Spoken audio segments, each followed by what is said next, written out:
30 seconds.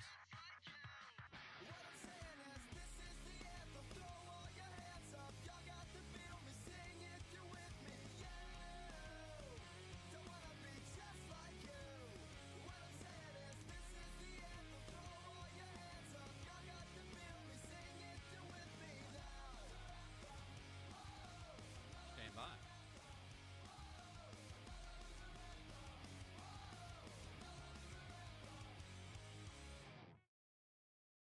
From the Wolfe Radio Studios, it's time for the John Clay Wolfe Show. Presented by GiveMeTheVin.com. Call John toll free. Cheap bastards. 1-800-800-RADIO. 1-800-800-RADIO. Now, John Clay Wolfe. Howdy, howdy, howdy, howdy, howdy, howdy, howdy. I am in California, and it's 6 o'clock in the morning out here.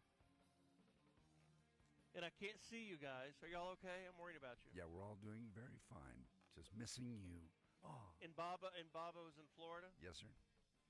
That is daughter's wedding. Sending pictures, making me jealous. It's beautiful.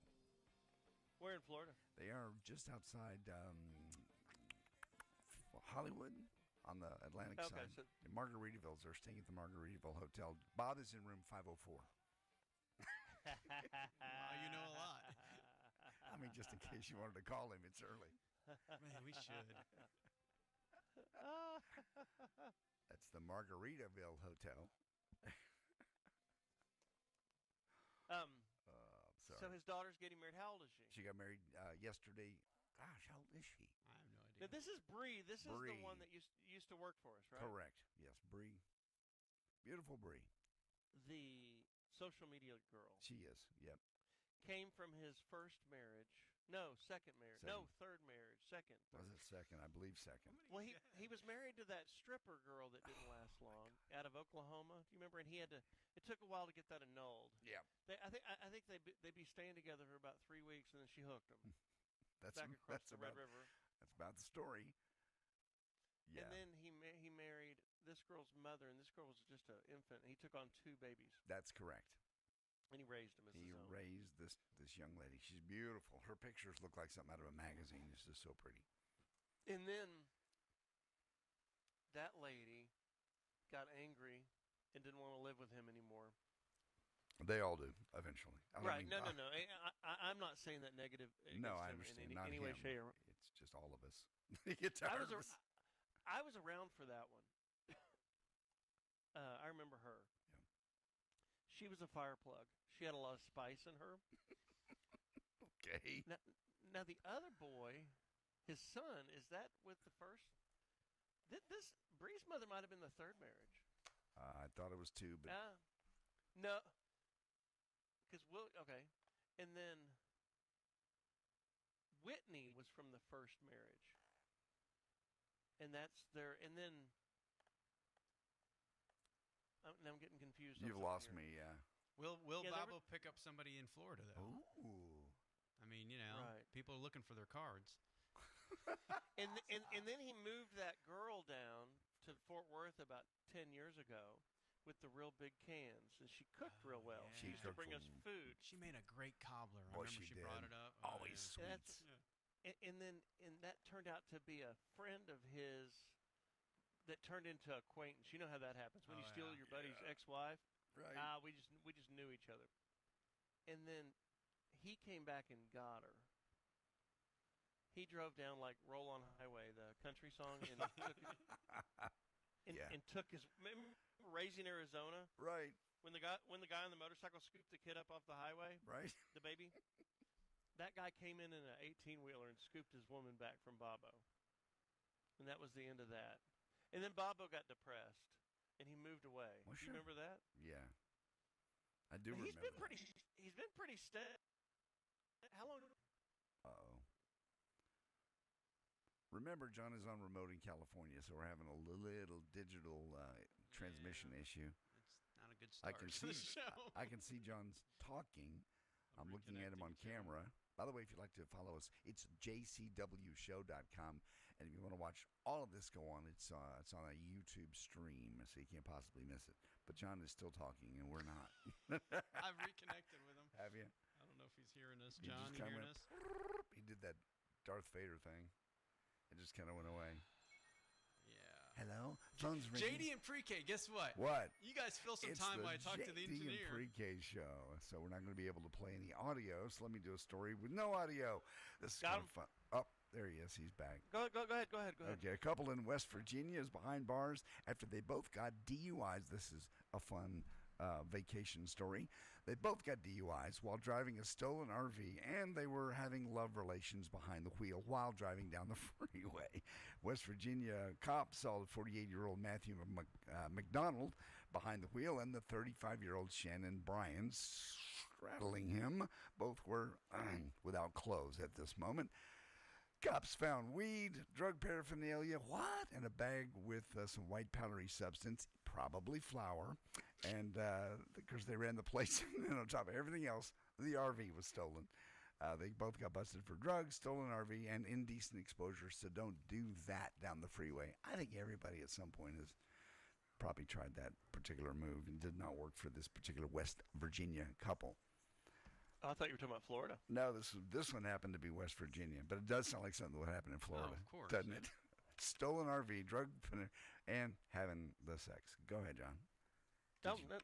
I was just grabbing a line. A line. Tim, Pittsburgh. Good morning. You're on there. Hey, John. How you doing? Good. What you got? 1990 Corvette. 45,000 original miles, original owner. Does it have original rust? No, there's no rust on this car. No. Okay, good. If you find a piece of rust on this car, I'll give you the car for free. That's how sure I am. That is a guarantee from a Pittsburgh man that I will take. Okay, what color is it? Now we're talking. Now we got guarantees. Red. All right. Yep. Coupe or convertible? Red, black. It's the whole top comes off the glass roof, so I get popped. So it's off. I guess it's yeah, not a convertible. But it's not E-tops either. It's the whole top pops off. It's a coupe. So, stick or automatic? Automatic. These cars Black have really not interior. come on yet. This body style, as you know, I'm not beating on your car. I just lost a lot of money on two of these last week, but they had 130,000 miles on them, and I gave $4,000 for them.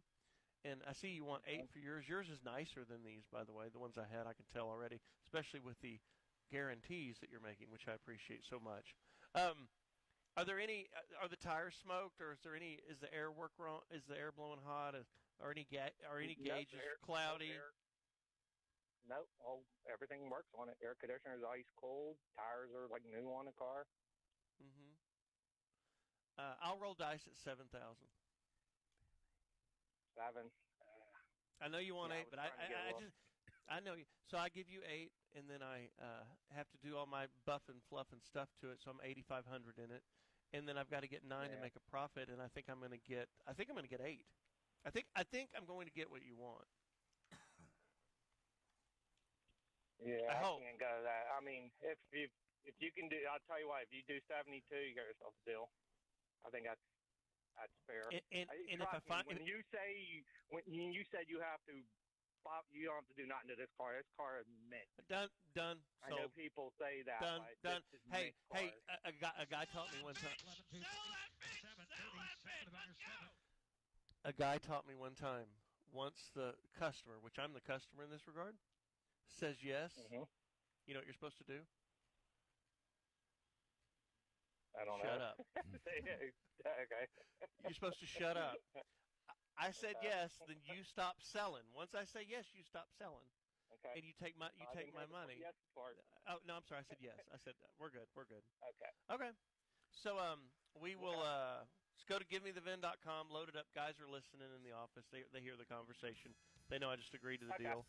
And thank you, sir. And hey, if y'all want to do another call like this, we're coming up to the lightning round right now. 800-800-7234.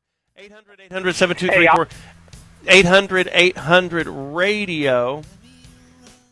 We're going to take a music break. I'm going to take 3 quick car calls like you just heard.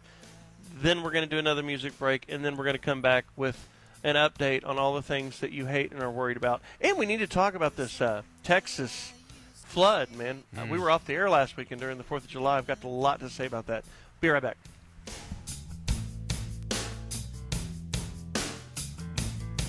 Well, let me get to the point. Let's roll another joint and turn the radio loud. I'm too alone to be proud, and you don't know how it feels. We're going to draw one name of a person that sold their car to GiveMeTheVin.com and give them $25,000. Wow. Give Me the VIN is giving away $25,000 in cash every month. Could you imagine being that person? Wouldn't that feel great? That would be awesome. Well, honey, you won. Oh, my God. Heather Krager of Dallas, Texas won $25,000 and Give Me the VIN's big cash giveaway. That's so cool. You could be next to get a little more, maybe a lot more. I guess that old Mercedes was worth more than I thought. No purchase necessary. For official rules, go to GiveMeTheVin.com. Broadcasting on air, online, anywhere you are, with a smartphone and an internet connection. Check out the podcast, JCWShow.com or JohnClayWolfe.com.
Three minutes.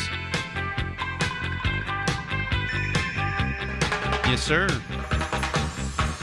Trying to balance out the headset. Hey, 1 2 Yeah. 1 2. Good level to you? Yeah, Okay. because I can pump you if I need to, so. Okay.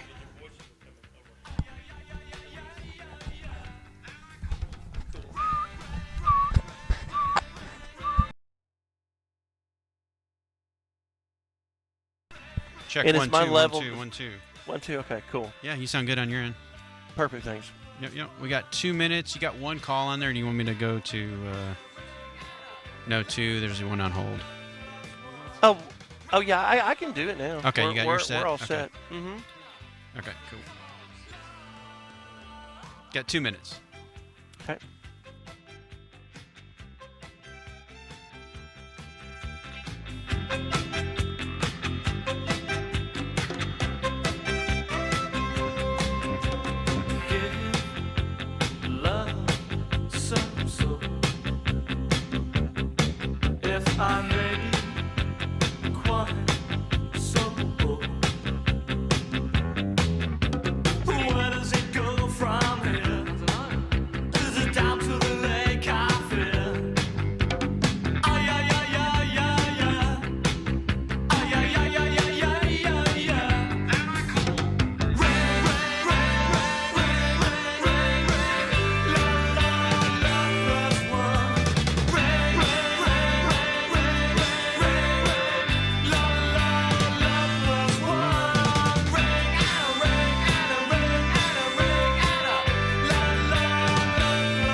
1 minute.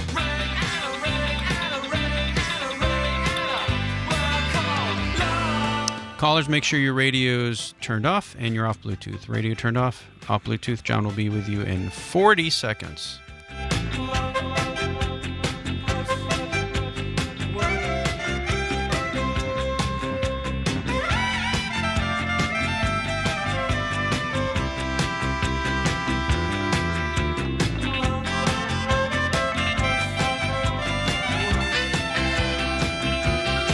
Seconds. Stand by.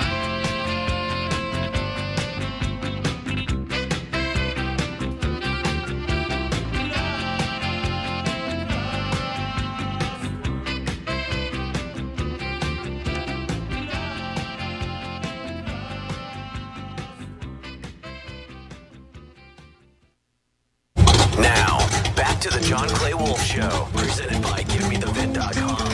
Hit him up right now, 1-800-800-RADIO. 1-800-800-RADIO. This is the John Clay Wolfe Show. Kenny in Florida, good morning. You're in the air. Hi, yeah. I have a 2005 Toyota 4Runner with a little less than 80,000 miles on it. That I drove from Maryland down here to relocate. It says that one of my competitors hit you at $6,000, and we hit you at $3,000. And I'm looking at your car, and is it a four-wheel drive or two? It's all-wheel drive, 4. Okay. See, and that's the problem with computers and how they haven't taken over people yet. Because I understand why my computer hit it at 3. It's because all of the transactions that it was using as comps were 150,000 miles.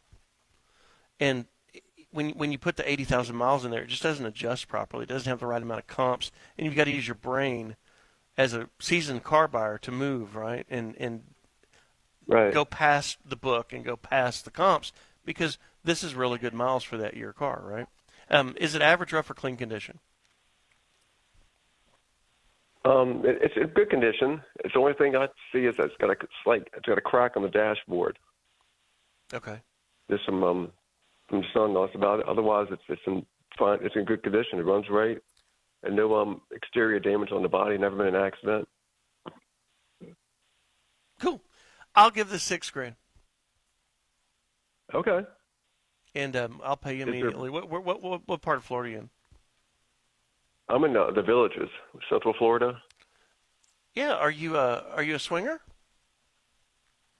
No, I just got here. I just moved here like 2 days ago. Oh, they haven't converted you yet. No, I'm still a newbie. Do you have the loofah on your golf cart, like with the different colors? Do you know the program over there? I heard of that. That's just a rumor.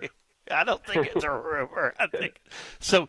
He lives in the largest retirement community in the country, guys, and they have they like to party, and Viagra changed the whole climate of the Villages 15, 20 years ago. Yeah. And they have these golf carts, and they have different color loofahs that they have on the golf carts, which tells everybody else what program that they're on, which is I don't know the different programs. Kenny, do you have the legend for the color codes on the loofahs? I haven't. JD, I didn't see any loofahs last night at the squares, but who knows? Okay.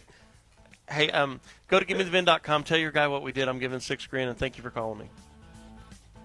All right, thank you. Just reply to the email that the autoresponder at 3 that John said he's giving 6. And JD, please send him a Give Me the Vin loofah. Got it. So he I can pulled get started. this up, yeah. Oh, we need to start that for Florida, John. Oh, yeah. Dan in Pittsburgh, an 89 Camaro RS, 127,000 miles. Lower 2 inches in the front. And the back needs paint. No rust. Wants 6,500. Had previous offers. Okay. Dan, I think you've got a $2,000 car. And I'll tell you why. Are you there? Hey, let me see. Yeah, I'm here. Pull him up. If you go to carsandbids.com, I was trying. I had a good one that didn't need paint. Same car this week, and it had same miles. I tried to sell it in my auction lane. It brought $3,700. I was like, I can get more than that for it. I hate to blow it up because I gave the guy $5,000. And this is a blue car with the ground effect kit, the factory alloys, a 91 RS Coupe 5-liter. Nice rig. And I sold it on Cars and Bids for $5,700, which basically broke me out after shipping and stuff. But if your car needs paint, that's $4,000. Maybe that's a $4,000 paint job to put a paint job on it. Maybe $5,000. That is worthwhile. So that makes your car worth. Okay. I don't even want it at $2,000, to tell you the truth. I'd give $1,500 for it because when you paint it, $1,500 plus $4,000 plus shipping. Now I'm back buried in the same thing, hoping I get a different result. I hate to be the bearer of bad news, but that's where my valuation comes from. Thank you for calling, sir. 800-800-7234, 800-800-radio. My name's John Clay Wolfe. This is John Clay Wolfe Show. We are live in California today. It is early out here, as you can tell, so we haven't even gotten started. But it's going to be a big day, and Adam Carolla is going to join me in the last 2 hours, and we're having a car show out here. So you can go to the YouTube stream if you want to watch the live video later on when it gets rolling, and we'll be right back for you in your city right now. The most popular Saturday morning show to ever broadcast in America. You're listening to The John Clay Wolfe Show. Feel free to call and make your voice heard. 800-800-radio. And check out the podcast at jcwshow.com or johnclaywolfe.com. Just to let you know, I'm disconnecting briefly just so we can recycle.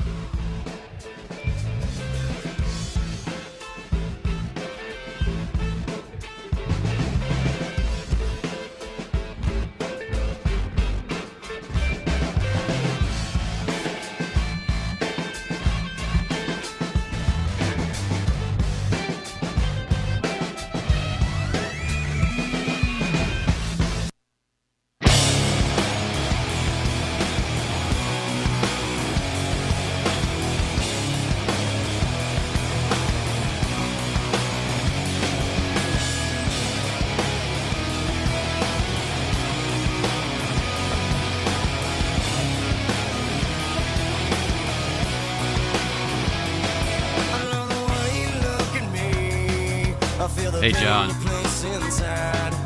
Lock me up inside your dirty cage. Well, I'm alone inside my mind. I like to teach you all the rules. I get to see them set in stone. I like it when you chain me to the bed, but then your secrets never show.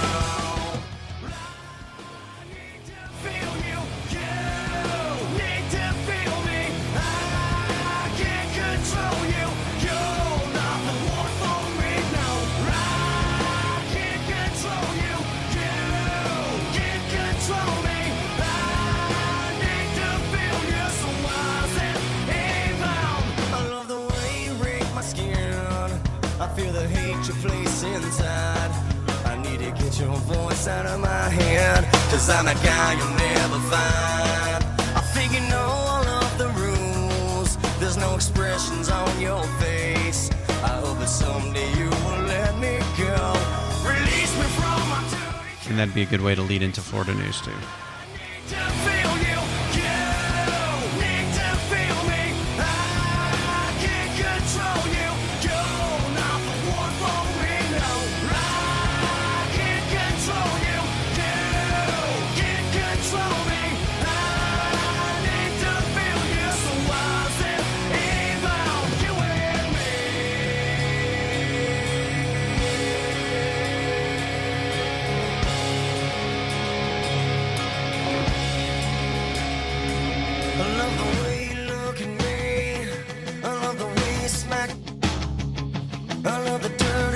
You do, I have control of you. I love the way you look at me.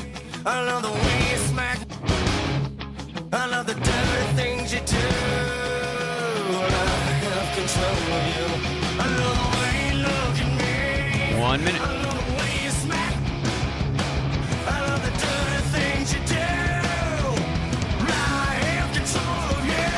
I love the way you look at me. I love the way you smack. I love the dirty things you do. I have control of you. I need to feel you. You need to feel me. I can't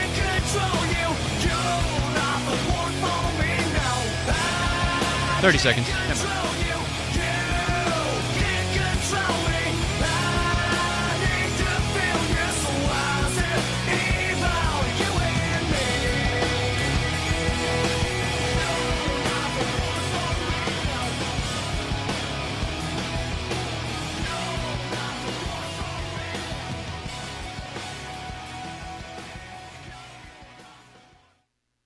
I read a news article recently where they said top geologists believe Miami, Florida will be completely underwater in 25 years. Gone. That's insane that there's going to be history classes where they're teaching kids about the lost city of Miami. Eventually a student's going to be like, hey, what were the people doing as their city just slipped into the sea? You're like, cocaine and rollerblading, mostly. There were a lot of pool parties with DJs, Adam. It just makes me wonder if Atlantis was the douchebag city before it went underwater. And now we return to the John Clay Wolfe Show, presented by GiveMeTheVin.com. Check out the podcast at JCWShow.com. If we're going to listen to Blondie disco music, and we're talking about loofahs in the villages, I think we need a man on the ground. James, are you there? Yes, sir. So you are a lawn care expert working at the villages right now, listening to the radio program, and you see the loofahs on the golf carts. I do not see the loofahs. I was looking for the loofahs. We heard it, and we're driving around now looking for loofahs on golf carts in the villages. JD, can you give him the breakdown of what the different color coding means? Sure. So if you have a loofah on your golf cart, here's what they mean. White means you're a novice or a beginner. Purple. Novice or beginner what? Swinger. Oh. Swinger. These are all swingers in the villages. Purple means you're a voyeur. You like to watch. That's purple. Pink means soft swap. I'm not going to get into details here. Okay. You're going to have to What use does your soft imagination. swap mean? I'm not going to tell you because we're going to get dumped. Just use your imagination. Use your imagination. Soft swap means you don't have a Viagra? No, okay. I'll be as gentle as I can here. You like other people being in the room while you and your person are having time together.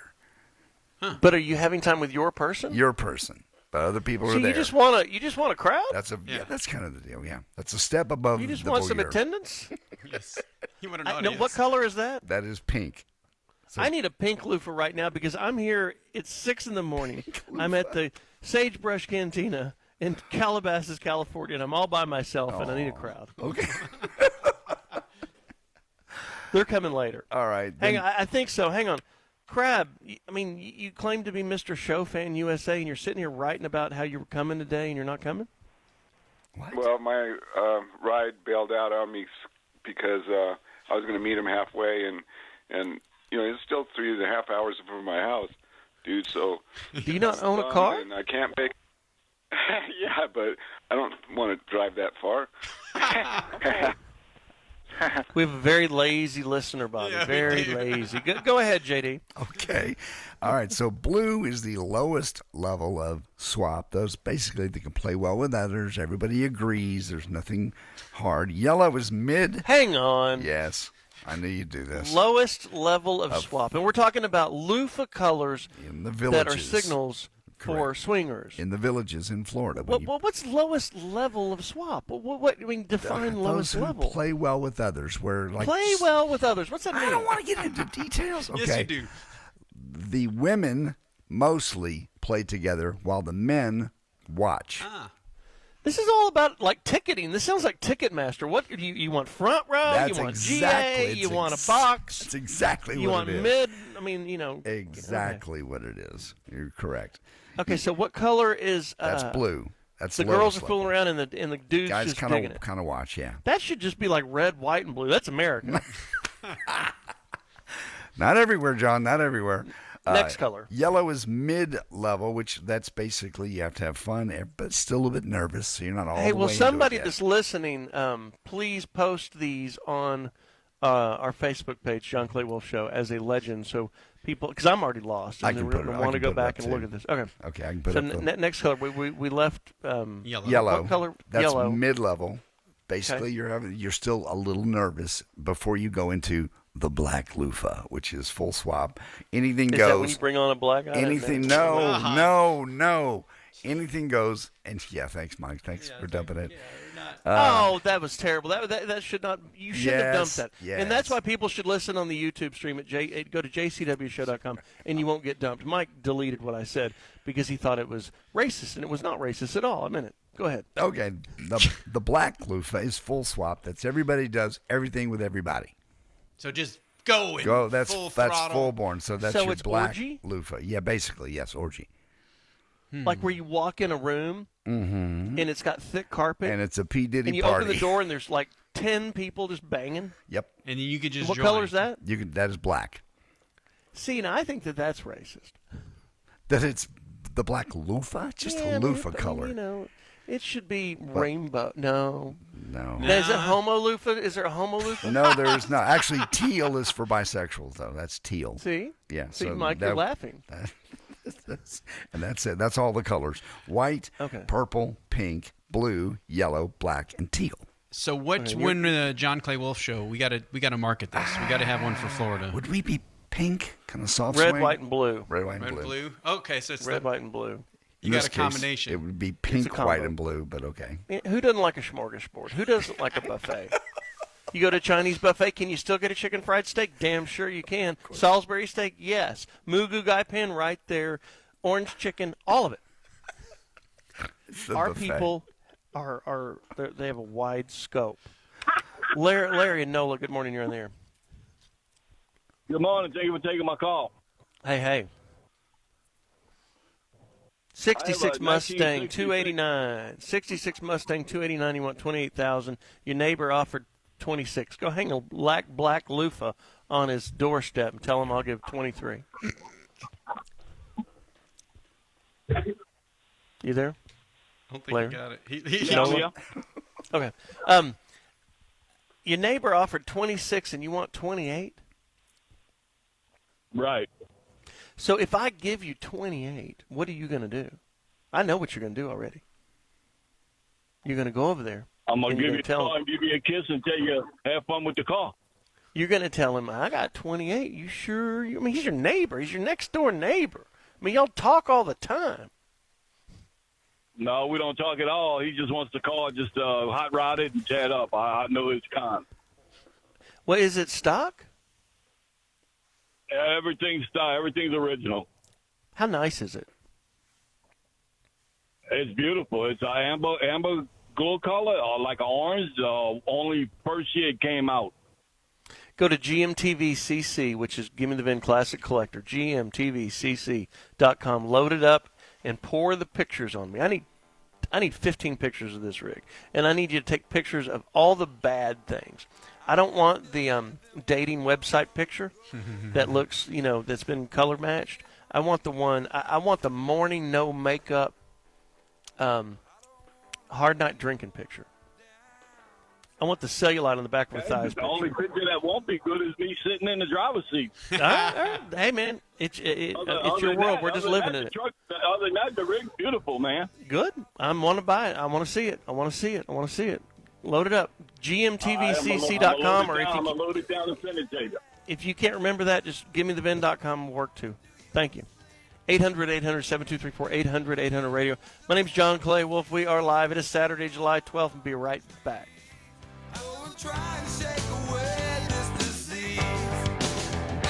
We could live beside the ocean, leave the fire behind, swim out past the breaker, watch the world die. We can live beside the ocean, leave the fire behind, swim out past the breaker, watch the world die.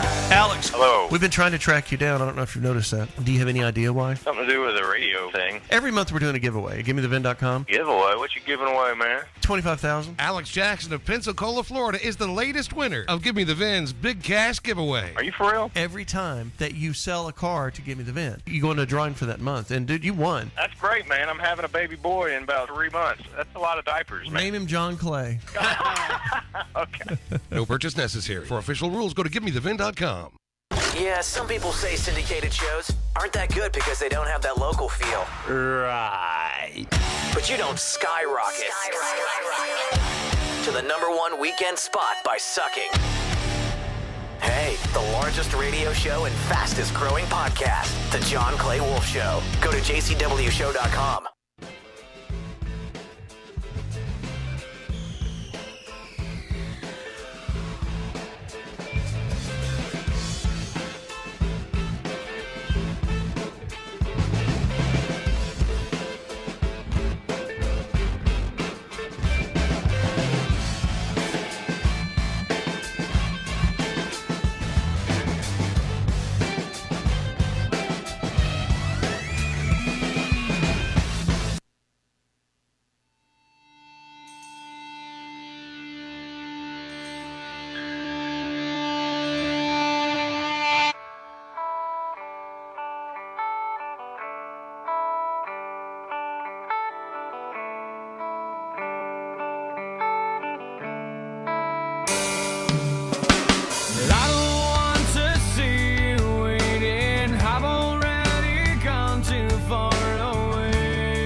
I believe Bobo did.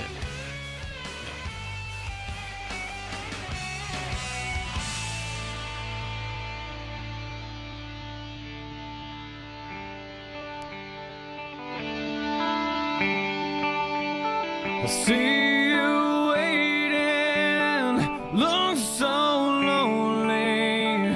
I see you waiting. I see you waiting. Well, I said, not for real, afraid to feel. I just hit the floor, don't ask for more. Now wasting my 1 minute. Time.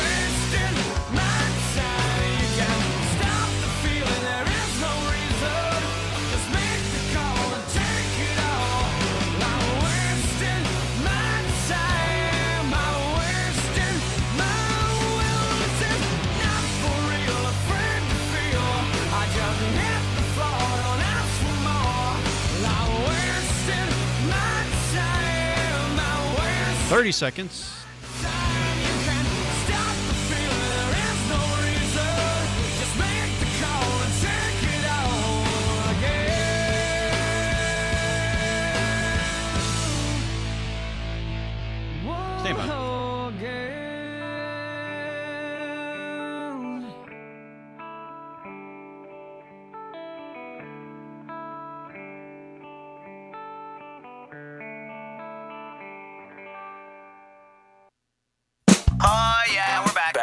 The John Clay Wolfe Show. Go to jcwshow.com for the fastest growing podcast in the U.S.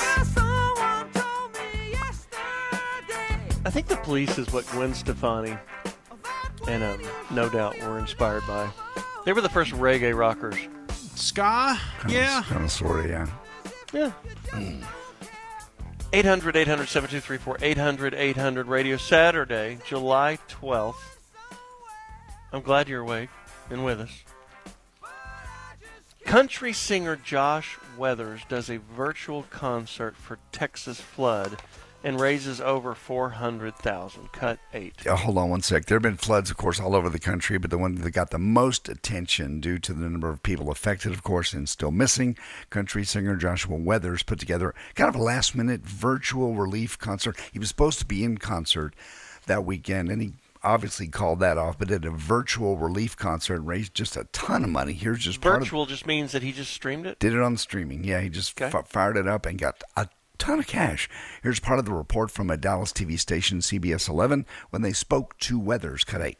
I don't feel like a financial burden should be something they have to worry about right now. Yeah. But I would tell them, you're not alone. People are praying for you. People are tuning in, and it's a heartfelt response. I don't even know what to say about that. I mean, besides Texas really stepped up last night. So how much did Texans step up? $330,000. And that is just counting the donations that rolled in during the actual live stream. They also had a silent auction.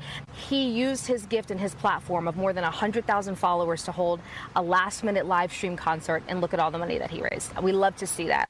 And the number, by the way, is closer to 450,000 now. And it's just a lot of people are doing some benefit concerts. This is a Hail Mary, but if there's any artists out there, we need to reach out to some. We need to do something at the Rattlesnake next weekend for this. I was thinking about that. I've been so busy, I hadn't had time to call Laura, my manager over there, and get something lined up. But man, it's on my brain like a lot. Well, sure, it's just been really heavy. It's just not leaving. No, it's just the sheer magnitude of this storm is. You hear of floods all the time, but never gone from 0 to 20, 30 feet of water in minutes, and it just wiped out a ton of people. There's still over 100 people missing. 160 still missing that they haven't even found. There's a full size truck or SUV. I can't even tell what. Say it's an F-150. Yeah, that's what it was. I know that. And they dug it out of the bottom of the river yesterday, and all you could see was just a little bit of the top of it. So there was so much debris and sediment, it buried this entire truck, like where you could barely see it. Right, another foot, and you wouldn't have seen anything. No, you wouldn't know it was there. So how many bodies are into that? That's what they're having to do. And they're telling people, don't try to burn debris. Don't do anything until we have a chance to go through every single inch of this. And you got to realize that is 20 miles of debris. I mean, this went down the stream 20 miles. I mean, to what is it, Canyon Lake, which that's the kind of the dam area, which they're finding a lot of debris in there. A ton of debris. And that's where they're going to eventually, hopefully, find these bodies. I mean, this would be like a plane crash. Not like, it would be exactly like a plane crash. As far as the body count, yes. Full of little kids. Yes. That's the kicker. It is. I mean, this camp. You heard a lot about Camp Mystic, which is where the kids were. In fact, President Trump talked about that yesterday. If you want to hear it, that's cut 13. Christian summer camp, known as Camp Mystic, a legendary camp, a camp that people would want to go to from all over the country. People, parents, they come and they would stay with their children. They'd stay in other cabins just to be with their children, but a legendary place. They were there because they loved God. And as we grieve this unthinkable tragedy, we take comfort in the knowledge that God has welcomed those little, beautiful girls into his comforting arms in heaven. That was one of many, many camps up and down the river. There were tons, and you hear mostly about that, obviously, because the girls were 8, 10, 12, 14, 16. Just horrible. But Trump was in Texas. Buddy of mine's daughter at Highland Park, 3 of her classmates, like when you're in second and third grade, second grade, you don't switch classes all the time. No. So you have your class that you're with all day. 3 girls are dead. From her class last year. Just wild. Yeah, it's unbelievable. You can't wrap your brain around the families that are gone. Yeah, good friend of the show, Pat Green, lost his brother. I mean, it's and his sister-in-law and his nieces. and his 2 kids. Yeah. Yeah, I mean, it's just. You really can't wrap your head around everything that has happened, everything they continue to find, and you just think, oh well, it's a flood. No, it was so much more than it was. It was 100-year flood. I do love in this, America. Everybody gets together and all the great things that are going on, like P. Terry's barbecue stand in Dallas. Okay, 100%. Anything that you buy right All now, goes you to go that. there, it goes to relief fund on them. I mean, it's all those stories like that. It's good to see. People that showed up, like Robert Plant. Yes. Here's somebody you wouldn't think would show up to a Texas flood situation. He showed up. He said, I'm not here to be seen. I'm here to help. And Willie Nelson did the same thing. And that's all. Can you imagine a worse, more scarring job in your life than going down a river bed? I mean, I'm thinking like when you're hunting, right? And you come across a body. And you're picking up 7-year-old girls out of tree, piles, digging them out, one after the other. I mean, it's just the worst possible. It's ever. just well, it Scarring, might not be. as I'm you sure that's what when you're over in Palestine or Israel and they're digging people out. It's similar. It's war. I mean, the war is against the weather on this one. But I'll tell. It's just there's going to be a lot. I don't know, man. It's hard to get your brain around. Truly. It's just hard to get your brain around. So we were, my son was a counselor at La Junta. Oh. And Which my is other awesome. son, Caven, was a camper. And they left 3 days before that. Wow. And he sent me a video that morning. So that was last Friday morning? Friday morning. Yeah. And Nolan was like, dude, look, Dad. I mean, this was early. His friend Tyler, that comes to our house all the time, is the one that took the video of the big cabin rolling down the river with the lights and the people in it. It's like full of counselors. And I was like, wow, and I was looking at that video. I was like, that's really Tyler talking? I said, yeah. So it's unbelievable. I never thought about mystics. It looks like something out of a movie that it can't even be real. Right. But it is. And it's really... So I called a friend of mine and said, did your house get wiped out? Because he's got a family place down there on the Guadalupe, right there in Hunt, Texas. And he said, no, our house is up on the hill. And I was like, well, isn't that nice? He said, well, when I was a little kid and they were building the house, my grandfather, I said, Grandpa, let's put the house down here by the riverbank. He said, oh, hell no, that river floods. He said, it'll get wiped out. He said, I've been here, the granddad had been there for, 40 years already as a vacation place. Right. And he knew. And he put their house, he built them a cabin way up on the hill. And, back in 87, there was a flood that was just about, it wasn't as deadly as this one. No, it not was about as bad. As bad, but it was just as bad. Yeah, almost as bad. You're right. It didn't kill this many people. Well, it happened. I think it killed 10 campers. Yeah. What? I was saying this one happened in the middle of the night. That's the. And that's no one the had other any thing. warning. They People couldn't are get saying, anything going. Stop. They didn't. I say not warning. Yeah. They had warning, but because there's people they going, couldn't- well, the National Weather Service didn't. Yes, they did. They notified everybody. But if you have a weather radio, how many times does the flash flood warning go off and you totally ignore it? Well, and at night, in the middle of and the in night. the middle of the night too. Well, they had a 12-hour warning, but nobody thinks this is going to happen. So you go to bed and you wake up to the river at your bedside. Well, I mean, and you at 3 see- or 4 in the morning. In the daylight, you can see stuff. Sure, you coming. can see it coming. Yeah, night. If they had a 12-hour warning Of a and these flash guys flood of the- warning. Go ahead. And the guys of the area had seen this before. I'm surprised that there wasn't a little more phone call to the big camps. I like, tell hey, you, man, it's like the Florida effect when a hurricane comes. Oh, they're just talking. I've lived through all kinds of hurricanes. I'm going to stay right here and protect myself. You don't fathom that it could be this bad. You just don't. So you go, I've done this before. There's been flash flood warnings all day, every day. Yeah, the cry wolf thing. That's what people were. And people go, I can live through a hurricane, and then it becomes a 4 and it kills you. When the lightning comes up, they dump a whole stadium out. Well, that's true. They do that for legal reasons. Yeah. I mean, I don't know. I agree, but think of the process of emptying a stadium at 3:00 in the afternoon versus the logistics of emptying a campground of 1,000 or 2,000 people at 3 a.m. You're gonna go door to door, knock on the door, and go, "Hey, this might happen." And remember, the water came up in 20 minutes, 30 minutes. You don't have time. No, the middle of the night's the kicker. It's the kicker. I mean, totally. I'm by no means trying to armchair. Had people been out boating and everything else, you're right. 1,000 more people would have gotten out of the way. Terrible time. Yep, the worst possible. My wife told me yesterday. I thought La Junta. Yep. I was like, they're going to rebuild La Junta. But Mystic, I was like, there's no way they're going to put it back together because there's too much death on it. Yep.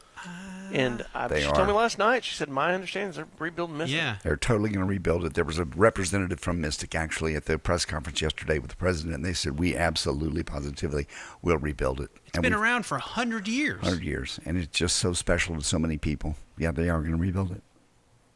The Texans are stubborn. They're going to... We are that. And it just... Did the Aggies, did they start doing the bonfire again after their tragedy? Yes. Yeah? Yep, sure did. The same level, same height? Same height. That large? Yes. A little bit more engineering. A little more engineering behind it, but yes, they did. How many kids died in that? Anybody remember? Not kids, but just people. Yeah. Was it 10? I don't remember. I'm talking about the Aggie the bonfire rally the night before the games, and they built these huge burn piles. 12 people. With like cranes, I mean, very tall, and it didn't go down right, and it killed 12 people. Correct. That was in All right, 1999. Be right back. My name's John Clay Wolfe. Buy Cars on Radio for America's Best Car Buyer. GiveMeTheVin.com. We also buy RVs, by the way, and travel trailers, and all that kind of stuff. So go to GiveMeTheVin.com if you'd like to sell one. Be right back.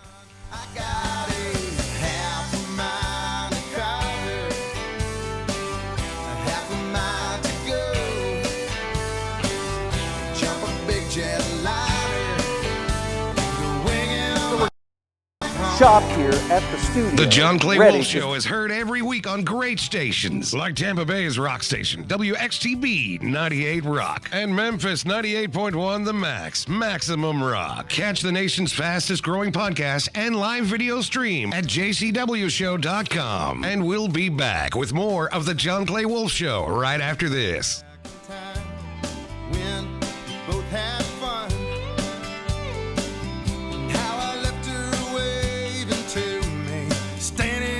Texas sun, I got a half a mind to call her, half a mind to go, jump a big jet liner, and go winging on my way back home. In my dreams, you still love me, but I'd have to travel home to see if she's found another man to take the place of me. Guess I have to keep on dreaming sunny memories.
the law and the law was.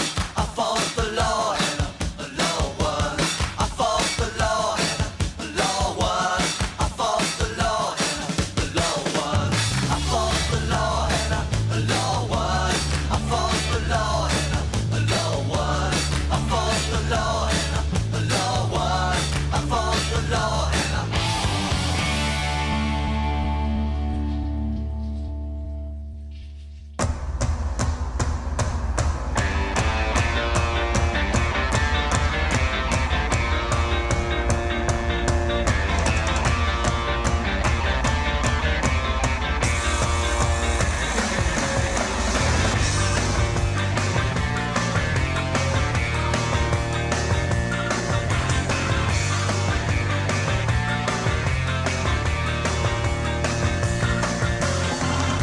they say if you ain't born beautiful, you best be resourceful. Like me, I'm just a dirtball, a righteous criminal, and if your daddy ain't rich, you gotta find somewhere to take it. So I'm out window shopping with a brick at 3 in the morning.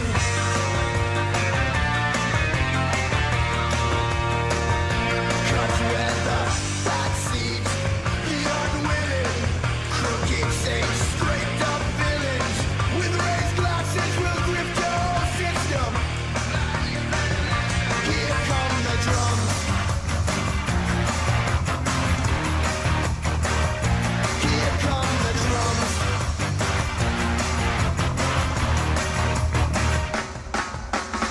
They say if you run to the rocks will be melting. And if you run to the sea, whoa, the sea will be boiling.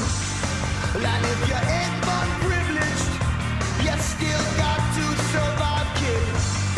So you're out window shopping with a crowbar at 3 in the morning.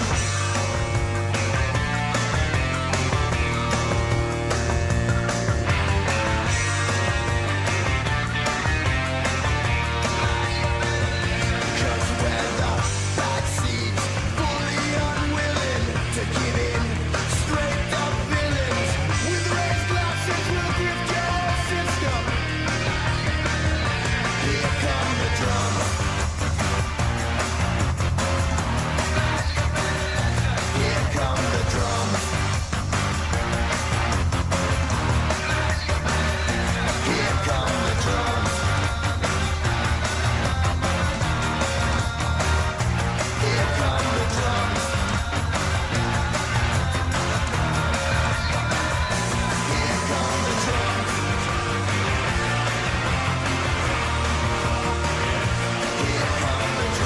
30 seconds.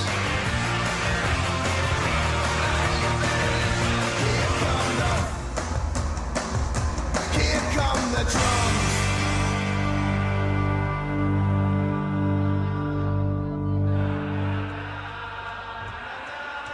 10 seconds. Stand by.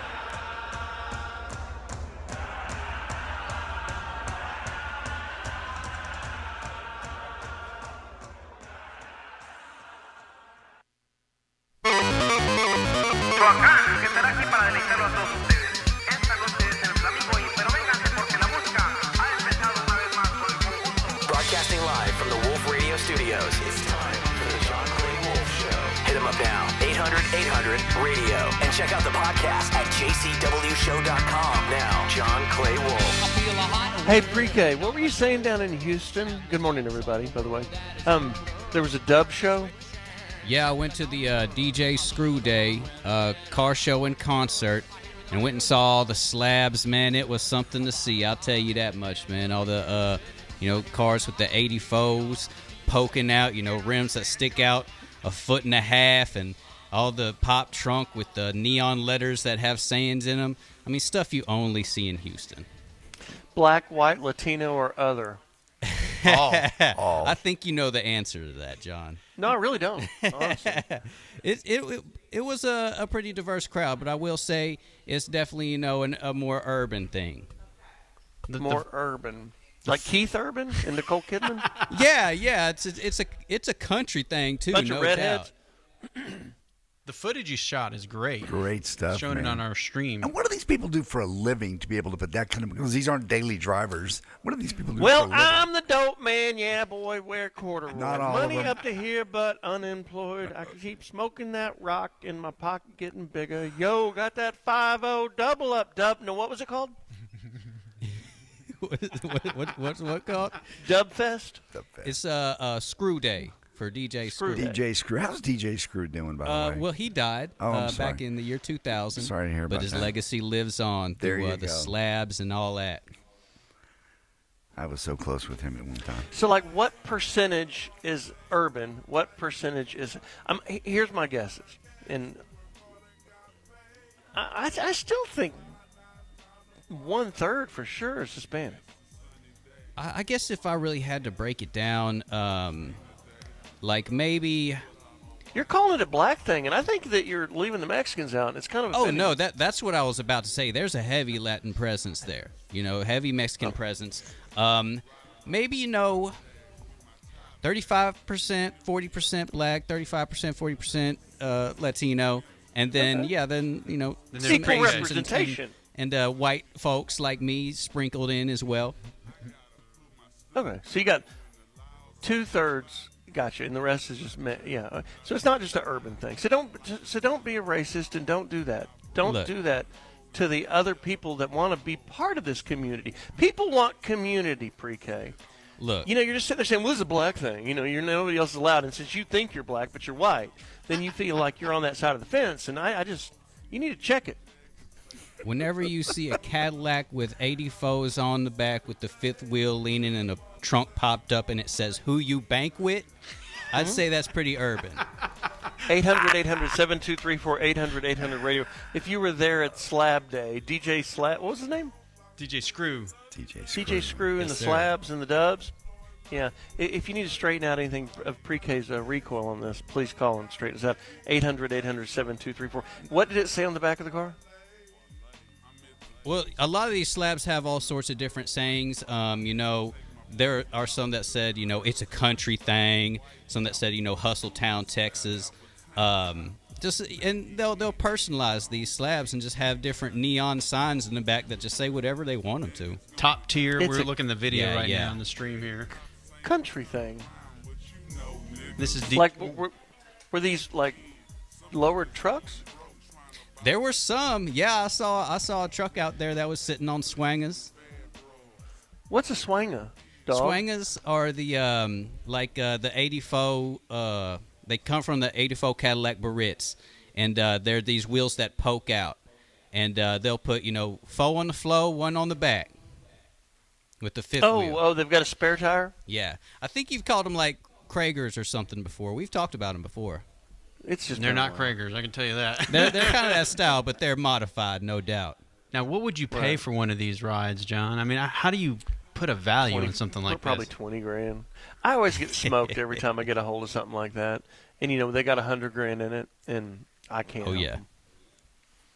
I just can't help them. Those ghetto cars, you got to be in a ghetto swap group, like a Facebook ghetto car swap, where they can. I'll give 80 for yours, and you give 80 for mine, and then they're always just trading amongst each other, and they're never getting down to a real value because they're into it. Because whenever you pull them out of the club, out of the swinger community, and they're on their own, not everybody else feels the way they feel. Does that make sense? Totally. Yeah, it's completely. true. It's true. It's like Bitcoin guys. They just want to trade Bitcoin amongst them. They want to pay for Bitcoin, and they want to eat. It's just, but once you get outside of it, it's just a tough place. 800-800-7234, 800-800 radio. Speaking of black, white, Latino, or other, do we have time? Yes, we do. Let's hit it. Hit that up right now. You are now about to witness the strength of street knowledge. All right, it's time for everybody's favorite game show, White, Black, Latino, or Other, where I read a crime story, and man, y'all just give me the general vibe that it gets. All right, y'all ready? Yep. Ready to go. All right, this week, we got a man who's just looking for a little respect. Our suspect in San Diego, California, walked into a local bank to ask for directions. He must have been headed to the local donut shop because he was dressed in full cop regalia, okay? Gun on his hip and all, and told him he's a local police officer. The banker thought his badge looked a little funny, so she called the real police and told him to be on the lookout for a suspect's Honda Accord with the bumper missing. Stop it. Cops easily found our boy and stopped him to holler and see what's up. Turns out our guy wore the uniform to get respect when dealing with people. Cops searched his vehicle and found 2 guns that turned out to be pellet guns and arrested him for impersonating an officer and driving on a suspended license. But was he white, black, Latino, or other? White. And Asian. What, you say Asian? Asian? Why Asian? I'm not telling you yet. Okay. I think I know why. If I'm right, I'll look like a genius. I'm with JD. I mean, only a white guy would do guy. this He's out of balding. respect. He's overweight. Yeah, it's definitely Never popular in school. No. Overweight. He's on Facebook as a big superstar, and he's like, I'm going to show you. I got Respect me. my authority. He's got a badge that he got from his old it's Western. plastic. Yeah. It's plastic. I think I'm wrong, gun's but I a mean, pellet. I I'm think I know taking what the you're 1,000-yard shot.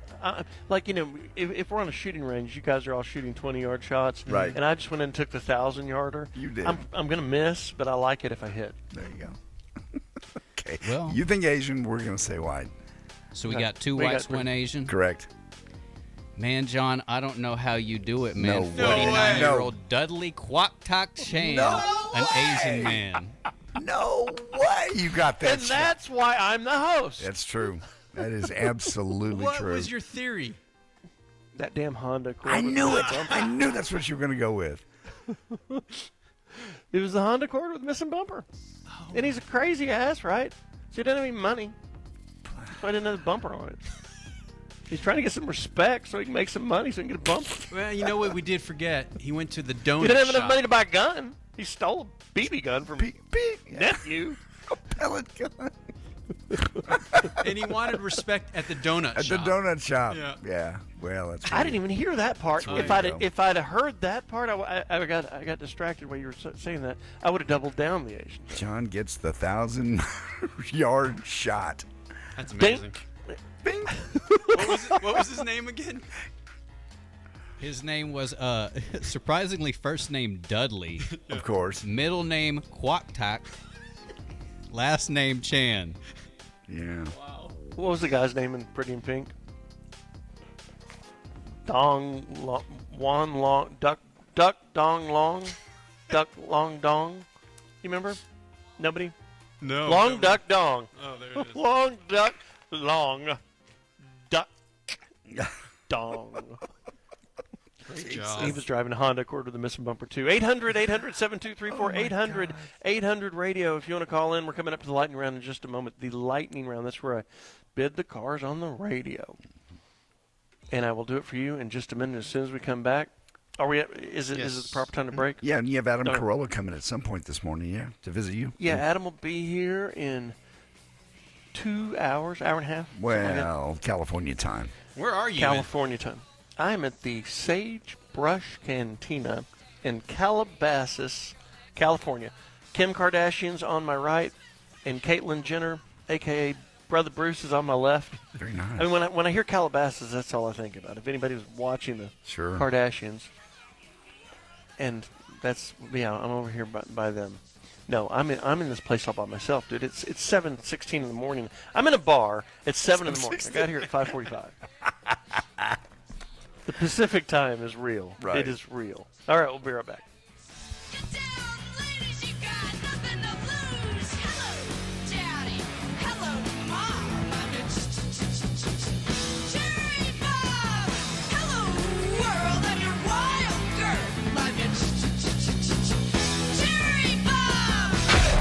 This is the John Clay Wolfe Show. Check out the Gimme the Vin Garage YouTube channel, complete with live video stream. Be sure to check him out on his website at jcwshow.com.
1 minute.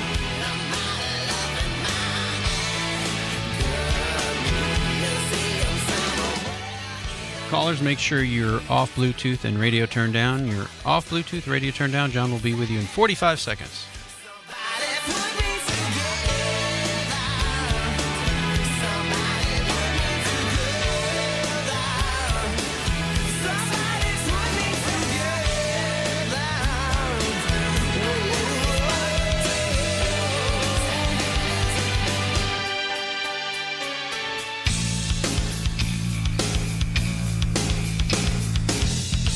Stand by.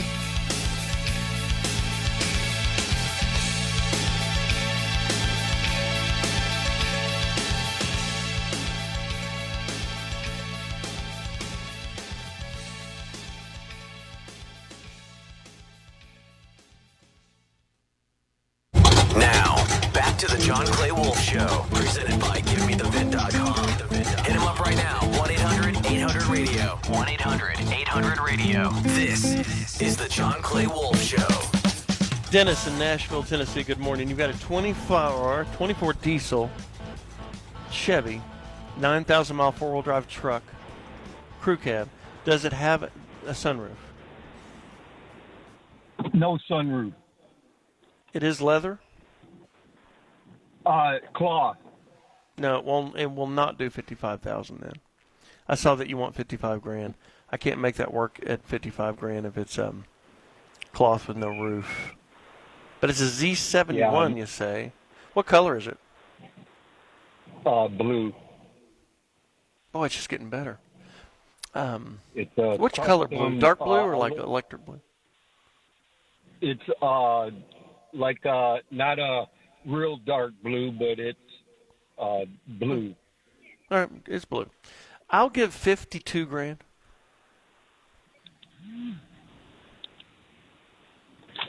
Are you still there? Yeah, 52 grand. No, it's I'd go 55 at the lowest. I guess I'll suffer. I was gonna upgrade, and that's the only problem with me owning it is I was gonna go to a GMC, but you want what everybody else wants. You want the better version. I get it. I mean, people that are going to spend that much money on a truck, they want leather, they want roof, they want the gear, and it's just harder to sell them because they're so expensive without all the gear. Think about it. No big deal. Thank you, sir. Vince, I cannot get to 10,000 on a 17 Tacoma extended cab two-wheel drive with 180,000 miles on it. Where can you get? Probably 75. Yeah. All right, man. I appreciate your time. Dinah in Austin. Vince was in Tampa. Diana in Austin. I can't get to 8,500 on a 13 Cherokee Trailhawk with 130 on it. It's a 15. It's a 15. Okay. But yeah, I actually during the break I looked up some transactions on that one, and it's looking more like 6. Okay. Yeah, I've got a dealership that actually offered 7,900 for it. So on trade or straight buy? On a straight buy.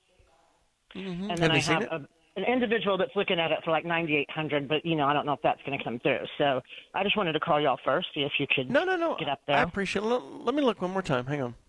Let me make sure I'm doing my job properly. So it's got 130 on it. The Trailhawk is a bigger engine. So here's Trailhawk 130. is a V6. Here's 130,000 miles, sold in New England last week for 4,700. Here is 133 sold in Phoenix. These are wholesale transactions. 7,400. So okay, 7,400. So that must have been a nice one. Here's one with 120 sold for 4,800. Here's one with 128 sold for $7,000. And the dealership hits you at what? 69? 7,900. 79. Yeah, I think that they're standing all over it. I think our market's probably a little better, yeah. So I think our market down here must be a little bit better compared to what you just quoted. So on high miles, yeah. Okay, thank you, ma'am. Yeah. Okay, thanks. Right. Real quick, Brianna in Florida, what you got? What do I got? Brianna. About, yeah, what you got? Yeah. Can you hear me? Yeah. Perfect. What do I have about what? You're on the air. You've been holding. Mm-hmm. You have a question? Yes. Oh, yeah. What is your question? Originally, I was holding from the loofah segment that you had. I was wondering, well, my fiance is colorblind. He can't differentiate between blue and green. So I was wondering, how have you ever heard of anything interesting about that for people? So what we were talking about is a guy called in from the Villages in Florida, and we were talking about the loofahs hanging off the golf carts, and there's different colors that tells you what kind of swinger they are. And she's saying that her boyfriend is colorblind. So what does that mean? And I think it means he's homosexual. God. We'll be right back. My name's John Clay Wolfe, by Cars and Radio for America's Best Car Buyer. GiveMeTheVin.com. You're listening to the most popular Saturday morning show to ever broadcast in America. You're listening to the John Clay Wolfe Show. Feel free to call and make your voice heard. 800-800-RADIO. If you missed any of the show, go to jcwshow.com right now and download the podcast, The John Clay Wolfe Show.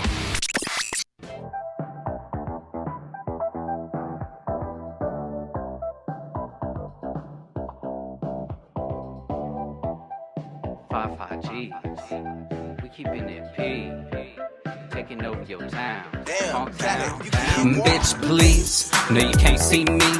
Or the 55Gs, bitch, please. Let me get money, I'ma get money. Bitch, please, no you can't see me. Or the 55Gs, bitch, please. Let me get money, I'ma get money. Bitch, please. Smashing, getting money, I'm flashy. They like me better all fucked up and ashy. Leader of the pack on the track, can't pass me. I tell a bitch to get a seat like Ashley. Like what? Home furniture store. Talking about you broke, I done heard it before. I done filled up a suite with a third of an O. Of the stickiest and purplest dro. You ain't know? 55G's taking over like Blackstone. Slap though, put some boogie to your backbone. Now can you dig it like a backhoe? She missed the vision, she must be a crack hoe. Right. On that note, if you can't see the P, then you can't see me. You're the 55 dream. Stack money and stay out of prison. Thug life, we ain't worried about tickets. No, you can't see me. Or the 55G's, bitch, please. Let me get money, I'ma get money. Bitch, please. No, you can't see me. Or the 55G's, bitch, please. Let me get money, I'ma get money. Bitch, please. I'm at the Waffle House with your chick. The corn waffle dark and butter on grits. 3 eggs scrambled and sausage too. With a tall glass of orange juice. But you don't hear me though. Saturdays you can hear me on the radio. In a few years see me in the stadium. Big like the rodeo. I ain't got a girlfriend, but I got a lot of homie hoes. Rubbing dope in the caddy. I'm lean back, sitting low to the flow like a beanbag. I'm trying to see my whole team stack, all about paper. Hey, where the rings at? I'm dreamy with beautiful hair. Everywhere I go, points and stares. Ivory white wine on your timeline. You see them double hammers in the skyline. Please, no, you can't see me. Or the 55G's, bitch, please. Let me get money, I'ma get money. Bitch, please. No, you can't see me. Or the 55G's, bitch, please. Let me get money, I'ma get money. Bitch, please. 55G's, we keep it shit P. That's the way it should be. 55G's. 55G, that's my team, and that's who you gonna see. Ride with me to the top, and you know these boppers bop. Swing a swing, choppers chop, when I'm pulling off the lot. 55G's, that's the name, double hammers, that's the gang. Bang the bang, bang, bang, bang, bang, bang, bang, bang. 55G's. Bang, bang, bang, bang. That's the gang. Double hammers, double hammer, bang, bang.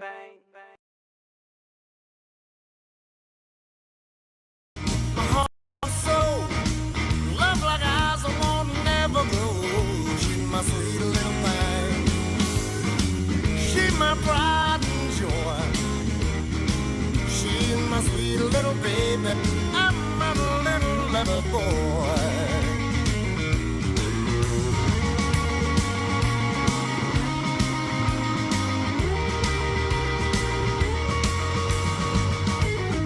Stand by.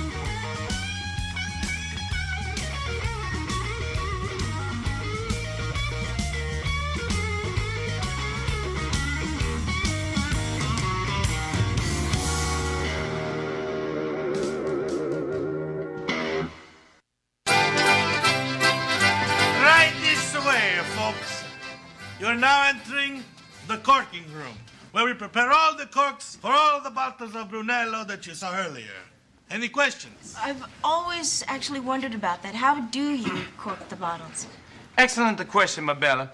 As you can see, we are soaking all the corks in this room right now. These three guys right here are some of the most talented cork soakers. Say hello, you old cork soakers. Wow, this soaking corks really seems like a family business. So does your wife like soaking cork? Well, she used to when we were dating. Now, not so much. Could you teach me how to soak cork? You know, when you walked in here, I could have sworn you were already an expert cork soaker.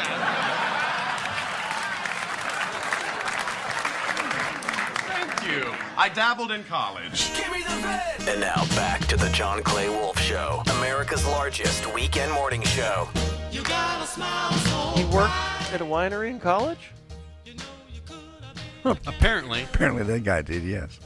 Hey, when we did this Cars and Stars kind of thing at Gas Monkey Dallas a couple of weeks ago. Yeah, big time. The cars weren't there at 7:30 in the morning. No. Why, you They're have here. some? Yeah. Yeah, they're already here. Seriously? Yeah, they're lining up. Wow. Yeah, this is going to be a good one. This is going to be a good one.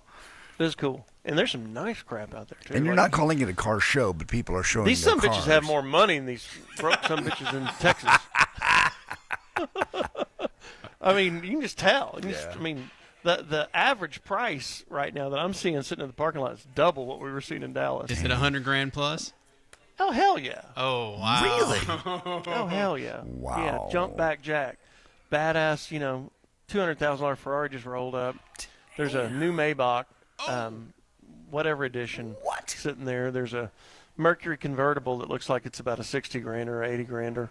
Yeah, there's some real cars showing up. This is going to be cool. We are at Calabasas, California. I am. And Adam Carolla is going to join me a little bit. I just kept saying we're going to do a live event. We're going to do a live event. And I'll wait to pitch all this till we get on the air. Hell, we're not even on the air in California. We're on the air. I mean, it's 7:30 in the morning out here. Yeah, you got to paint a picture, though. Hey, Amir, can you keep it down? We're on live radio. Jesus Christ. It sounds like the bar's hopping already. Yeah. Some mimosas going there. And Yeah. So speaking of Florida, jumping the coast. Sure. What is your news? You have Florida news? Sunshine State And News. now, from North America's own land down under, it's time for Sunshine State News with your certified lifeguard, J.D. Ryan. People do crazy stuff on their birthdays. They even do crazier stuff when they're on their birthday and meth. 57-year-old birthday boy in Key West managed to steal a sightseeing train, stole it, and went for a joyride, even stopped to pick up passengers along the way. Jonathan Winslow is his name. He commandeered the Conch tour train, drove it around for about an hour, picking up people, just having a great time. Winslow, by the way, is now celebrating his birthday in the Key West jail on burglary and grand theft auto charges. I don't know if you've ever taken that tour bus, but it's like, think of the Disney tour bus where it's just open and you're just beautiful. He's just driving it away. They just let him take up people. This is cut number 4 where he talks about his drug use. You may not be able to tell it now, but there was a time in my life when I was down so low. I lost my job, 4-wheel drive. I even got thrown out of my trailer. All because of one thing, freebasing cocaine. Well, that smoky white devil is no longer a part of my life. Now, I'll take a drink now. I will take a drink, but I do not freebase cocaine somewhere. So I do that speed to get back up again. Of course, he got to get ready the next day and going all day long, partying and everything. But as far as basing goes, I don't do that. I will not freebase cocaine. I don't touch it. Unless it's my birthday, something, man, a special occasion, I'll get out that pipe and I'll base. And it was his birthday. Fort Lauderdale cops are having their hands full this week with a guy who was in his birthday suit. The problem was he was swimming in a stranger's pool, had not been invited, just took off his clothes and jumped in. Took 8 cops and 4 hours to get the naked guy out of his pool. They couldn't use tasers or they couldn't use mace because they didn't want the guy to drown. But every time they got close to him, he just swam away from them. More proof that Florida meth must be really good stuff. Here's cut number 5. Wild video showing officers wrangling a naked man who crashed a homeowner's backyard pool and wouldn't get out for nearly 4 hours. They try hooking the man with a pool skimmer. Then they got Henderson Behavioral Team to come out, and they sent someone to try to negotiate with him and talk with him. What are you doing? Swimming. Yeah, my back was killing me. And why go to the car, get the bathing suit, jump right in? It's exhilarating. When that didn't work, Cavero says then they try lassoing him with the hose, finally pulling him to the ledge. Wrapped it around him after maybe being here 3.5, 4 hours. They were very patient. The police were very, very patient. Police say the man was Baker acted and taken to a hospital. Baker acted means you're crazy. Why do meth when you have the John Clay Wolfe show? Absolutely. He was on meth as well. And finally, the FRN and Find Out Sheriff Mike Chitwood in Florida is warning kids not to try to attempt the latest TikTok challenge of, this is so stupid, I can't believe anyone would do it, kick in a front door to someone's home and then run away. Except sometimes they're not getting to run away. Go ahead. Setting a poop bag on fire. That's up to you. But if you're kicking in someone's door, they probably think you're coming in to do bad things to them. And this is the sheriff talking about how that's a really bad idea. Cut 11. That's a good way to end up dead, especially in Florida. You got to think you're about to become a victim of a home invasion robbery. Under the castle doctrine, you're going to shoot first and ask questions later. You're endangering your future with this TikTok challenge. I mean, you think Texas is bad? Man, Florida will, really, kick the door in and get killed. That's dumb. That's really dumb. You know, lighting a bag of poop on, that's okay. Well, that's not a big deal. Who hasn't done that? Everybody's done that. But kicking door down, yeah, come on. Really good way That's a good way to get your ass shot off. Yes. I don't care what state you're in. So, there is your Florida news. A lot of meth. A lot of meth in Florida. They must have good stuff. Speaking of nudes, Charlie, back when you had, do you have a swimming pool at this new house? Yes. Do you now that your kid's gone? Like when you get up in the morning, do you get in the pool naked? Yes. Well, I can see his face. Yes. You know, a night swim's not a bad thing. You know, you go in. And, why wet the bathing suit? Yeah. It's right. It's exhilarating. I don't have to ask JD. I mean, he's yes, absolutely, positively, day, night, whatever. There is something about that, just going out and it's awesome. The freedom. It's just freedom. That's what you get at a nudist camp. Same thing. It's the freedom. It's not sexual. It's just I don't want to have clothes on. I can sell us on it, JD. I can swim in my own pool. I can walk around in nature, and you're one with nature. It's really not. People think nudist camps are sexual, but they're not at all. It's just about freedom. It's about walking around and just being one with nature. I remember being at Hippie Hollow in Austin, Texas in college. Now we were walking a hiking path. Okay. And there was a guy that walked up. There's a nude beach. Yep. And he had his junk all strapped up in some type of tool, some rubber band, like you know what a hair tie looks like, right? Right. Now that's the exception is Hippie Hollow. What was that all about? Hippie Why was Hollow, he doing that? because Hippie Hollow is a little bit different. It's kind of a pickup spot, and it is also known as a gay spot in Austin. Oh. Yeah. So you're going to get, that's not your average nudist camp. Your average nudist camp, they've got family and kids and just like an RV park, any other RV park, except people are naked. Why did he have his junk all strung up, hung up? That's a fetish. That's a fetish. And he was like showing you. Yep. Like, it reminded me of a calf roper with a piggin string where you tie the legs up, sure, cinch it. It's like having I'm going to be real It's a fetish. careful. What do you mean it's a fetish? It's a fetish to have that all tied up tightly, like having a ring on. I'm going to leave it at that. People put rings on that restrict blood flow. We're going to stop right there. What time's Joe Exotic calling in? Is he calling from prison? 20 minutes. He's Mr. Prince Albert, right? He is indeed. Oh, how do I know that? God, wouldn't that hurt? Terribly, I would imagine. Awful, yes. But again, so there's people that you're at the tattoo parlor. Hey, you got any piercings? I got covered in tattoos. I don't know anywhere else to do that. You got any piercings? Yeah, we do that. Yeah, stick that barbell through my sack, please. Or worse. I've been waiting on that. Oh yeah, or my thing. Yeah, right through. How do they miss the urethra? From what I've heard, I have no idea, but whenever they go, Very carefully. God, how do you say this without getting dumped? You go lower than the actual urethra. Yeah, urethra is a biological thing. We're You not talking. do not. No, it's biological. Yes. So you go lower than that, and you avoid that. Otherwise, you're going to block the stream. Speaking of streams, you can go to jcwshow.com. Nice transition. And you can grab our live audio stream, or you can click the center image there, and it'll take you to our YouTube stream that has video. And I'm here in California and have video rolling. They came in last night and set it all up. I see you guys on the screen, actually, and the TVs in this place I'm in. You guys are all over it. All right, we'll be right back. My name is John Clay Wolfe. Live on location, Calabasas, California, Sagebrush Cantina. Be right back.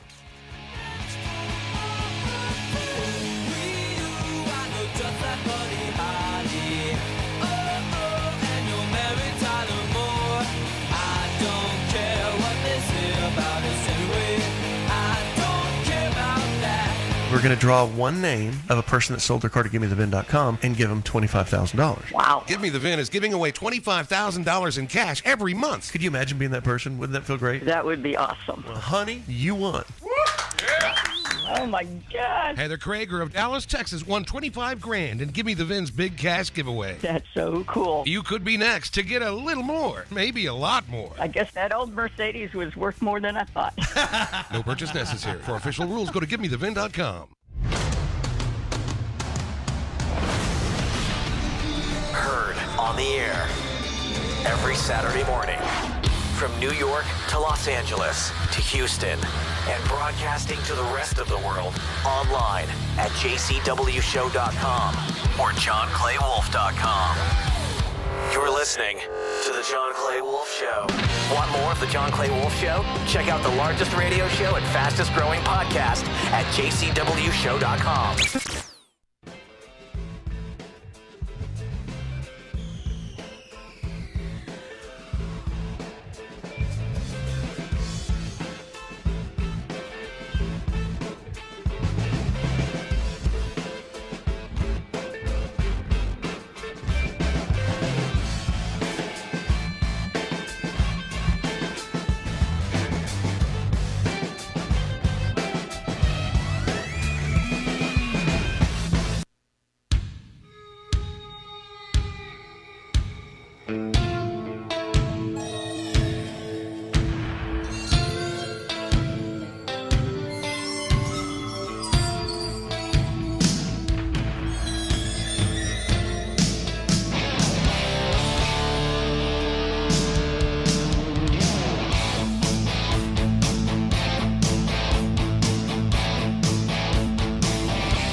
30 seconds, stand by.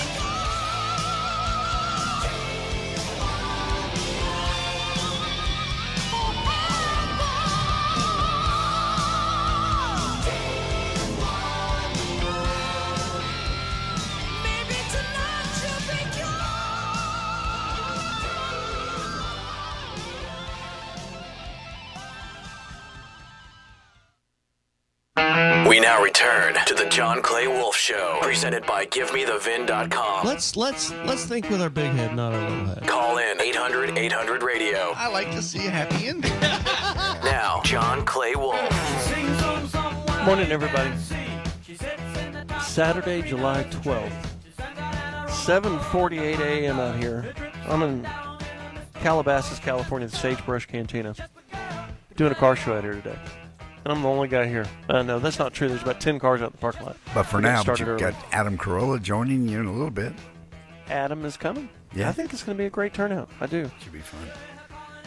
Mail from jail. Is that what you said is next? Yeah, we have a special mail from jail since Bobo's in Florida. Since He's Johnny off. Cash I'm isn't sorry, here. Excuse me, Johnny Cash. Yeah, Johnny Cash taking the weekend off, but we have a special guy to read it. It's DJ Lockjaw. This could be This interesting. should be really good. I don't know how DJ Lockjaw, are you there from wherever you are? He's not Oh, dead, y'all I guess. want to holler at Lockjaw? Hold Yeah, on, see if we hold can on. get him awake. I don't know. Lockjaw. It's very early. He is in prison, isn't he? Yes. Hey man, what's going on, y'all? There it is. Yeah, this your boy Lockjaw. And Johnny Cash couldn't make it, so I figured I'd read the mail from jail. You know what I'm saying? Johnny Cash couldn't make it, so you're going to do the mail from jail. Yeah. Yeah. Okay, this week we got a letter said, "Hey, John Clay, well, I'm glad you had an outlet for prisoners on your show. So many people forget about us, so it's uplifting to hear from other people in my kind of situation on the radio. I'm doing 15 years for aggravated early inhabitation."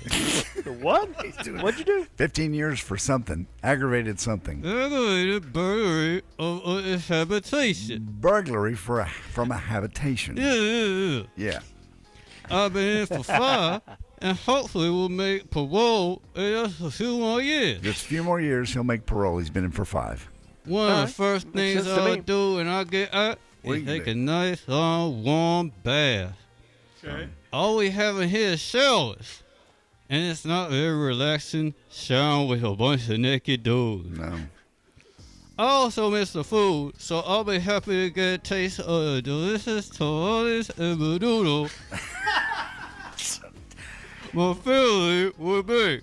I hear you have a Mexican restaurant, the Bosque Cantina. Bosque Cantina. He'll be glad to join you at the restaurant, the Bosque Cantina. Oh, good. I can't wait till he gets out and he can come. Right. I might have to make my way up there if you gringos know what you're doing. If you really know what you're doing, he'll make his way up there. Please keep me in your prayer and keep reading mail from jail. We'll be Edgar praying. Velasquez, I'm praying number this stops. 787-3467, Federal Correctional Institute, Beaumont, Texas. Beaumont, Texas. All right. All right. Thanks, DJ Lockjaw, everybody.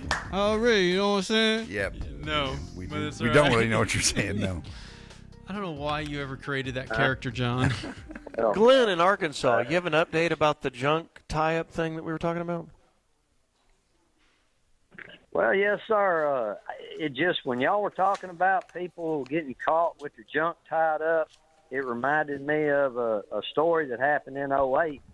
There was a CNN aviation specialist, some sort of, not an anchor, but a reporter specialist on CNN, Richard Quest, and he was arrested in Central Park with his junk in a rope, or I think his testicles in a rope. And when he was arrested, when he was approached by police, he apparently just said, and I've got meth in my pocket too. Of course. Bob in North Carolina, you have a comment on it also? I was asking what I saw at Hippie Hollow in Austin, Texas, with this guy with a rope tie around his stuff. What was it? Oh, it was a rope around it? Okay, No, I mean, it's like a hair tie. It's all bound up. Okay, well, if it just was bound up, then I guess it's not what I was thinking it might be. I don't know if you ever heard of foreskin restoration. Circumcised people kind of restoring their stuff. Oh, you you wish your parents hadn't have circumcised you? Yeah. Are you cut? Yes. Do you wish you weren't? But I haven't done it, but I've seen it and I've contemplated it. I've thought about it, but I've never done it. But what religion are you? Are you Muslim? No. You sound like a Muslim. They just did it because everybody did it when I was born in the late 60s. So if you had children, would you have them cut? I already did, and I didn't. Anteaters. All right, good. Hey, James, you have a question for me? Great visual. James in Galveston, you have a question for me? Yes, sir. What you got? Can you hear me? Yep, loud and clear. Well, I'm a student pilot. I know that you are a pilot, and I know you have a Falcon. What do you think about the Beechcraft 180 Sundowner? They're all the same. I mean, the 172s, the 150s, the 182s, the 206s, well, those aren't Beechcrafts. The Sundowner, I'm thinking of Cessnas. That Sundowner, it's a cheaper bird. It's a fixed gear bird. I don't think it's a constant. It's not a variable pitch prop. Nope. So it's like a 172 of Beechcraft. It's like a Musketeer kind like of a Cherokee 180, yeah. It's like is that. it $60,000? Well, how much are they now? So it's 80,000. He wanted 120, and he's my CFI. Hey, CFI is selling his own bird, so 80,000 cash. That's a good deal, right? My gut number was 60, but I don't know the TBO. I don't know the TTAF. I don't know any of that stuff on it. But yeah. Send us a picture of you. Send us a picture of you so that when you die, we'll hang it on the wall. Now, it's time for Plane Talk with your captain, J.D. Ryan. I don't know what to say about that. He's like, what is this? Send a picture in case when you die. What is that? Well, I don't know. The old plane just sounds like a hunk. I think it's probably a $40,000. I just didn't want to hurt his feelings. I've flown the Sport. It's really awkward to fly. It's not like do a Piper, do a Cessna. Beechcraft didn't get famous with that line. No, Beechcraft, the Bonanza, and the Baron, which you had a Baron, and you still do. And I had a Bonanza. When I started flying, they're like, don't go to Bonanza first because it's too complex and you're not ready for it. And I said, if I'm going to be cut loose and this is when I'm going to fly, I want to learn in the plane that I'm going to fly. So I bought one before I had my license, and I did my training in a Bonanza. And so after I did my practical and everything done, I was I was comfortable with it. Yep, I loved it. Well, they call them doctor killers for a reason because people can afford them, but don't really do the training that it takes to have a complex aircraft like that. And you apparently did the training. Well, I quit before I died. It's just a complex airplane the reason I quit is because I know that I don't need to be flying unless I'm zoomed in. If you're not zoomed in, then you don't need to be doing it. For sure. And I was flying once a week for a long time, and then when I quit, just showing up, once every 3 months, you're just not tuned up enough to be doing that stuff. And that's the way it is. It's kind of like this thing. Carolla and I are going to. I'm going to be doing the show from Sheboygan, Wisconsin next week at Road America. Sounds funny. Great big car race weekend thing, and I wanted to get I wanted to race, get a car up there and do the race, and I was like, I'll run over there to the track and get a license quick. And I meant to do it. So I put it off. I was supposed to go race next weekend, and I went out to the track, and I was like, I need to get a racing license. I figured it was a 3-hour deal. And they're like, dude, this is going to take like 3 weeks. Right. If you really focus. I'm like, really? So it's like getting a pilot's license. So I will not be racing. Because you can really, really hurt yourself. Yeah. I mean, this is track racing. I'm a car driver, dude. Yeah. I know in your head you are. In your head you are. Absolutely. In the video games, I'll whip your ass. It's like the guys that fly the aircraft simulators. Oh, I could fly an airplane. I did the simulator for hours and hours and hours. It's different. Hang on, boss. Hang on. Okay. It's not that different. Because I was a really good pilot starting out because I was a freak show on. I did simulators since 3rd grade. I disagree. It's very different. It's very wonderful training. It's very much the same until something bad happens. Until you really have to work the systems, or something bad occurs. Yes, up, down, left, right. Yes, you can do that on a simulator. In fact, airline pilots do. You realize the first time an airline pilot steps into an airplane with passengers, they've learned in a simulator. They've got they do their check rides in they've done simulators. check They rides. do the re-ups in the simulator. In the old days, they used to fly actual jets. Now they fly basically a simulator. Then the first time is with a passenger. Roger in Florida, you've got an 18 Camaro ZL1 convertible. Yes, you want sir. 60 grand? You want 60 grand for this 50 grand car? Are you there? Yeah, I'm here. I think it's a 50 grand car. The convertibles don't bring as much as the coupes, and it's got great miles on it. What color's your car? It's red. Love the car, but I think it's a 50 grand ride. I know it's a 50 grand ride in my world.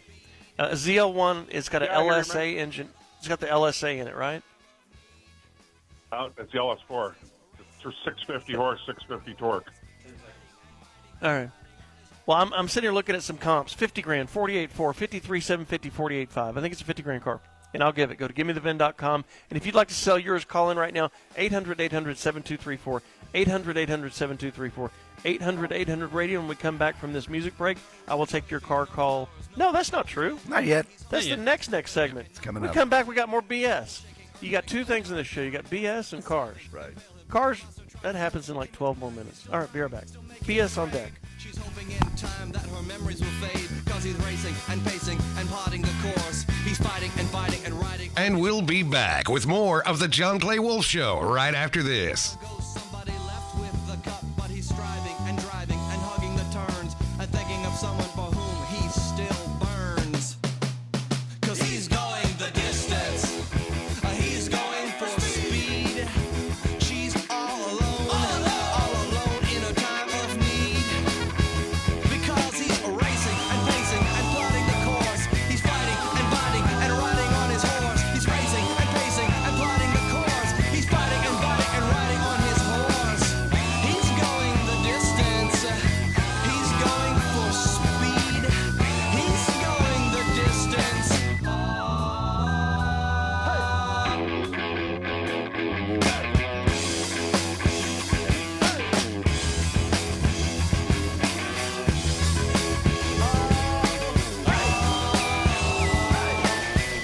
One, two, two, two.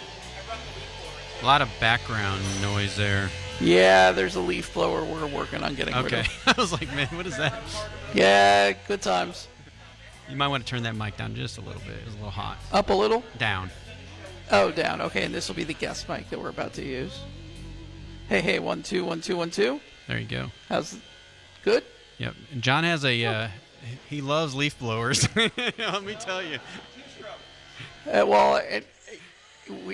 have the added bonus of now smelling the leaf blower. Oh, yeah. And hearing it, yeah. John cannot get away from the lawn guys. There's a long history of that. Okay, I'm going to pass this headset off. Okay.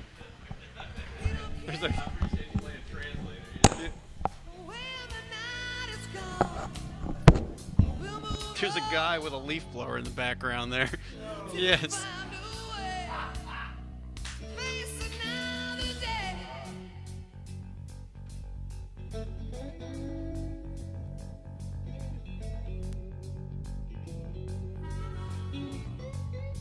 Four minutes.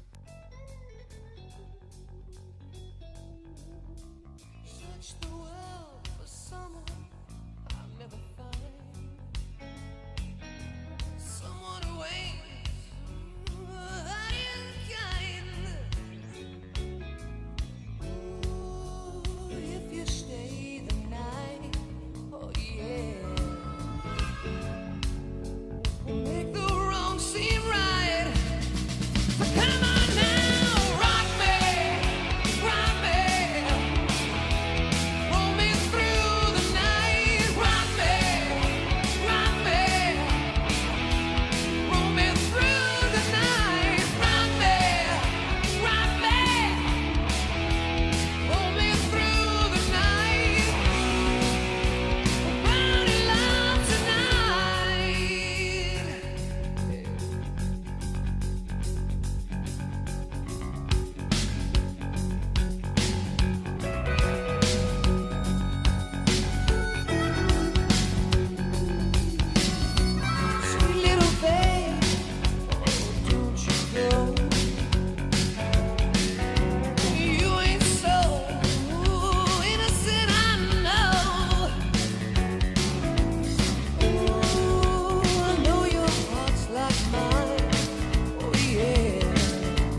2 minutes.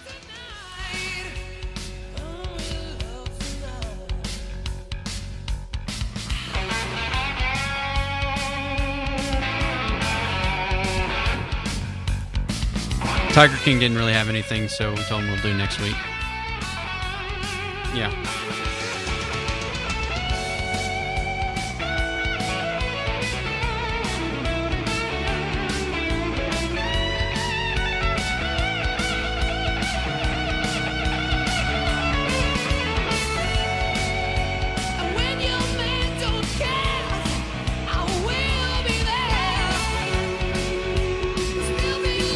Aaron, are you there? Can you hear me? I don't think I'm coming through.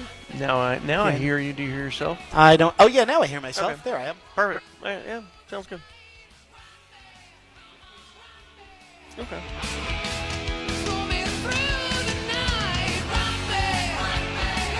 Oh, yeah.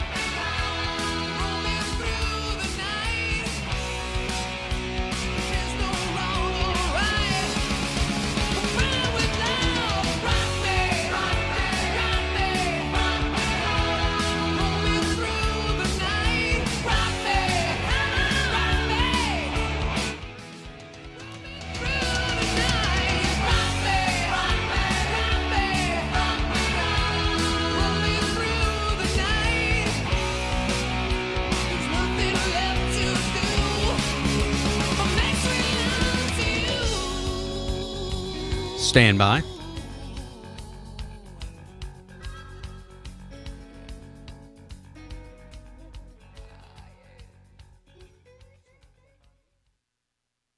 And now, back to the John Clay Wolfe Show. Call in 800-800-RADIO. You can also check out the podcast worldwide at jcwshow.com. You're listening to the John Clay Wolfe Show.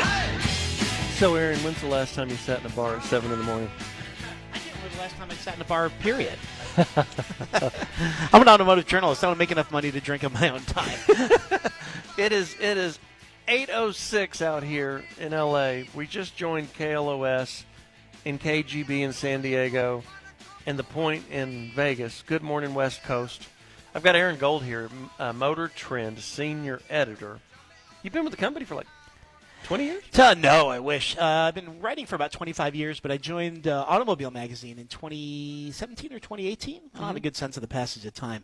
And then after the pandemic, kind of got rolled into the MotorTrend staff. What are you part of MotorTrend TV? I am on the magazine side, the website. So they kind of kept us separate. They kind of kept video and written separate. And that's good because Discovery has the video stuff, and we're still writing. It's over.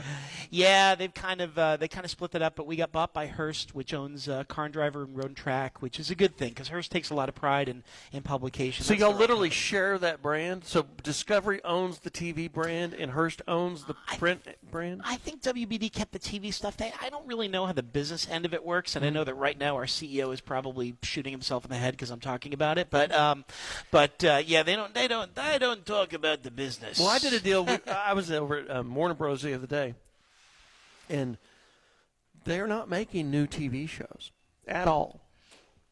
I don't believe there is a new auto show being produced anywhere, actually. Well, it's so hard to do it right. You know, the model set by Top Gear in the UK, and I actually worked for the US version of Top Gear for a while, which is tough to do.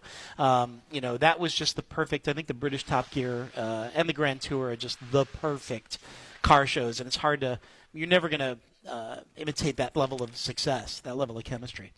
But that wasn't the only one. I mean, all of them. I mean, there was a whole lineup of car shows, and now the only thing that's on television is the reruns.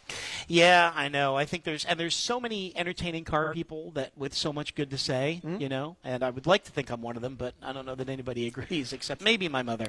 Richard Rollins and I are working diligently on creating a new channel. Oh, outstanding. Yes. And we've actually got an order for it's not contracted yet, I can't say who and what, but for a series, and we're going to start shooting that hopefully in the next 3 weeks. Oh, excellent. I can't wait to see it. And then we've got plans on, because I mean, making a 24-hour, 7-day-a-week channel is a big bite. That's a lot to do. So I have a lot of friends in the YouTube world, You know, that's really where a lot of this automotive stuff moved to. So much great content. And I'm going to bring them into the mix, and Richard does as well. So we are working on it. So that'll be something you can write about. But it's not, nothing's done till it's done. Yeah. It's not done yet. So tell me something. I'm reading some things you've done in the past. You drove every generation of Porsche 911? Yeah, this was this great trip. Porsche invited us out to Germany to kind of experience the 911 from its roots. And I am not a Porsche guy. Like when people talk about my 930 and my 964, I'm like, yeah, just tell me what year your Volkswagen is. Right. But it actually gave me a real serious appreciation for the car and the ability to go back to the roots and drive the really early models. And on an earlier drive, I drove the first ducktail 911. And let me tell you, What year is that? That was the ducktail. I don't know the numbers either. I got into a lot of arguments about that because the ducktail was 1972 in Europe and 1973 over here. So I wrote 72 because and I get about a billion angry emails. Well, at least they're watching. Yeah, they were paying attention. And you know, I found, and you probably know this, you drive a lot of cars, not everything lives up to the hype. Sure. But the first generation 911, everybody should have that experience. And I do a lot of our historical stuff. I spend a lot of time reading old issues of MotorTrend. If you look at the magazine, we do a rear view talking about what we were writing about 50 years, 30 years ago. I actually write that. It's not byline. So I read a lot of old articles, and I couldn't understand why everybody was complaining about power steering. What's so bad about power steering? Well, let me tell you. Drove that first generation 911. Everything should have non-assisted steering. That it is You can feel it. magical. It's a level of feedback it's almost impossible to put into words. You know, because a 911 is a car that is actively trying to kill you, right? Because it's a pendulum. It's the worst. I used to say every new generation of 911, the headline should be the perfection of the 50-year pursuit of a bad idea, hanging the engine out behind the wheel. But in that 911, you get so much feel the way it loads up. Like you always know where you are. You know how close you are to the limits. What's funny about those old cars without power steering is these guys, a lot of people like to swap out the steering wheels. Yes. And when you swap out the steering wheel on a non-power steering, there's a reason those steering wheels were 2 or 3 times as large. Yeah. Because you get leverage on it. My first old car, I don't know if I should say this on the air, was a Duster, a 6-cylinder Duster with that went 5.5 turns lock to lock, and it was a slant 6, so it's never going to 0 to 60 in about 2 days. But a friend of mine's like, you should do something with the suspension. I said, you don't understand. Cornering speed in a Duster is limited by how fast you can move your hands. You know, because 5.5 turns lock to lock, it takes you an hour to make the turn. And you better be rolling. Yeah, you have to be moving. As soon as it's dead stop, you can't move it. But you just take your foot off the brake and let it start to roll. And so I've got a 67 442 that's like absolute perfect. It's the best one in the world, I do think. The car's all over the road. Yeah. Perfectly restored. You know, it's one of those deals that they probably spent $250,000 restoring it. It's perfect. And 70 miles an hour, you're like, whoa. I mean, it's scary. I have an old Dodge Polara that I don't drive much. Just a 4-door pillar sedan with a 318. And yeah, you don't want to be doing much more than about 65, 70. Because also it's got non-assisted drums. And at that point, the brake, you know, you step on the brake in that car and all you hear is laughter. So when you went through all the 911s, what was your fave? Do you remember? The original was quite wonderful, but the first, I should know the number. Everybody's going to stop reading me. 96. I don't know the number. The first air-cooled 911 really impressed me because it's like so much was changing. That was such a monumental change to go from the first water-cooled 911, forgive me. To go from air-cooled to water-cooled. And it was so like 98. It was like, and it was like Porsche went to such great lengths to tell the loyalists that nothing was going to change. We drove the turbo version of that car, the high end. This is Porsche's own car, and I just thought that thing was brilliant. It was fast, it was communicative, but it didn't feel like it was gonna try to, you know. So the 993 is the last rendition of the air cooled. So it's the car before the one you're talking about. Yes. And the most sought after, in my opinion, 911 within reason is a turbo 993. And I drove that too, and I love that car too. It was just end of an era. I had driven one 993 when I was an intern at a magazine in Britain, and it was an automatic car. And one of the problems you have when you convert a car to right-hand drive is the pedals are offset. And the pedal offset was really terrible in that right-hand drive 993. The gas pedal is almost dead center. The brake is where the clutch is. And I'm assuming you've driven a 993, so you know they have great brakes. And every single person, including myself, got in the car. Because at the time, in early 90s in Britain, there are no automatics. They just don't exist. You know, there's a handful of them.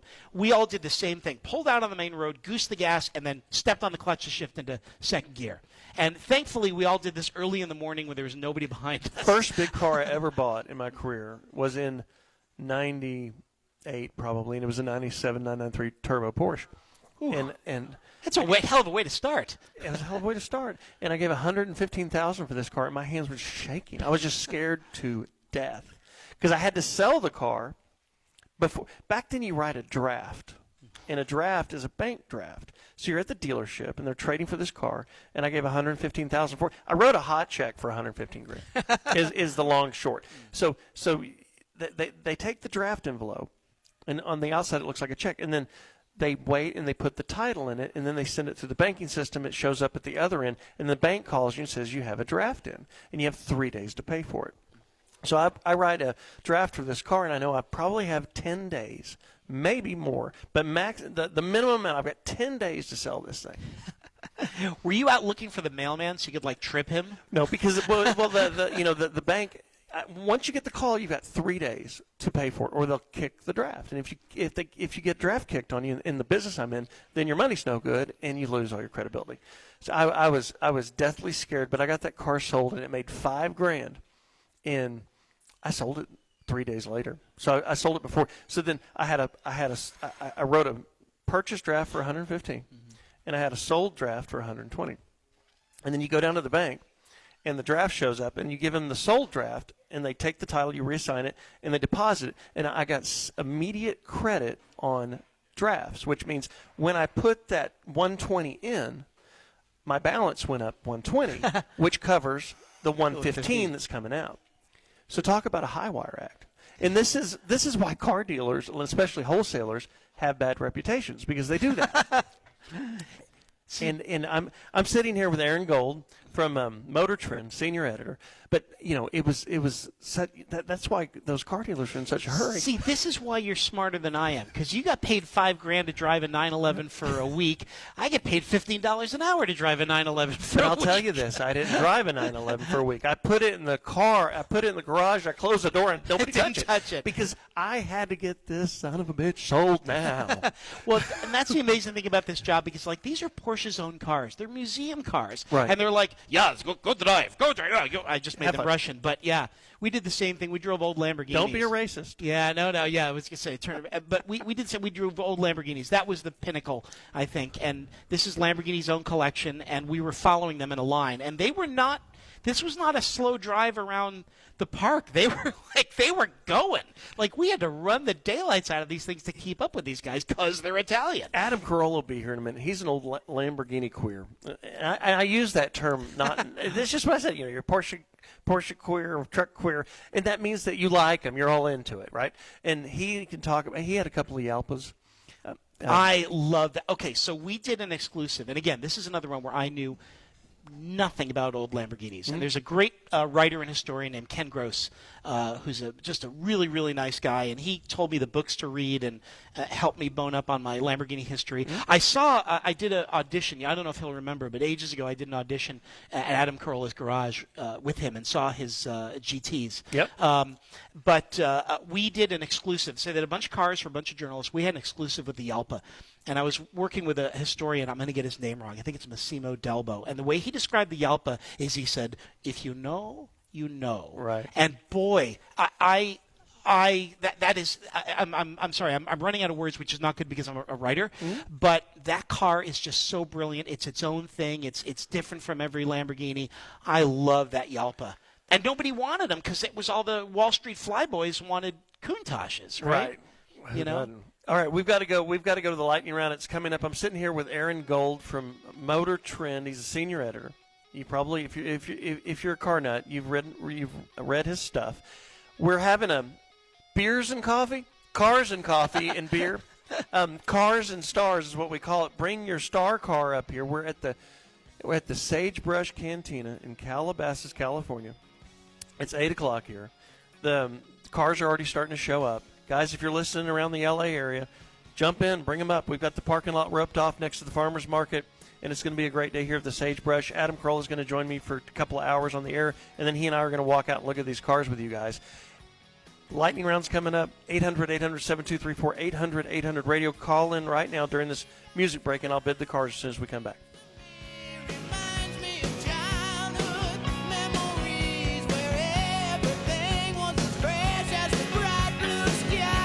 Alex. Hello. We've been trying to track you down. I don't know if you've noticed that. Do you have any idea why? Something to do with the radio thing. Every month we're doing a giveaway. GiveMeTheVin.com. Giveaway? What you giving away, man? $25,000. Alex Jackson of Pensacola, Florida is the latest winner of Give Me the Vin's Big Cash Giveaway. Are you for real? Every time that you sell a car to Give Me the Vin, you go into a drawing for that month. And, dude, you won. That's great, man. I'm having a baby boy in about 3 months. That's a lot of diapers, man. Name him John Clay. Okay. No purchase necessary. For official rules, go to GiveMeTheVin.com. This is it. I showed them what true artistry looks like. The John Clay Wolfe Show. If it's more you crave, check out JCWShow.com. Podcast replays, Twitch, socials, live stream, and check out the GMTV Garage YouTube channel.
Three minutes.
2 minutes.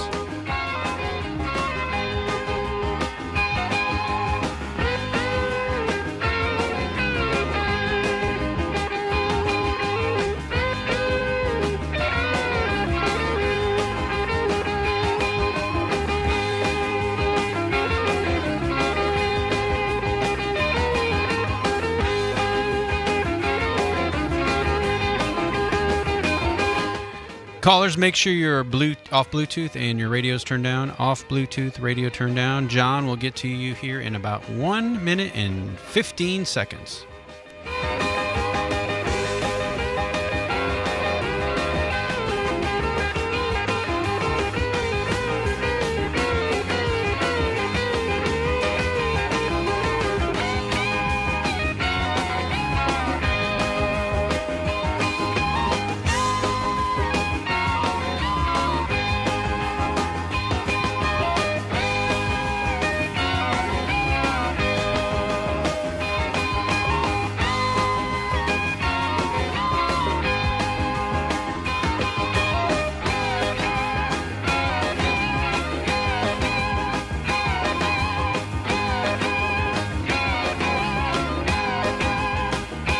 30 seconds, stand by. Callers, make sure you're off Bluetooth and radio turned down.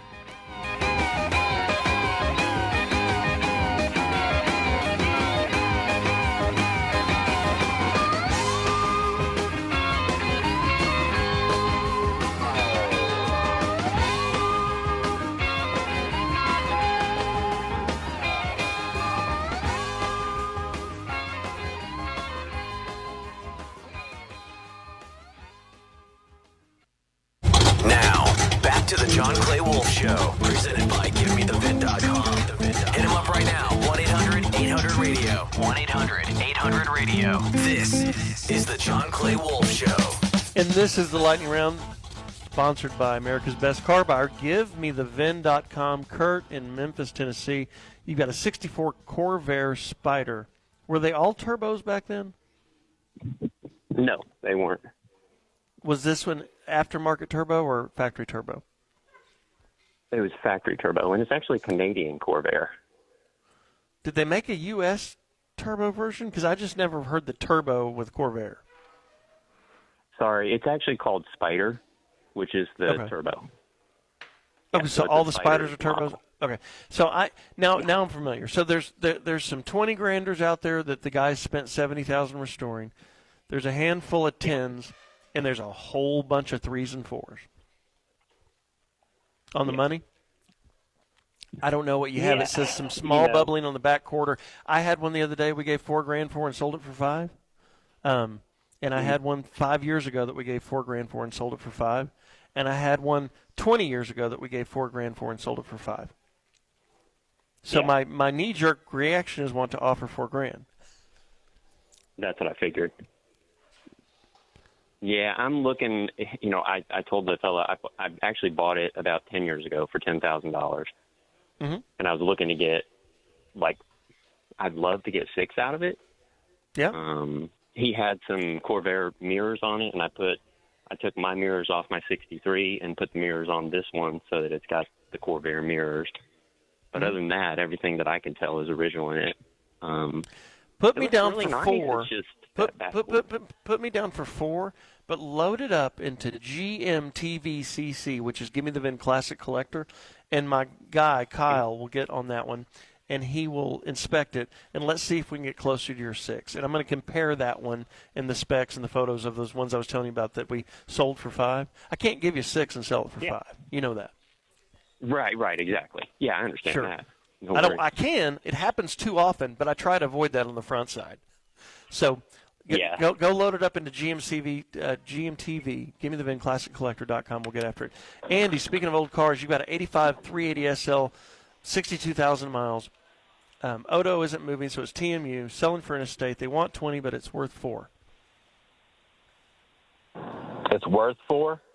Yeah, these cars are like these Corvairs. I mean, I can't tell you how many of these cars I've sold for $5,000.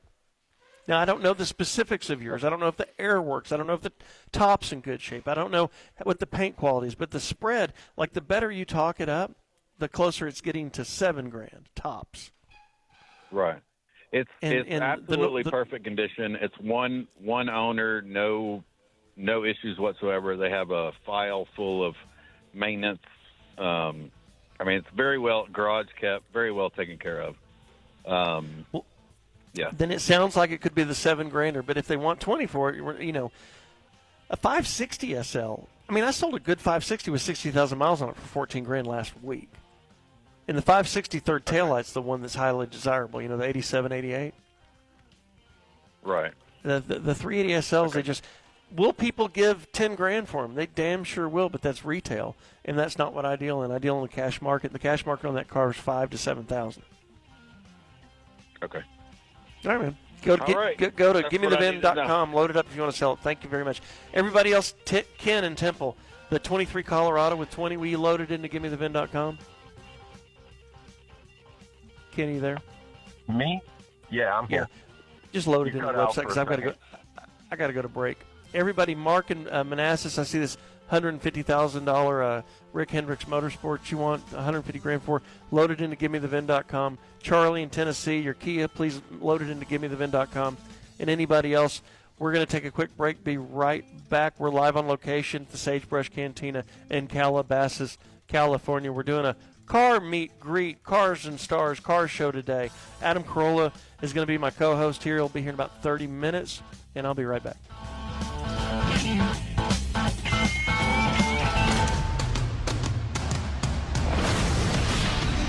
Heard on the air every Saturday morning from New York to Los Angeles, Chicago to Houston, and broadcasting to the rest of the world online at jcwshow.com or johnclaywolf.com.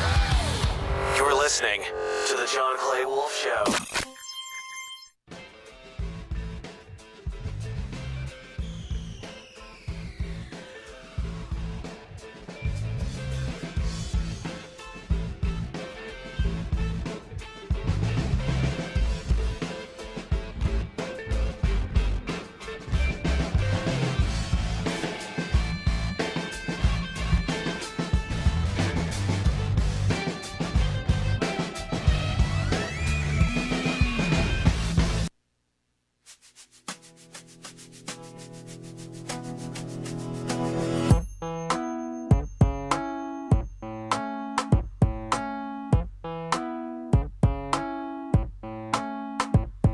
I wake up every evening with a big smile on my face, and it never feels out of place. And you're still probably working at a 9-to-5 pace. I wonder how bad that tastes when you see my face. Hope it gives you hell, hope it gives you hell. When you walk my way, hope it gives you hell, hope it gives you hell. Now where's your picket fence, love? And where's that shiny car? And did it ever get you far? You never seem so tense, love. I've never seen you fall so hard. And do you know where you are? And truth be told, I miss you. And truth be told, I'm lying. When you see my face, hope it gives you hell, hope it gives you hell. When you walk my way, hope it gives you hell, hope it gives you hell. If you find a man that's worth the damn and treats you well, then he's a fool, you're just as well, hope it gives you hell. 2 minutes, 2 minutes.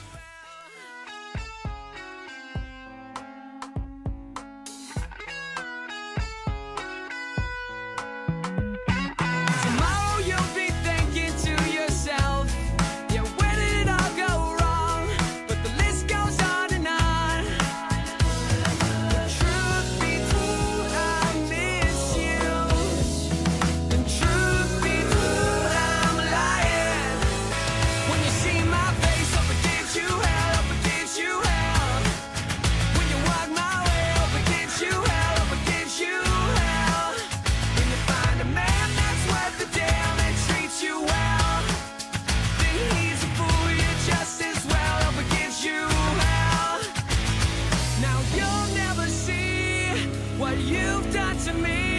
1 minute. 1 minute.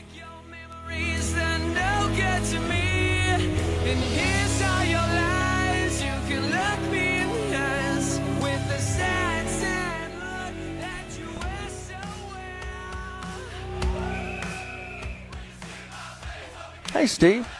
Good to see you. Throw on your headset. Let's check it out. Get the level right. Oh, right there.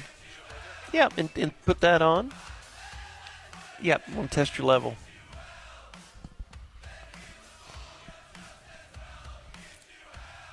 $30 seconds. Road to Monterey. Talk into it. Let me hear what you got. All right, testing. I can hear Bingo. nothing. But Oh, really? Oh, no, I can hear you. Okay, can you not hear you? Got him down the line here. Good. Yeah, I can hear me. Yeah, I can hear me. Stand Okay, by. you might bring up a No, he was good.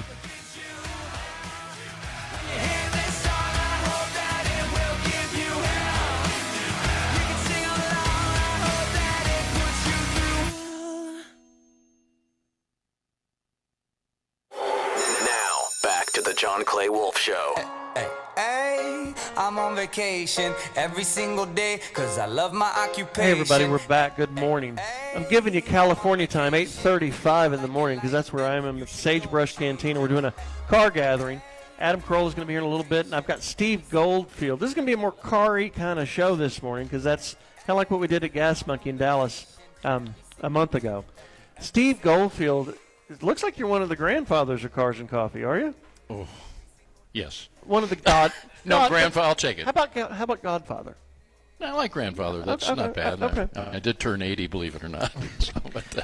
So I'm sitting here looking at your bio, man. I mean, Gumball 3000 6 times, all over the world. Mhm. Gold Rush Rally, Goldfinger Fuel Run to Monterey, Corsa Rally, Long Run Rally, Run to Monaco, Ferrari Rallies, Players Run. I mean, you've just done it all. Almost. What's next? Well, Road to Monterey?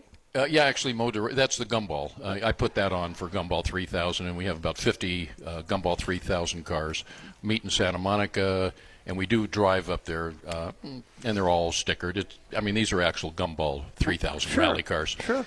And we take our drive up to Monterey, and then end up at the Gumball House, and various parties and events. And What's your driving record look like?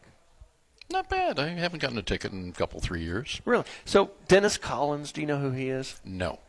He's a car enthusiast. Richard Rollins from Gas Monkey, if you ever remember that show, and Dennis, he was on that show, and they're both into it. And I think they held the Gumball record for a while, like 10 years until Ed at Van Wicke knocked him off. I think you're thinking of Cannonball Run. You're exactly right. And I actually started the Cannonball Run Rally in 2015, which you didn't have on there. Okay. We did, but not the Cannonball that, even though we had the trademark. Didn't they run from New York to Long Beach? Yeah, no, to actual Redondo Beach. You see, this all ties in because my Zuma Cars and Coffee ends up at the finish line for Cannonball Run, the actual finish line. So they were in a Maranello. Yeah. And Richard and Dennis, and they broke the record. And he told me the truth about how they did it. They didn't cheat, but the level of intensity. Oh, yeah. And the 7 different license plates and switching them, just like the movie. And the CBs and the P stations and the extra fuel cells in the back and the crazy amount of electronics. He said they averaged, did he tell me they averaged 130 miles an hour? Oh, at least. That's not fast. How the hell do you do that and not get tickets? Helicopters, spotters. Okay. Yeah. So does the law know you're coming and they help? Well, they don't advertise it. Right. They don't advertise that they're about to do a Cannonball Run. Otherwise, they're going to have, like from the movie, you'll have Jackie Gleason all the way through to the end there. Right. Yeah. But what I didn't put on that Cannonball. Okay. We did the Cannonball Rally, Cannonball Run Rally, and our first one was from Massachusetts, Lenox, Massachusetts to Havana, Cuba. So we were the first ones to ever have a rally. You ran to a ferry boat and you ferried over to Cuba? No, actually we couldn't do that. So it was more of a luxury rally, so it wasn't a race. Okay. But we ended at Key West on Duval Street. That was our finish line, about 70 cars. And then the next day, we I hired 2 737s to take us to Havana, Cuba, for our after party for 2 days. Okay. And when we did that, everyone was nervous. I wasn't because I'd been there a couple of times. They're on the plane, and I'm telling people on the plane, all right, we're about to land in Havana. And they're all worried about Castro and communists and all for this. good reason. Oh, yeah. And so but I'm scaring them worse. And when you get out of the plane, go directly to immigration, show them your passport and your visa. Once you can get through that, pick up your bags, go into the parking lot, and you'll see the big Cannonball Run buses. Mm-hmm. So they did, and they're all, okay. Right. Armed guards. Oh, yeah. So they go in the parking lot, and no buses. And there was crowds messing out with there. it? They had no idea. Nobody- They were freaking out. But I hired 1950s cars with our Cannonball Run logos on the windshield to pick them up. So they had no clue that was happening. They all thought they were stranded in Havana.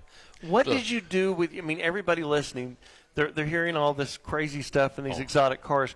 What was your business growing up? How did you make a living strong enough to be able to do this in your later years? Well, now that I'm doing a Cars and Coffee, I started out parking cars in Hollywood.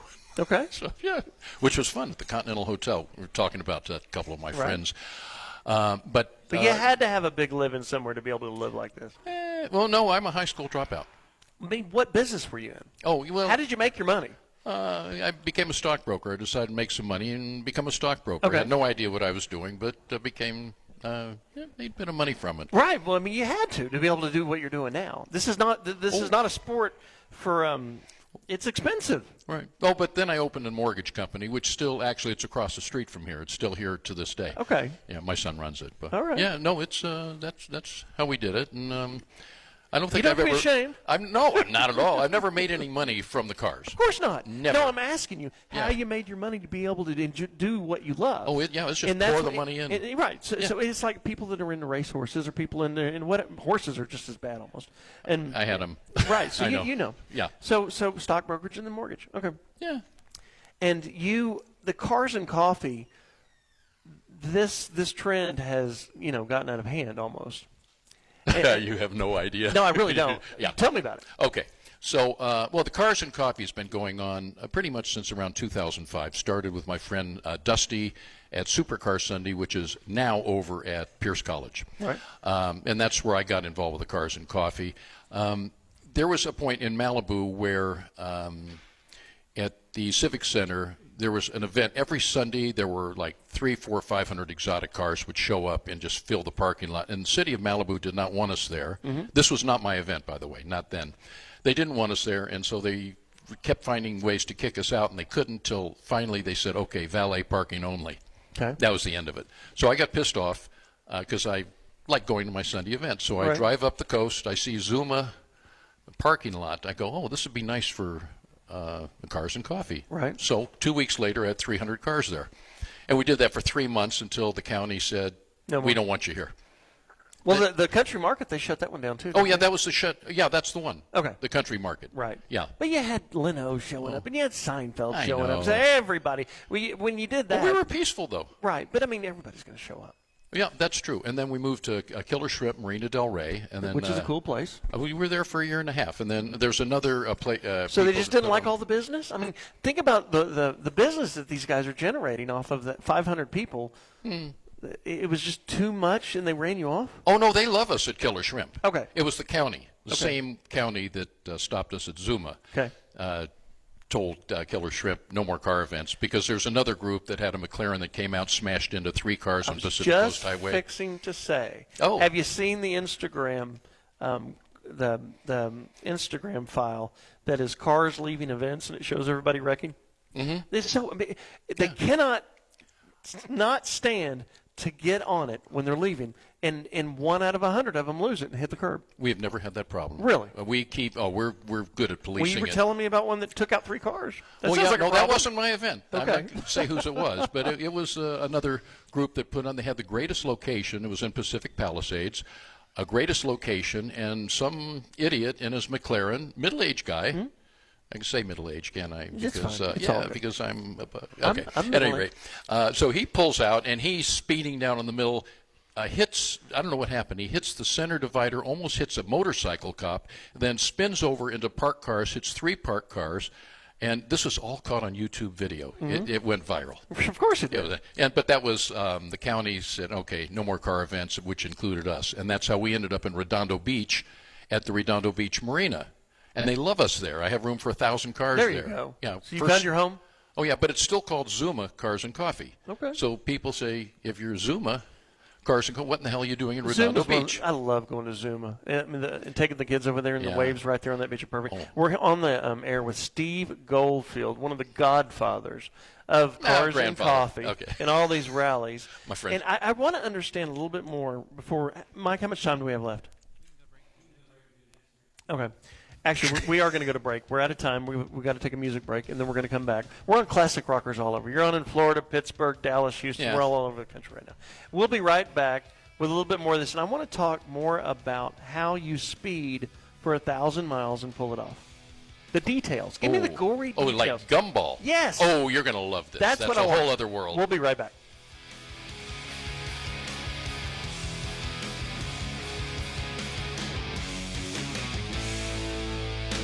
Yeah, some people say syndicated shows aren't that good because they don't have that local feel. Right. But you don't skyrocket to the #1 weekend spot by sucking. The John Clay Wolfe Show.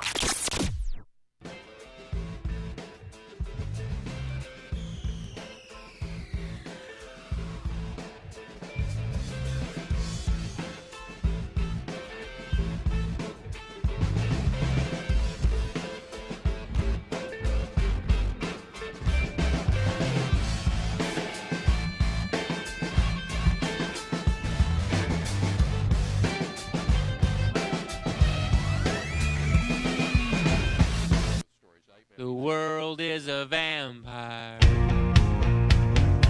sent to drain secret destroyers hold you up to the flames. And what do I get for my pain? Betrayed desires and a piece of the game.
still just a rat in a cage. Despite all my rage, I am still just a rat in a cage. And someone will say what is lost can never be saved. Despite all my rage, I am still just a rat in a cage.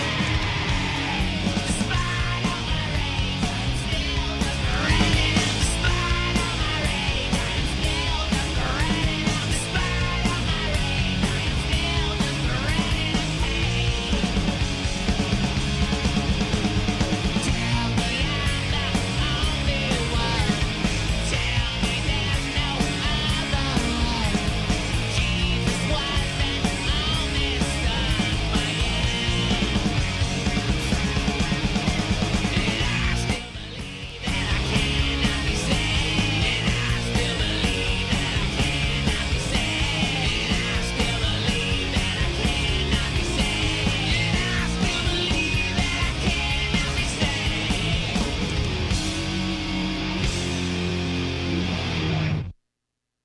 I am smelling like the roses somebody gave me, 'cause I'm dead and dead. Give me the vet. The John Clay Wolfe Show, America's largest weekend morning show. 800 radio. And check out the podcast at jcwshow.com. And now, Senor Juan Clay Wolfe. Hey guys, California listeners, especially LA, northern LA. We're in Calabasas right now. If you want to bring your car down, we're at the Sagebrush Cantina. Adam Carolla is on his way up. He's going to join the show in a minute. There's a car gathering going up here, and I've got the godfather of car gatherings for SoCal, Steve Goldfield. Zuma Cars and Coffee is on the air with us. Thank you for coming, Steve. And you know, he's done every rally, everything all over the place. And what I really want to know is, let's use Gumball. What are the top 3 cars that you think are the most effective cars to win a Gumball rally? Okay, first of all, I have to explain. A Gumball rally is not what you think it is. It's not a race. Well, then let's do cannonball-ish style. Well, no. Okay. Oh, okay. No, but Gumball is particularly, you want to know, it's not a race, even though some people maybe get up to over 200 miles an hour. And Gumball never was. Okay, all right. Yeah. So I didn't know that. Yeah, but some people do go over 200 miles an hour. All right. On Gumball. That's known to have happen, but it's not promoted by Gumball. It's because it's more of a high-end international party on wheels with cars, some of them worth several $1 million, Sure. and go 3,000 miles. Okay. I've done Sweden to Las Vegas. I've done so it's a London rally. It's not a race. It's a rally. Yeah, that's different. And that's the first thing they say on that. It's a rally, not a race. That makes sense. So let's talk about races, because a good friend of mine, he and his bud, they're both friends of mine. He's got his time tattooed on his arm, and he won the Cannonball, and they did it in a Maranello. 575. I forgot which one. Probably. But what would be your top 3 cars if you wanted to win a Cannonball style race across the country? Oh, that's a hard one. You've got to have room for extra gas tanks. Right. That's one thing right there. You've got to have, I'm a pilot also, so you have to have toiletries. You got to have toiletries. Right. Right, okay. You got to have a catheter. Relief tube. That's what we have up sure, there. Sure. No, relief tube. You have to have that. And, of course, snacks and stuff. And then you'll have to have, so in the car, it almost doesn't matter what car, because if you're going to average like these other fellows, 130, 135 miles an hour, that's slow for the cars these days. Right. Yeah, I mean, our cars now, they do 200 miles. They'll do 200 miles. Sure, it's not a biggie. So it's more about the equipment in the. Yeah. So tell us, educate us. How do you do it? I mean, you could take an SUV and do it. It doesn't have to be anything fancy. Okay. So So how do you win? Go fast, don't get caught, but you have to have spotters. How do you spotters? You have spotters. You got the money. You got helicopters. You have spotters. You have people that are way up ahead of you. A whole radio system. It's a real art to do that, and people can do it. But here's the problem. Once it's known throughout the police force, throughout the country, then they have radios which are faster than your cars. Sure. So they can radio ahead. So there is also a matter of the route. Okay. So you have to have your route plan. You got to have 3 routes? Yeah, at least. It at could least, be. okay. Because it can't be just on the highway. Gotcha. No, we're just going to take Highway 10 across. It's not going to work. No, that's not going to work. You're going to get popped.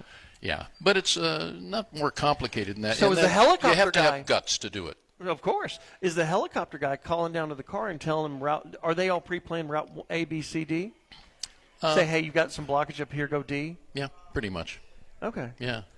So, in other words, if you get really sophisticated, you can do it. But it's now it's. I couldn't do it. I couldn't do it now. I'm not that good.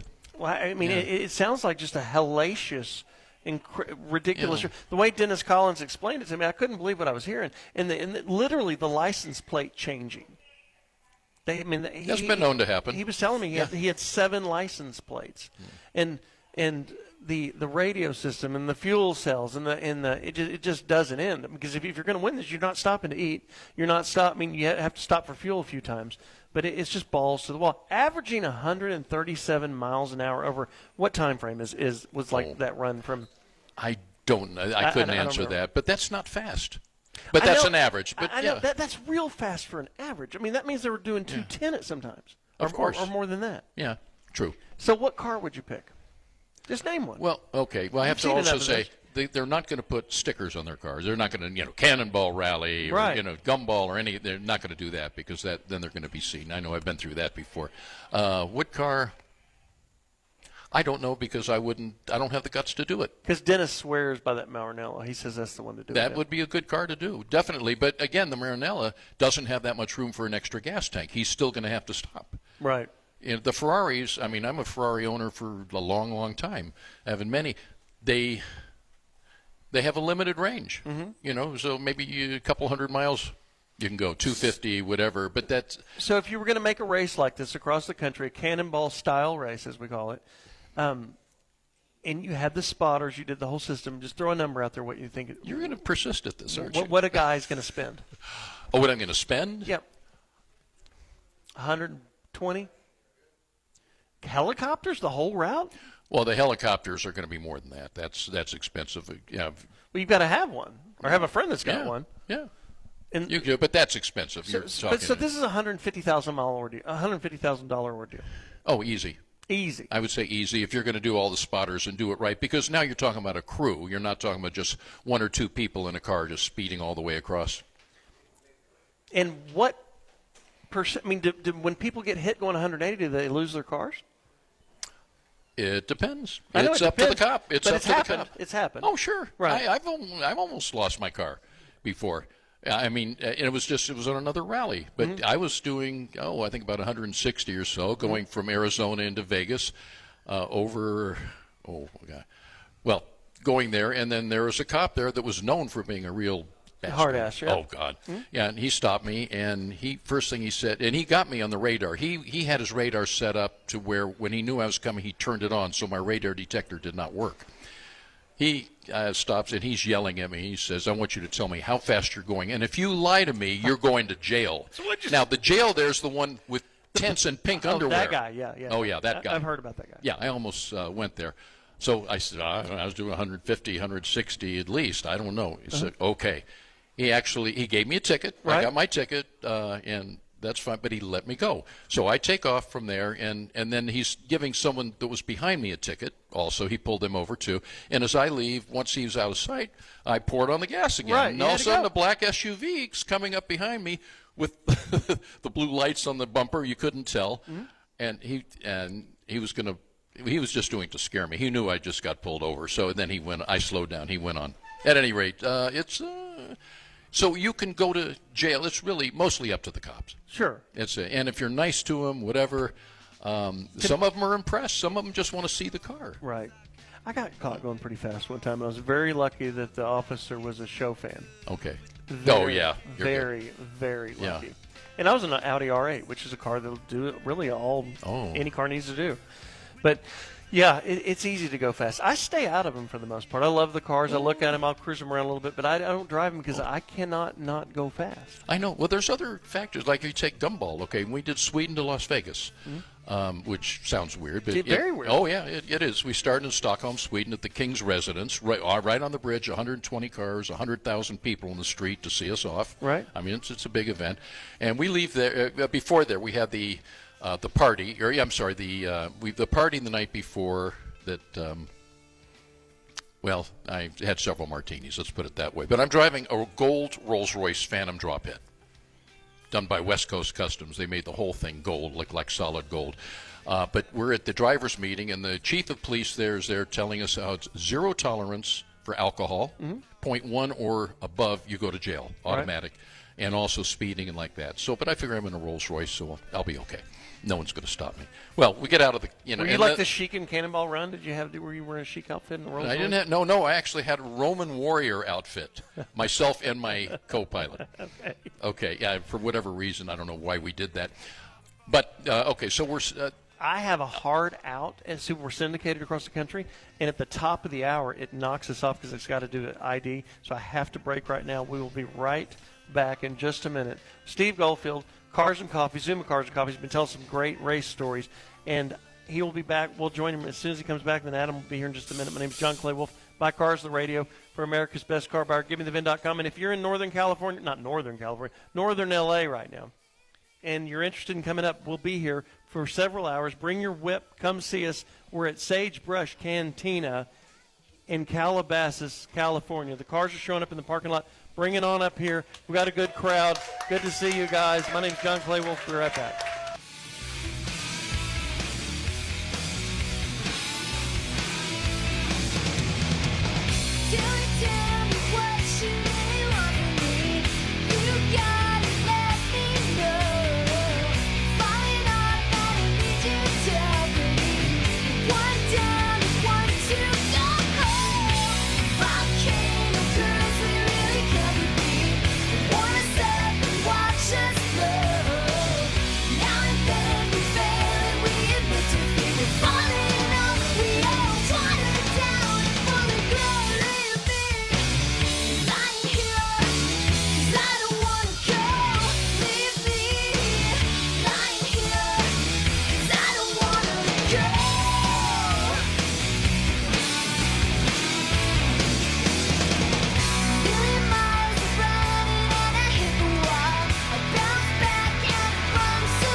So if you've been following what Jimmy the Vin has been doing, you know that we've got this 79 Trans Am.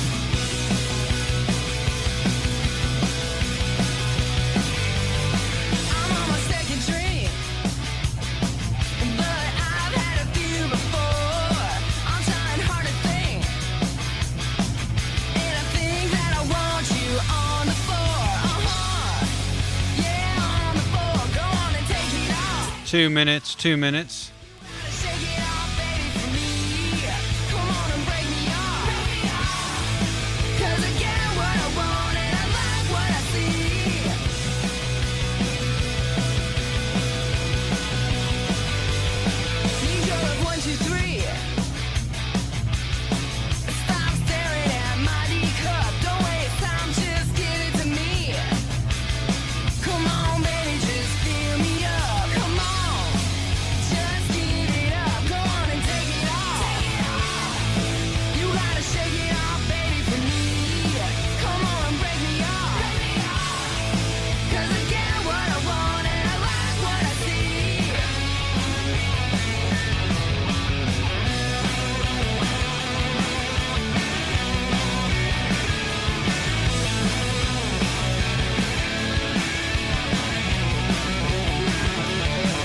One minute, 1 minute.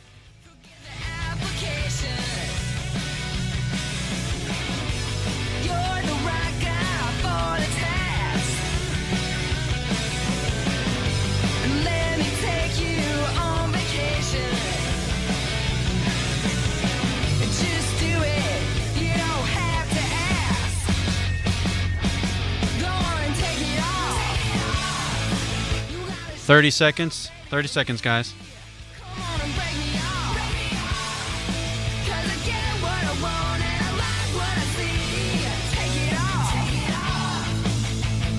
Stand by.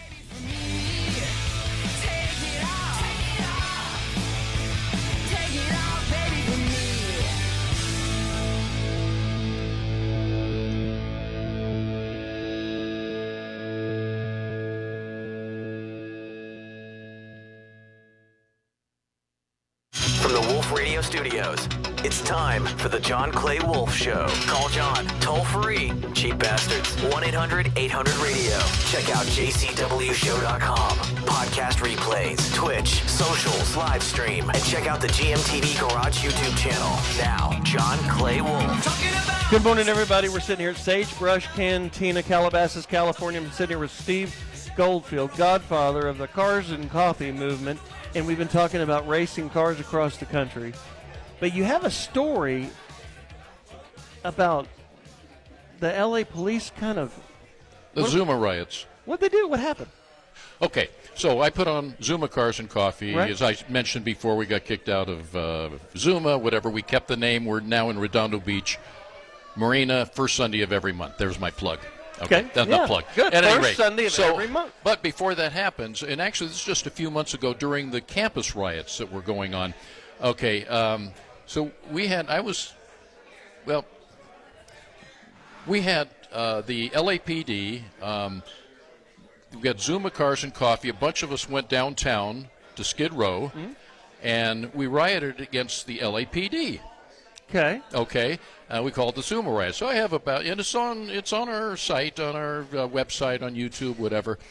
So I've got maybe 75 people behind me, and we're all going, Zuma, Zuma. But, just for a bunch of old guys that want to put on a Cars and Coffee, we keep getting kicked out. And then, and so they have the helicopter, the mounted police, they have the riot police there, hitting less than lethal, and all, and we're going back and forth. And is everybody laughing? Oh, it was hilarious. Okay. It was funny. It was funny. It sounds like a stage. Well, then I have my friends calling up saying, we're friends of the police. What are you doing? Trying to piss them off? Well, what it was is the Ferrari Club invited us to, or the LAPD invited the Ferrari Club to come do practice riots against them. Oh. We took and it was a real riot. I mean, I got hit with less than lethal and all that, and we're going, Zuma, Zuma, and it was hilarious. And then the next night, they went over to USC and broke up that encampment. Sounds like a South Park episode. Oh, it was hilarious. We had like 10 of the mounted police. We had the helicopter. They're burning. They set a car on fire, and we're on Skid Row with Ferraris and stuff. At any rate, that was that part. That's great. I have stuff, but yeah. All right, JD, are you there? I am, yes. Hi, are you back? I'm good back. Morning, JD. Yes, good morning. The crowd is showing up. It's looking good around It sounds like it. Sounds like this is everybody's fun. I wish you guys could be here with me. interactive. Yeah, I heard there's some Jelly listeners there. Roll, on him being the gold digger, not his wife. What? I don't want to do a Jelly Roll impersonation. He's done so much good lately. I think I need to quit bagging on Jelly Roll. Well, actually, people have brought up the fact that, his wife was a porn star and she's a gold digger. And he's like, not really. In fact, when we met, it was completely different. This is cut number 9. My wife grew up in Las Vegas, Nevada. My wife was a high-end escort her whole life. That's what she did when I met her. I was broke. I was living in a 1996 van, literally didn't have a house. And this woman has like 2 condos and a few sports cars. It's so funny now, the internet, when I won these awards, are like, gold digger. I was like, I was the gold digger. This woman had so much money. You would just wonder what would attract her to him at that point, because he's not exactly hot. He's a fat boy. He's a big fat boy. He's lost a lot of weight, but come on, really? Hey, speaking of L.A. riots, Trump made L.A. traffic much better with illegals hiding from ICE. Cut 2. I got to hear this. Okay, this is on Fox News. They have a show called The Five, and a guy named Jesse Waters, in case you don't watch it. He noticed how Los Angeles traffic is much lighter recently. Why, you ask? Cut 2. I don't know if you guys seen this. People are showing what Google Maps looks like in L.A. now that all the illegals are hiding from ICE. There's no traffic on the freeway. You can go on the 405 and you go 65 miles an hour. Trump has literally reduced traffic in Los Angeles, and Democrats are complaining. These guys are obviously not broadcasting from L.A. Is that There's true? still plenty of traffic on 405. Is there the 405? It's just them stirring it up. It's Fox. What do you want? They're stirring it up. There's another Trump story. I mean, this is amazing, too, that Bobo's out, and all of a sudden there's a lot more positive We Trump should wait till stories here. Carolla gets up here so we can hear his take on All it. right. This will give him fodder to get rolling. He can't help himself. I'm just bringing the news. 800-800-7234, 800-800-radio. Mark and Manassas, I was saying earlier, a Rick Hendrick Motorsport Edition Camaro, I don't know the car personally, but I don't know a world that I would live in where that car's worth $150,000. Can you tell me about some comps that would make sense? What do you Mark, want to know? I want some sales that are at $150,000 on a car that's like yours. Comparable sales. Well, okay. Comparable sales would be number 25, which was the last car built, that belongs to Jimmy Johnson, which was sold for $248,000. But if they're sold as a charity car, it doesn't count. I understand that, but I had a conversation with the people at Callaway a couple of weeks ago, and they said, "What would you like for the car?" I said, "I don't know, $150, $160," and they said, "That's a fair price for that car in today's market." Would they write a check? No, they don't buy their cars back. They just said it was a fair price. Well, let me tell you a quick story. We bought a prototype Shelby, I think a 2002 or 2012, I forgot, the GT350, and it was the first one. And Carol breathed all over it, and he took it home, and it was when they were getting that car ready. And we gave $170,000 for it. Shelby told us that that's a fair price. It'll probably bring $200,000. I was not involved in this conversation, or I would have stopped the transaction. My buyer bought it. And he had some other people that were giving him great advice like you just got. And I'm not saying you're wrong. I'm just telling you my experience. We sold that car at Barrett Jackson, West Palm, 2 months ago, for $110,000. And after paying the $10,000 sale fee, we lost $73,000 based off of everybody's good advice. And this is why I'm such a jerk. Because are you saying when it comes down the same car? No. I'm just telling a story about a car where Shelby and everybody told me we were ripping it and it was great and this thing's too cheap and you're right. I mean, you need to buy it. Well, the open market spoke and we lost $72,000. So I got to watch out with these things. So let me get familiar with yours. Go to givemethevin.com and load it up, and let me research it. Let me get smarter because I don't know this one off the cuff, and I'm not in the mood to blow $50,000. I can tell you that. 800-800-7234, 800-800-radio. Mike, is it time to go to break? You got 2 minutes, yes. Okay, we got 2 minutes. Yeah. You can call in during the break right now and load up for your cars. If you want me to bid some cars, 800-800-7234, 800 radio. Adam Carolla just got here. Good morning, sir. And Steve Goldfield is Cars and Coffee, Zuma, the Godfather. He's invited me to run the gumball. The gumball. The up to gumball Monterey. rally up to Monterey. And we'd love you to come. What's the date? It's going to be August 13th. It's on Wednesday morning. We've got a whole route planned where we're going to avoid a lot of the traffic, and we've got about 50 gumball spotters? cars. Huh?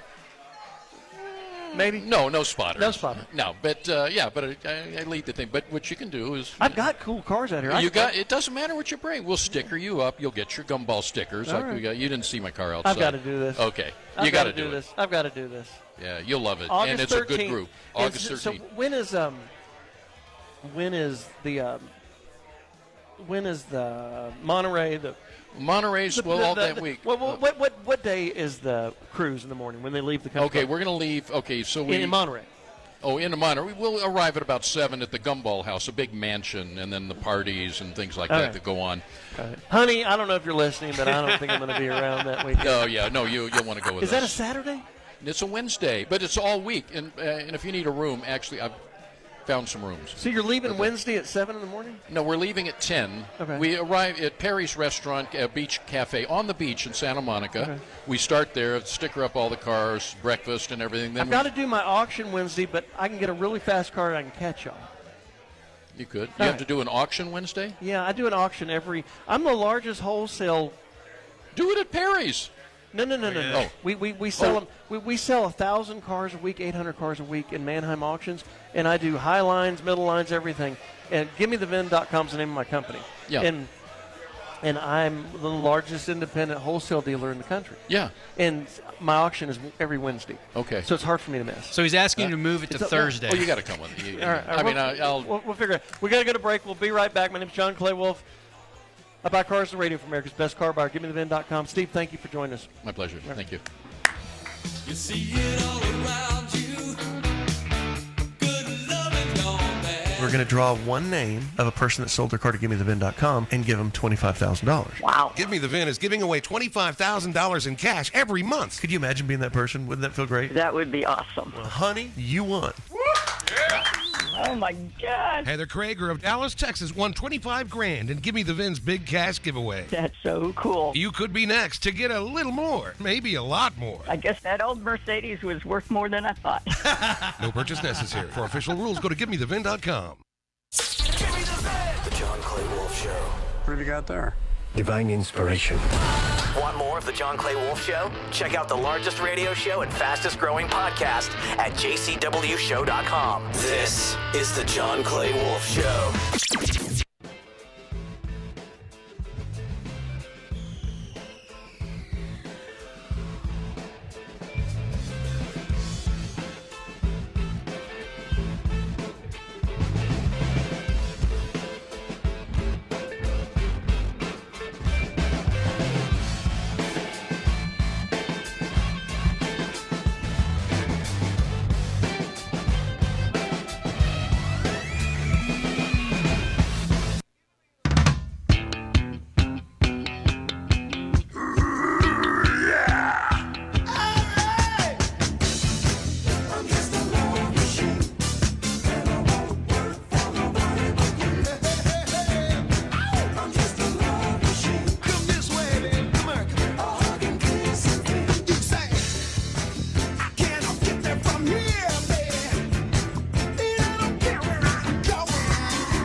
2 minutes. 2 minutes.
Hey, John.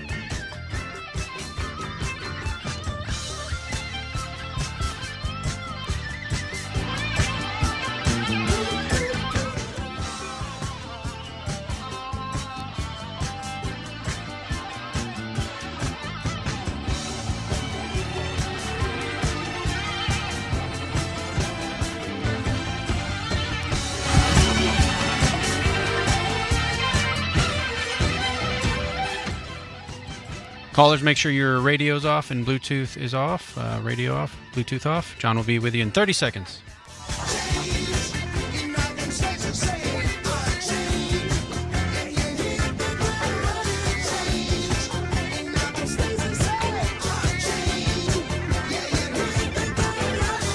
Stand by.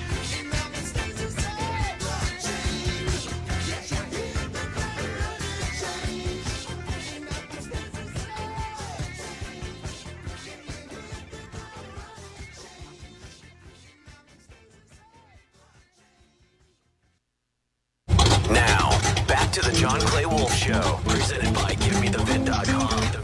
Hit him up right now, 1-800-800-RADIO. 1-800-800-RADIO. This is the John Clay Wolfe Show. And this is the lightning round. We're here at the Sagebrush Cantina, Calabasas, California. Carolla just showed up. You've got a show tonight, don't you? I got two. Two? Yeah. Covina Laugh Factory. I think I got a 7 o'clock and a 9 o'clock. Yeah? Yeah. Oh, 9:30. 7 and 9:30, huh? Yeah, 7's pretty much sold out, but some tickets for the 9:30 still available. If you want to see Adam, go to Covina Laugh Factory tonight. Go to their website, grab a ticket before they sell out. Robert in Las Vegas, Nevada. What you got? 2011 Lexus IS 250C. A 96 533 for miles. Average rough or I've clean? been informed that we're potentially going and getting a new car. Average rough or clean? I would say average. Put me down for $7,000, maybe 8 if it's real nice. Okay. Yeah. All right. Thank you. Go to GiveMeTheVin.com, load it up. Sam, Culver City, what you got? Hi. Well, I've got right now I'm trying to find a dealership where I can get a good deal on a Toyota Camry. Right now, I-10 Toyota. Huh? I-10 Toyota. Do you have a trade-in? I-10 Toyota. I-10 Toyota. Where are Use they our located? name. We've got a deal with them. They'll give you a discount for Give Me the VIN. And if you want anything besides a Toyota, go to Galpin. They're the best in the business. Thank you. All right, quick lightning round, in and out. We'll be right back with Adam Carolla. We're here in, where are we? Calabasas. Calabasas. Sagebrush Cantina. Have a hell of a crowd here. Tons of cars rolling in. It looks beautiful outside. Bring your sweetheart down. It's called Cars and Coffee. I mean, stars and cars. But the stars are the cars. And Adam and I are going to walk out here at 11 o'clock and go out and check you guys out and look at these cars. There's a lot to look at. This is going to be a great day. Be right back. The John Clay Wolfe Show. JCWShow.com. The #1 weekend morning show in America. JohnClayWolfe.com. Tastes good. Hey, want more John Clay Wolfe? Go to JCWShow.com for the fastest growing podcast in the U.S.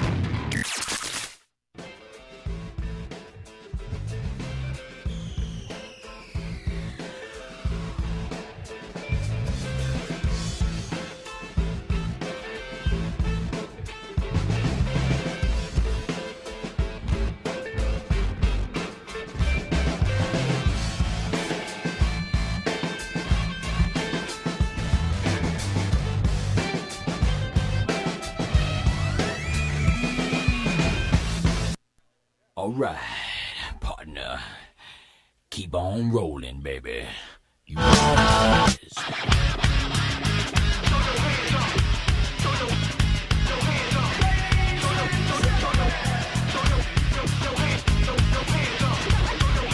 Chocolate starfish. Wanna keep on rolling, baby. Hands up, now hands down. Tell me what you gonna do now. Hands up, now hands down. Tell me what you gonna do now. Keep rolling, rolling, rolling, rolling. Keep rolling, rolling, rolling, rolling. Keep rolling, rolling, rolling, rolling. Keep rolling, rolling, rolling, rolling. Now I know y'all be loving this right here. L-I-M-P, Biscuit is right here. People in the house, put their hands in the air. Cause if you don't care, then we don't care. 1, 2, 3, times 2 to the 6. Jonesing for your fix of the Limp Biscuit mix. So where the you at, punk? Shut the up and back the up while we this track up.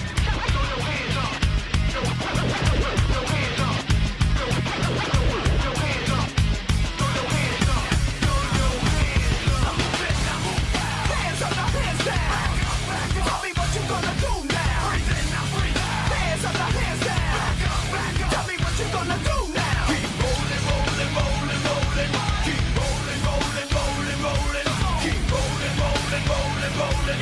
Keep rolling, rolling, rolling, rolling. You wanna mess with Limp Biscuit? Yeah, we can't mess with Limp Biscuit. Why? Because we get it on every day and every night. Hear this platinum thing right here? But we're doing it all the time. So you better get some better beats and get some better rhymes. We got the game set, so don't complain. Yeah, 24/7, never begging for a rain check. Old school soldiers blasting out the hot, that rock and bounce in the mosh pit.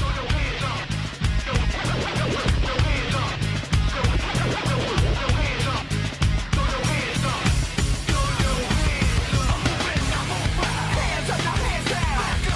Tell me what you gonna do now. Hands up, now hands down. Tell me what you gonna do now. Keep rolling, rolling, rolling, rolling. Keep rolling, rolling, rolling, rolling. Keep rolling. 1 minute, 1 minute. Hey ladies, hey fellas, and the people that don't give up. All the lovers, all the haters, and all the people that call themselves players. Hot mamas, pimp daddies, and the people rolling up in caddies. Hey rockers, hip hoppers, and everybody all around the world. Hands up, now hands down. Tell me what You got 39 seconds. Keep rolling, rolling, rolling, rolling. Keep rolling, rolling, rolling, rolling. Keep rolling, rolling, rolling, rolling. Keep rolling, rolling, rolling, rolling. Hands up, now hands down. Tell me what you gonna Stand by. Tell me what you gonna do now. Keep rolling, rolling, rolling, rolling. Keep rolling, rolling, rolling, rolling. Keep rolling, rolling, rolling, rolling. Keep rolling, rolling, rolling, rolling.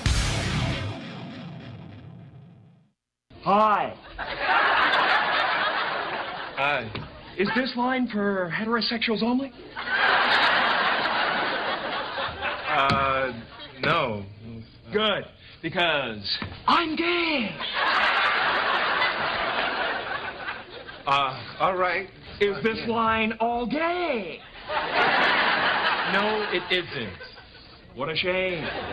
If we were both gay, we could be going at it right here. Miss, can I get my food, please? Can I get my food? Two consenting adults with their groins on fire. Nothing wrong with that. No, sirree! Now, back to the John Clay Wolfe Show, presented by GiveMeTheVin.com. This is the John Clay Wolfe Show. So what were you saying? You said that you called it years ago. They need to quit building these American cars and start building real cars? So I used to interview like the Ring brothers and those kind of guys all the time. And I would always say, I've always liked European cars, but I like Japanese cars and that kind of stuff.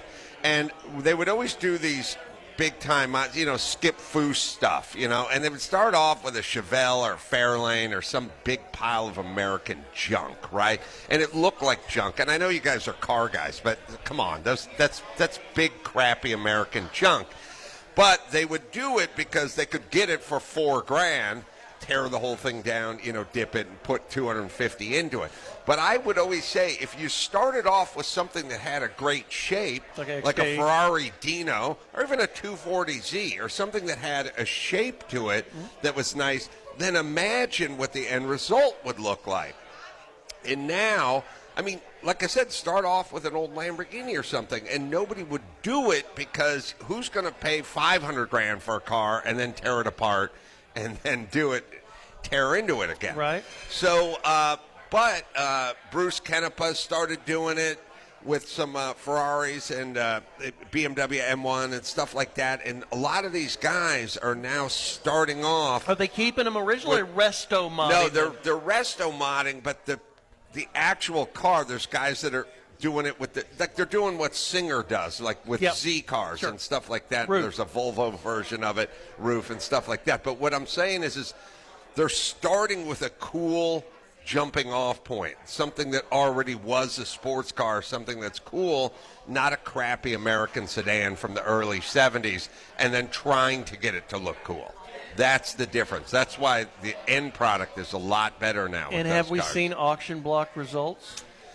Yeah, well, I think Singer kind of led the way, I mean, I met the Singer guy a million years ago up on Mulholland. I was doing like a photo shoot or something. He came by in his modified 911. That was like 15 years ago. And he was explaining to me like what the business plan was.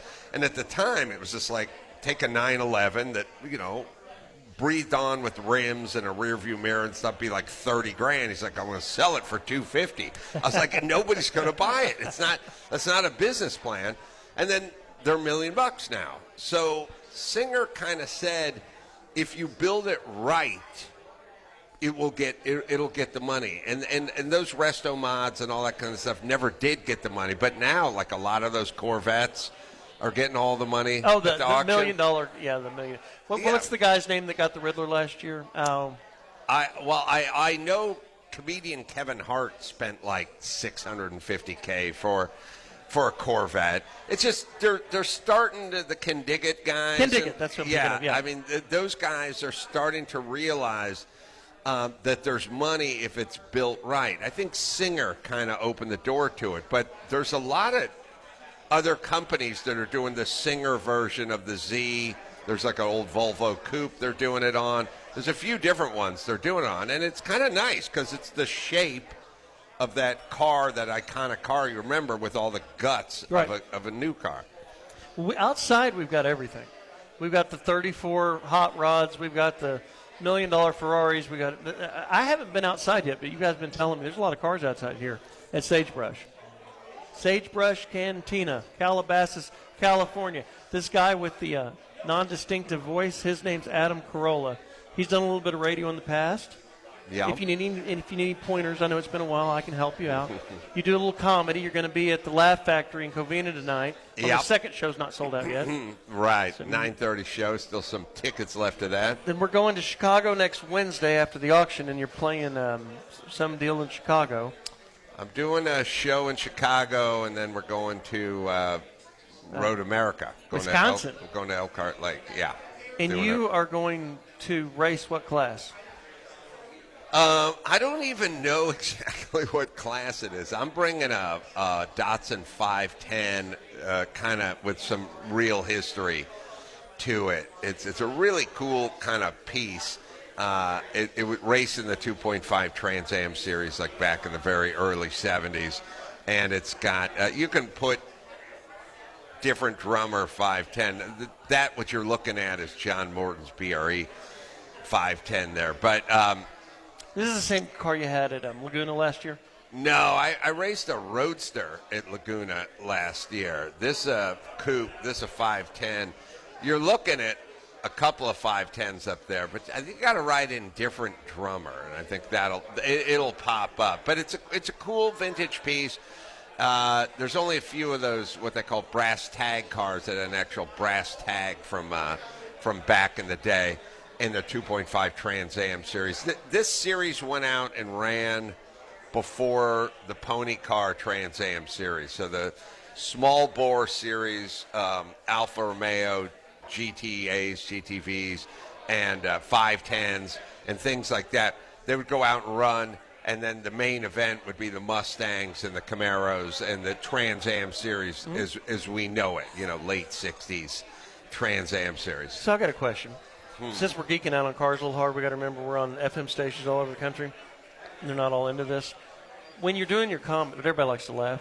When you're doing your comedy stuff, what are hot buttons right now that are crowd pleasers? I've been starting off with the P. Diddy trial.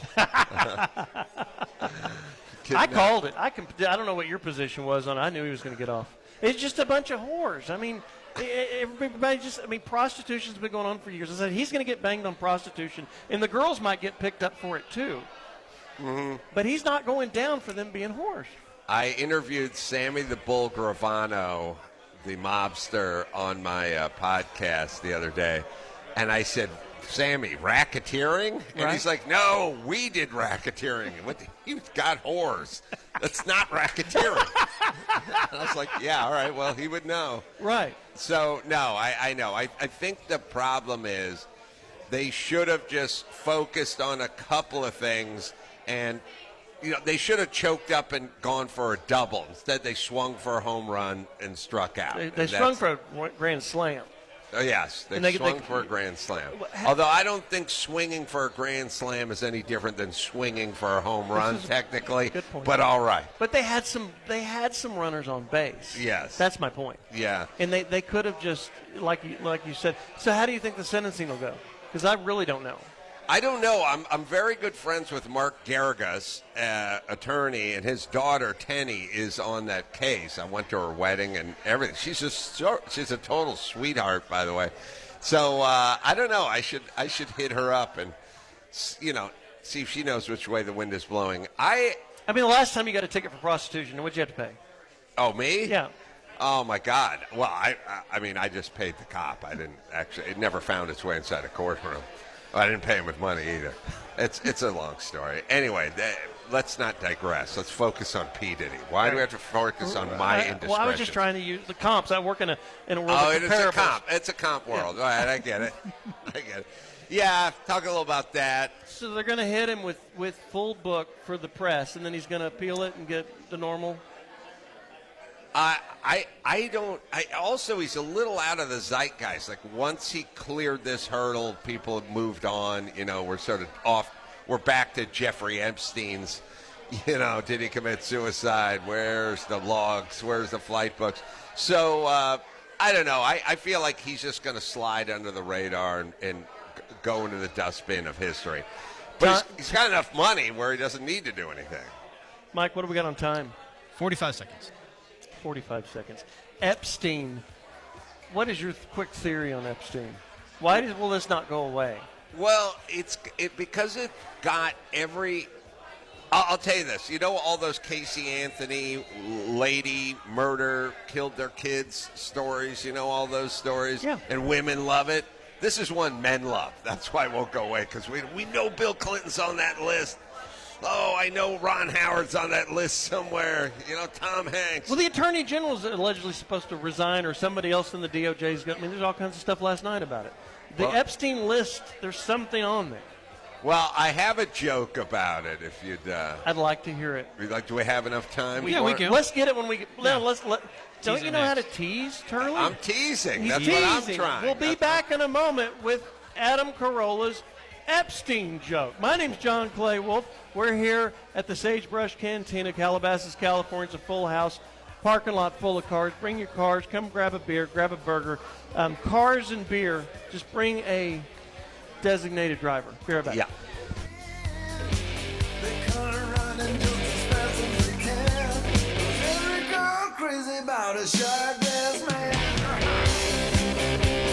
Alex. Hello. We've been trying to track you down. I don't know if you've noticed that. Do you have any idea why? Something to do with the radio thing. Every month we're doing a giveaway. GiveMeTheVin.com. Giveaway? What you giving away, man? $25,000. Alex Jackson of Pensacola, Florida is the latest winner of Give Me the Vin's Big Cash Giveaway. Are you for real? Every time that you sell a car to Give Me the Vin, you go into a drawing for that month. And, dude, you won. That's great, man. I'm having a baby boy in about 3 months. That's a lot of diapers, man. Name him John Clay.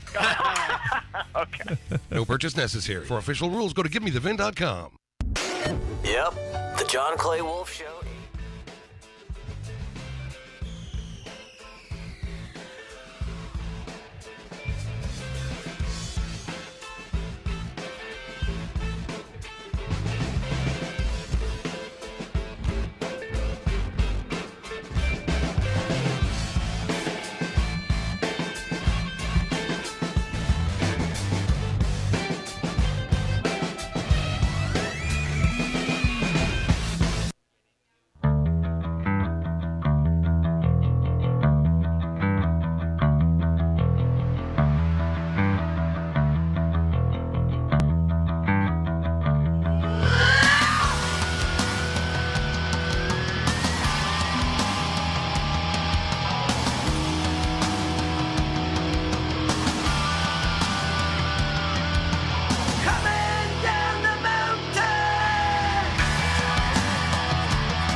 3 minutes, 3 minutes.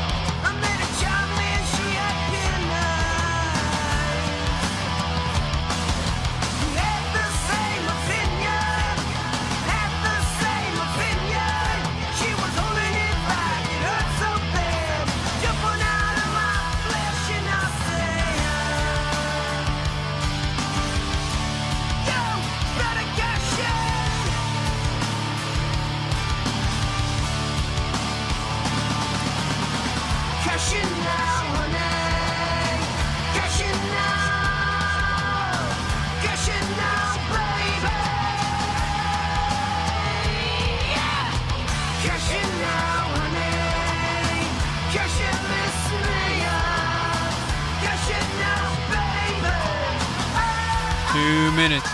2 minutes.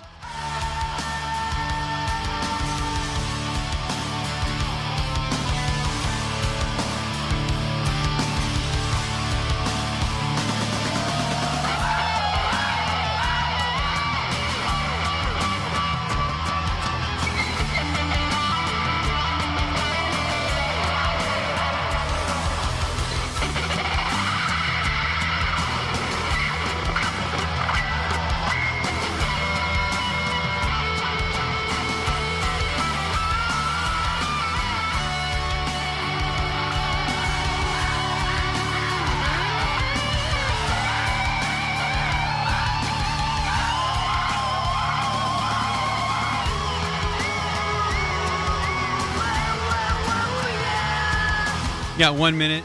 Make sure to reset, John. Set up the Epstein joke.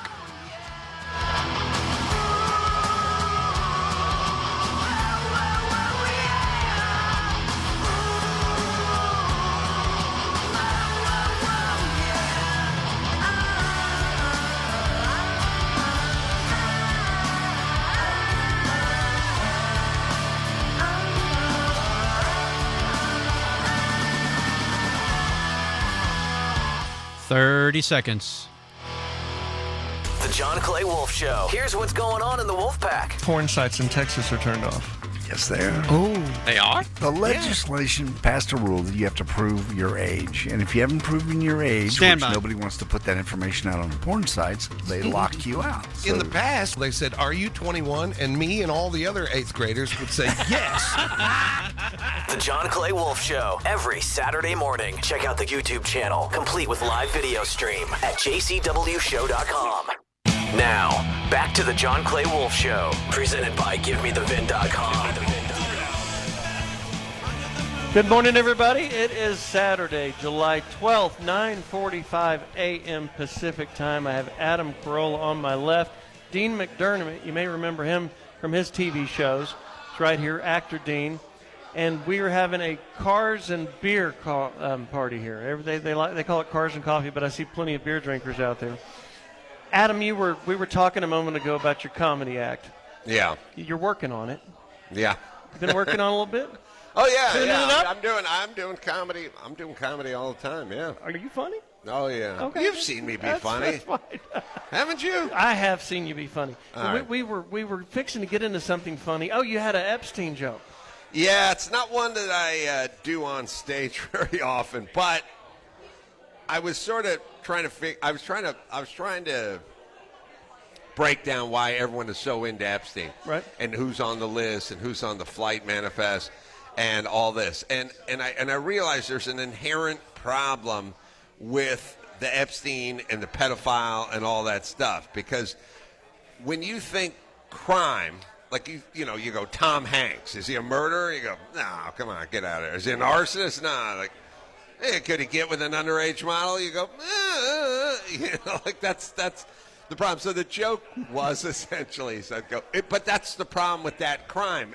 Everybody's potentially like, well, I don't know about that guy, Right? Is there humor in pedophilia jokes? I try to insert a little humor into pedophilia jokes, but I'm saying, like, if you said to me, my stepdad John, if you said your stepdad John, is he capable of murder? I'd go, no, he's a good guy.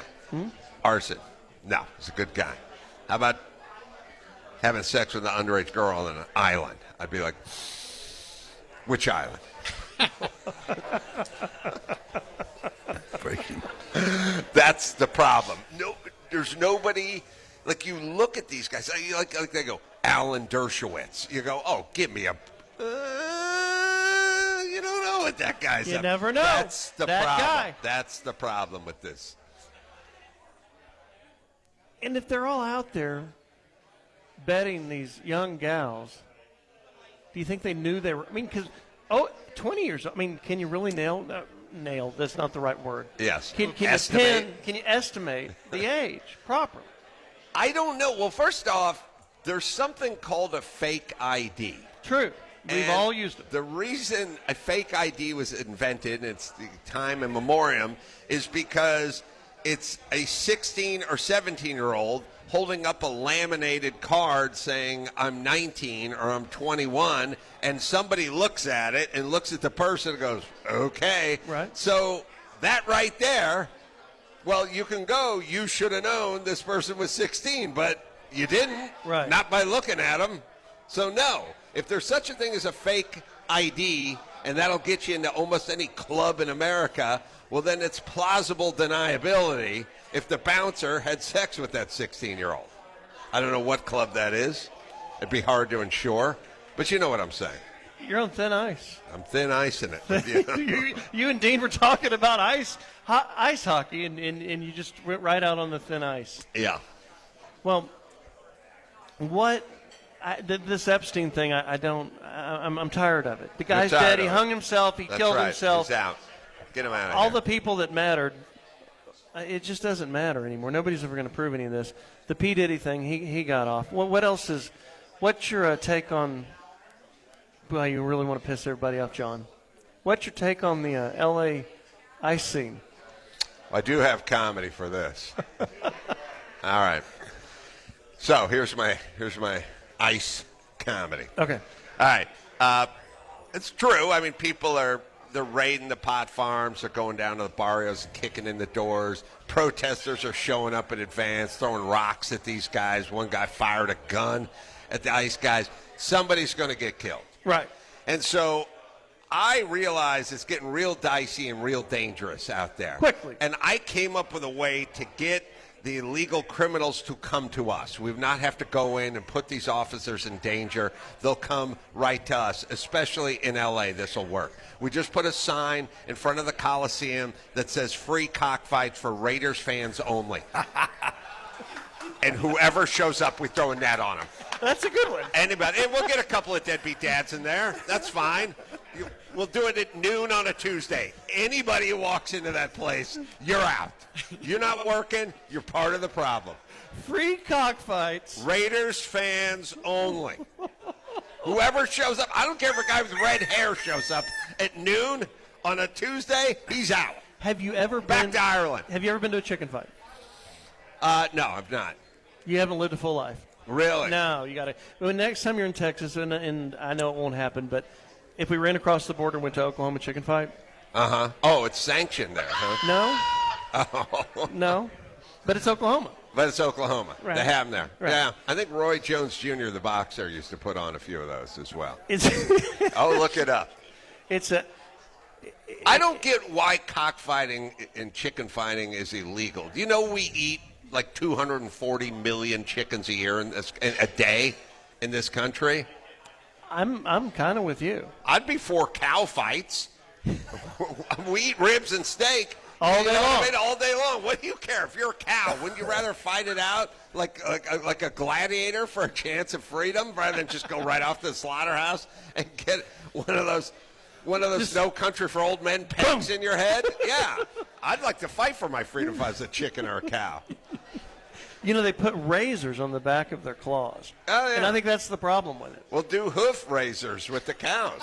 They can duke it out, too. I'll do pig fights. I'll do tofu fights for the vegetarians. I don't care. Chicken fights. I thought they called them cockfights. They do call them cockfights. Chicken fights take place in a swimming pool in the 70s. That's different. That's when you put a chick on your shoulders and they try to get each other's tops off. I do business with car dealers on the border. Uh-huh. And they're, like the guys that have the Ferrari, the guys here with these fancy cars, they have horse races, right? They have race horses. Oh, are you Mexican border or Oklahoma border? Well, Mexican border, Laredo specifically. Uh-huh. So, like, the rich guys race horses. Mm-hmm. The Mexican car dealers fight chickens. Oh, they do? And they're really into this. And they, like, send me pictures of their chickens and holding their big prize chicken. And would you like to donate some money? Would you like to sponsor this chicken for this fight? Uh-huh. And I did it. You did? Yeah. GimmeTheVin.com. How'd you do? We named the chicken GMTV. Uh-huh. And he won about 3 rounds, and he died. Uh-huh. Is it always to the death? Pretty much. And the chickens always hate each other.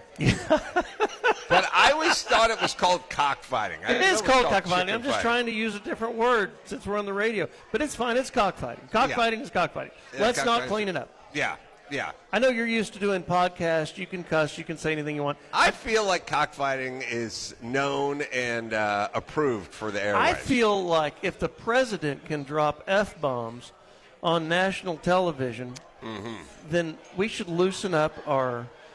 I mean, the F-bomb has lost all of its power, let's face it. It's gone now. It's gone. Yeah. Remember what the S word was when we were kids? It had some edge to it, but it was, if you slipped by it, your parents didn't smack you. Yeah. If you had an F, your parents would smack you hard. Yeah. But now F has replaced S. Yeah. And I just think it's time to loosen it up.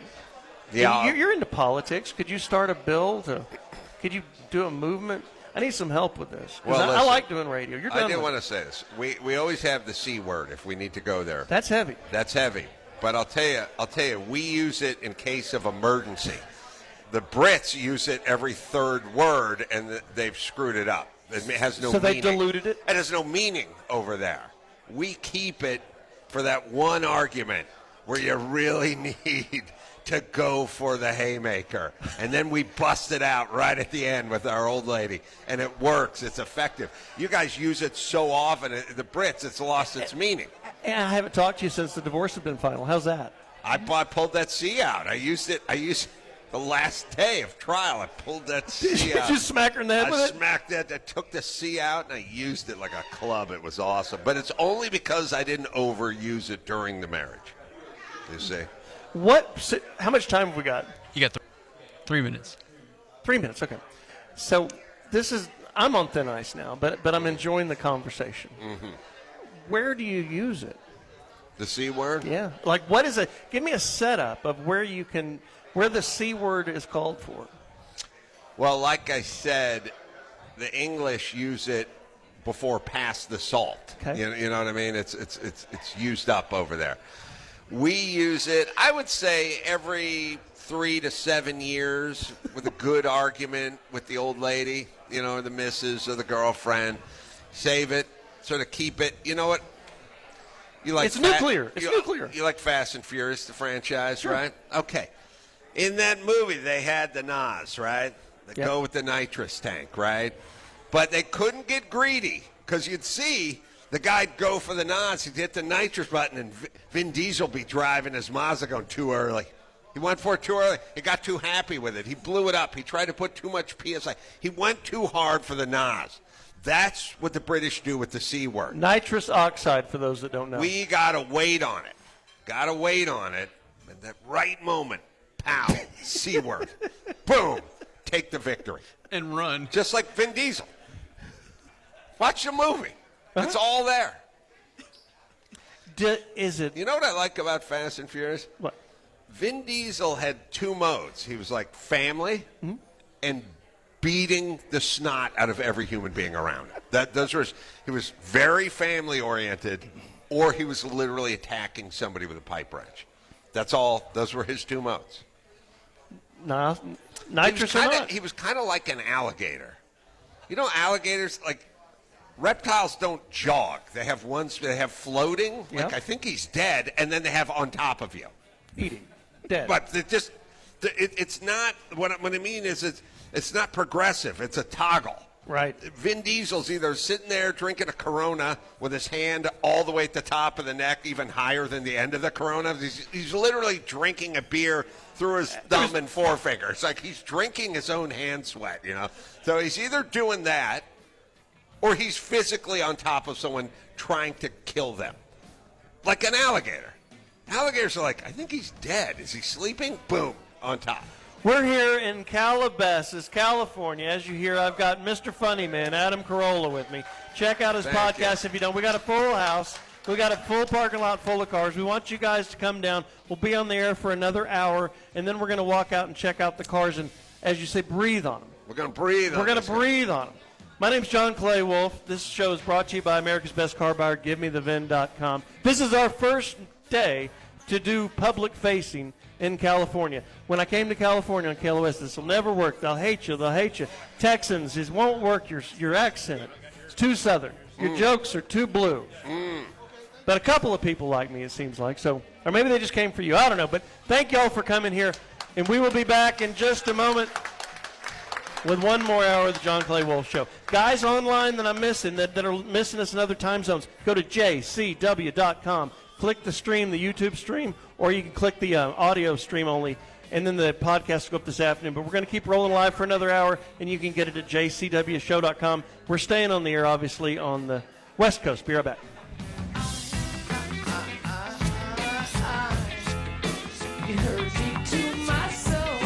The John Clay Wolfe Show is heard every week on great stations like Las Vegas #1 for classic rock, KXPT 97.1 The Point, and the rock station for Baton Rouge, Louisiana, Eagle 98.1. Catch the nation's fastest growing podcast and live video stream at jcwshow.com.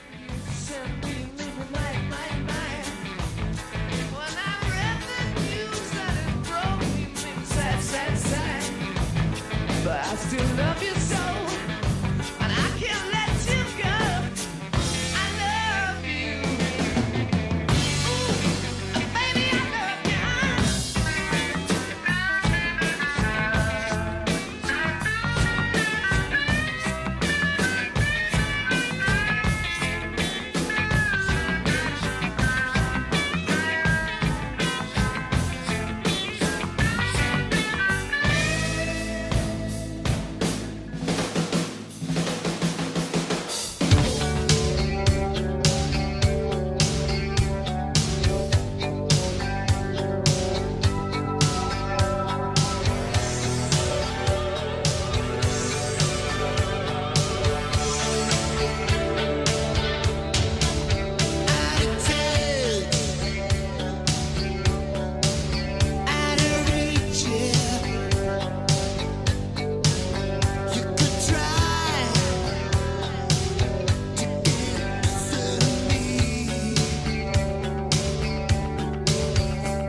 Broadcasting live from the Wolfe Radio Studios, it's time for the John Clay Wolfe Show. Presented by GiveMeTheVin.com. Hit him up now. 800-800-RADIO. Want more of the John Clay Wolfe Show? Check out the largest radio show and fastest growing podcast at JCWShow.com.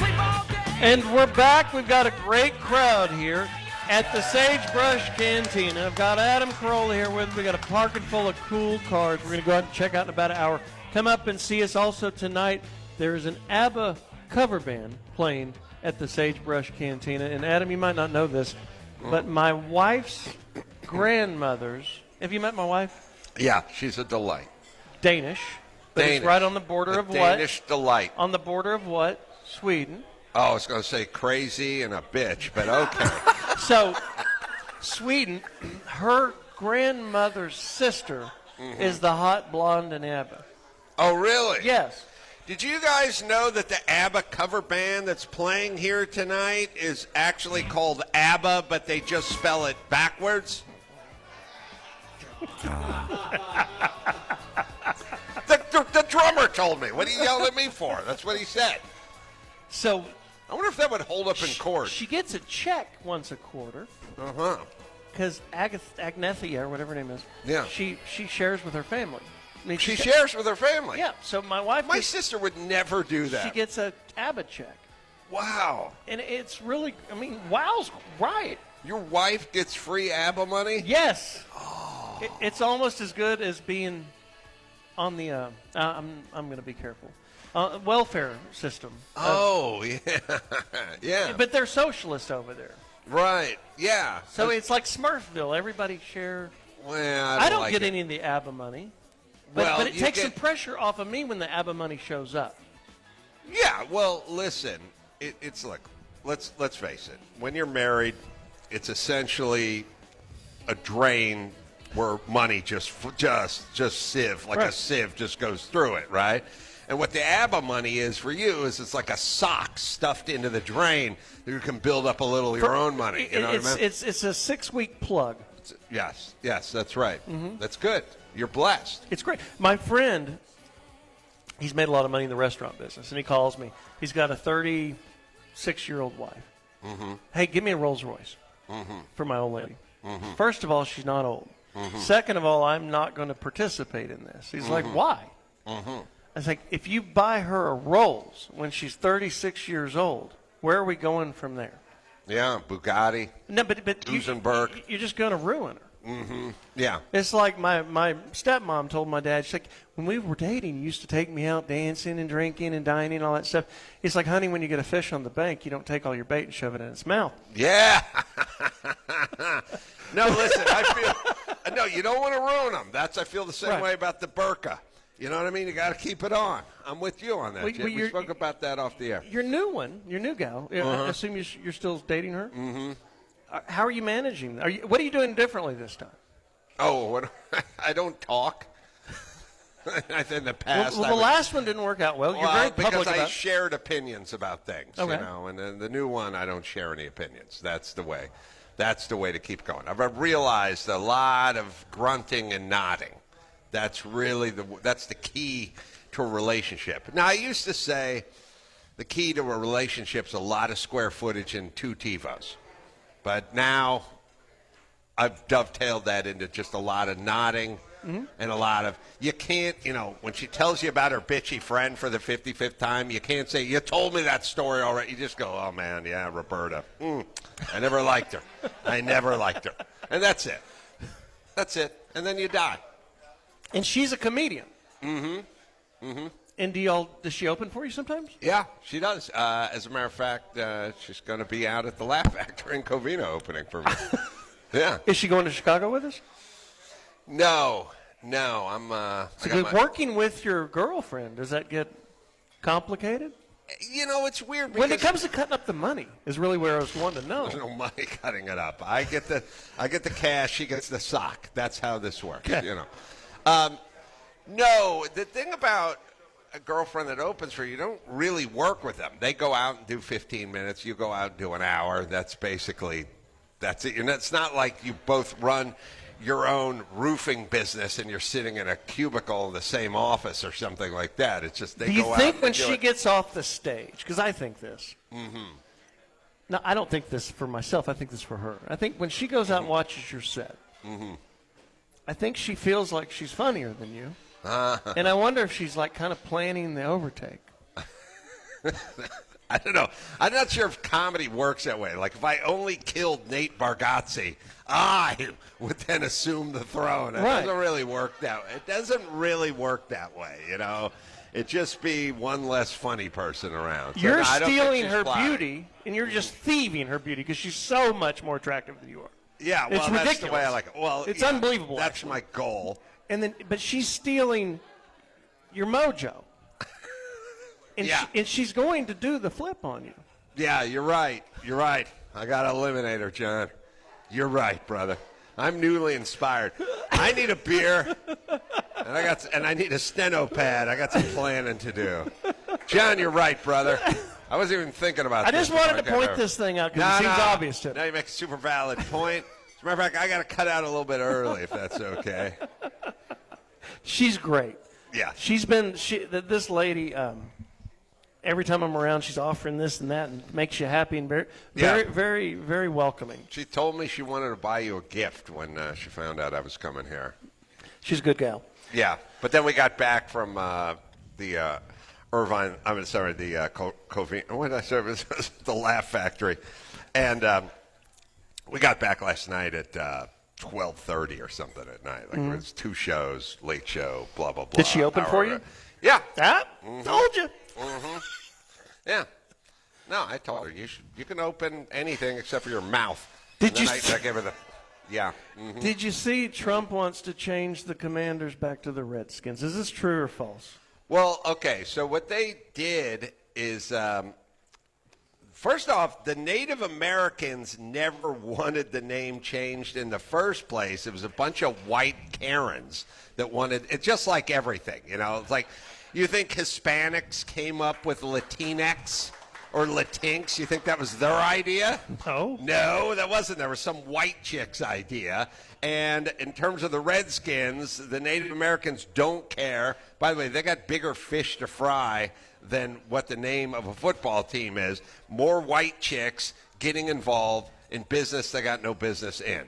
So that's what it is. And also, the thing about it is they didn't switch the name to a different tribe or a different name for Native Americans. They just got rid of it altogether and just went generic commander. So now you're not represented at all. Like, I mean, first things first. Braves are still around. You name your team after some fierce fighting group, force, or animal. Okay. No, there's no team called the Tree Slaws. Santa Cruz is called the Banana Slugs, but it's just because they're stoners and they're thumbing their nose at the man. You name your team the Tigers or the Wolverines or something like that, the Badgers. You know, you give a good aggressive name. It's a tip of the cap. If somebody wanted to name a team the Adam Carollas, I would go thank you very much because I would assume it was a tip of the cap to me. So that's what it is, and they don't care. And I'm with Trump, but I also think Trump. I figured out that Trump sits around all night and just figures out way to piss off the left, just like Gavin Newsom sits around all day and tries to figure out ways to piss off me. I literally think he bases every policy on how much would Carolla hate this, and then he goes, we're going to do it. We're going to all electric cars by 2035. Carolla would hate that. He'd hate it. Okay, done. Everything he does is just to piss me off. You can't prove me wrong. Every single idea Gavin Newsom has, I go, that's the worst idea I've ever heard in my feeding life. you material. He's just He's feeding me material. He's helping you. He's helping me. Yeah. That's right. Go insane. Yeah. Do you think, what's the time, Mike? 1 minute. Your boy Elon, speaking of helping you, is he losing it? Well, he's definitely got, he's probably on the spectrum of like 9 syndromes. Right. I feel like he runs 7 businesses and has 9 syndromes. And 9 baby mamas. And 9 baby mamas. So he's out there. But Who could ever tell the guy, oh, this is never going to work, or don't do this, or you're a fool, I'll tell you a fool, like he just do whatever he wants. I think he's going to start his own party. Right. I'm for it. I'm all for it. But this bitch match between him and Trump, it just, we'll get to it in a minute. I've got to do the lightning round next. You guys call in, 800-800-7234, 800-800-RADIO. We're going to take an ABBA break. I don't know if everybody's going to play ABBA, our affiliates, but I think they should. If there's a live board op, load ABBA right now, because ABBA's playing here at the Sagebrush tonight. Well, and it's my family. It's not ABBA. It's a cover band, but they spell this name the same, but it's backwards. That's how that's how they're able to clear it legally. And if you're in the area in Calabasas, come up here to the Sagebrush Cantina. We've got another 45 minutes of live air. And then we're going to walk out and look. Jesus Christ. And then we're going to walk out and check out the cars. My name's John Clay Wolfe. 800-800-7234, 800-800-RADIO. Call in. I'll bid some cars on the air. We'll bid them to buy them on behalf of our sponsor, Give Me the VIN. Give me the VIN. GiveMeTheVIN.com. Great crowd here today. We'll be back in just a moment. Thank you very much.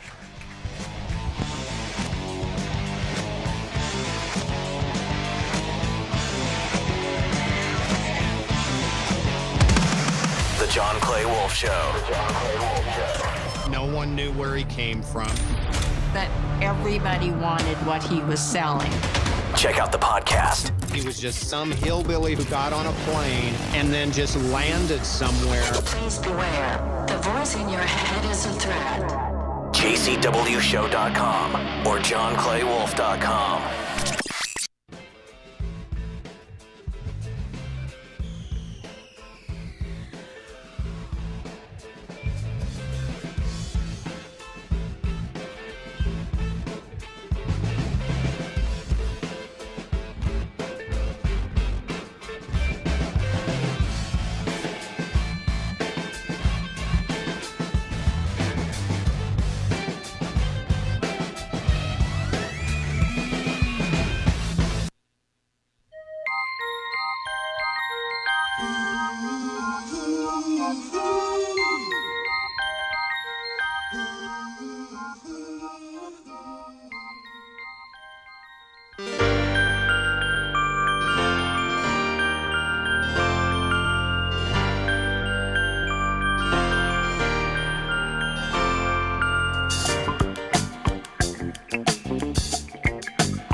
Hello, my love. I heard a kiss from you.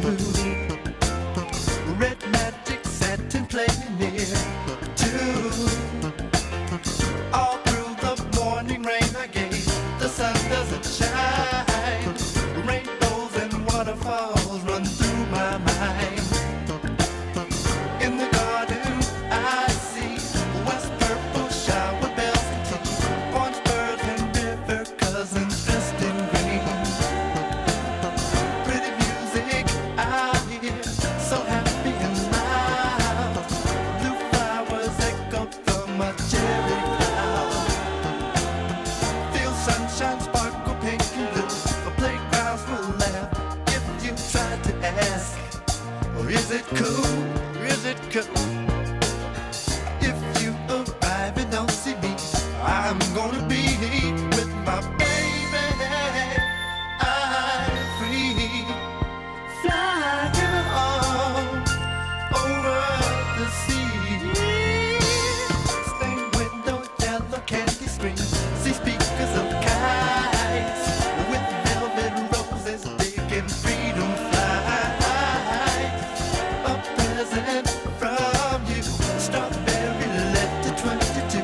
The music plays, I set in for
days are setting for a few.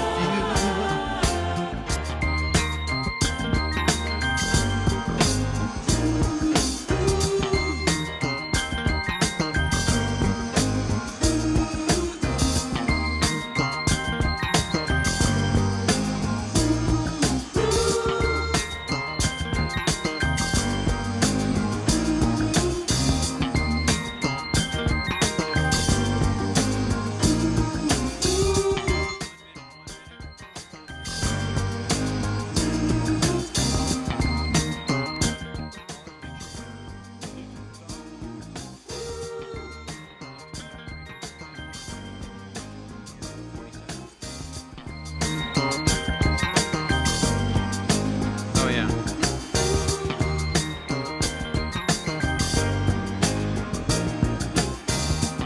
I don't know if he's going to want to play out on Jeopardy, though. Yeah. Stand by.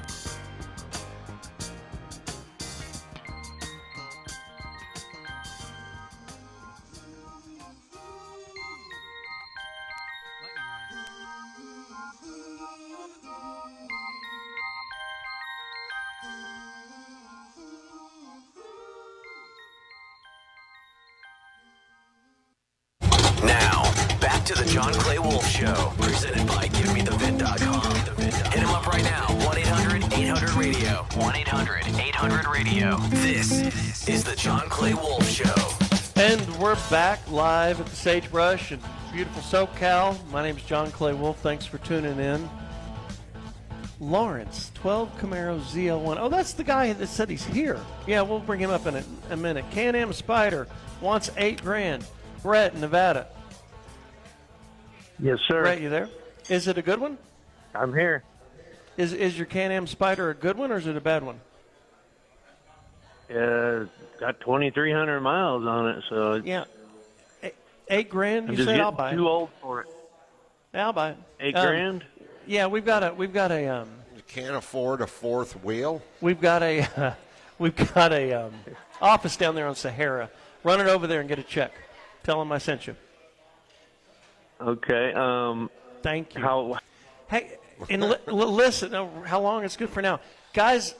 He just went in the drawing because he just sold us a car. And what we've been doing is giving away a sweepstakes thing and pulling one of the people that sells the car every month and giving them a prize. So the What's the prize winner is here. I'll show you what the prize is. Amir, will you bring him up? His name is David Ling. David, is he near? Amir? There he is. Thank you. Bringing us another beer. That's what I need. Dave, throw that headset on. So, Dave, where do you live?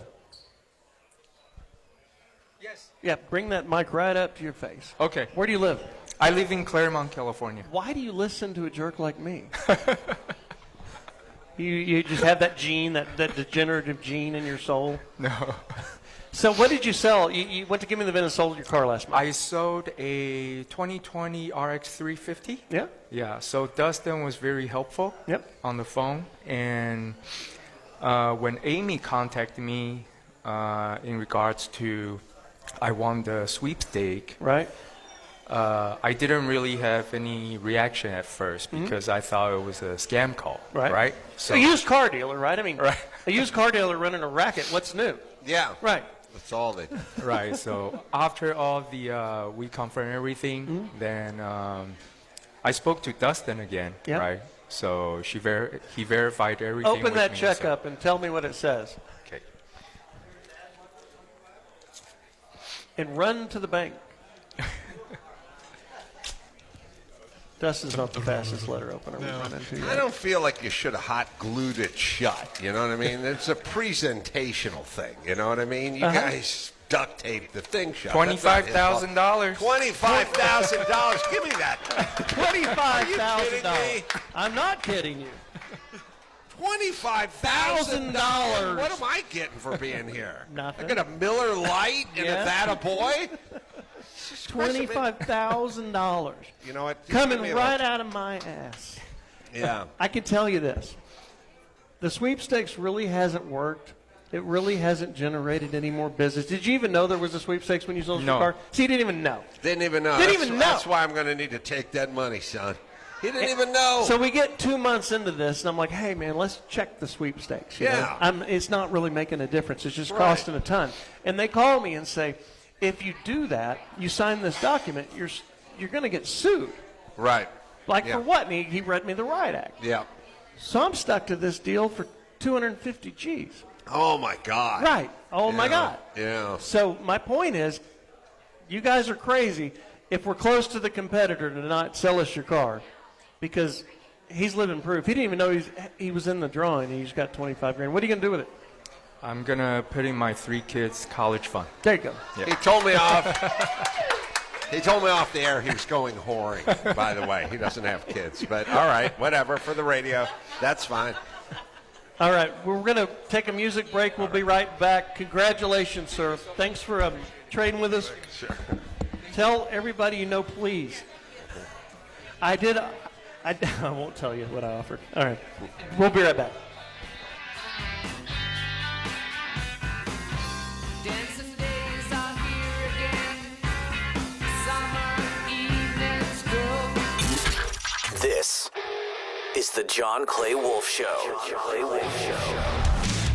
Check out the GMTV Garage YouTube channel, complete with live video stream, at jcwshow.com.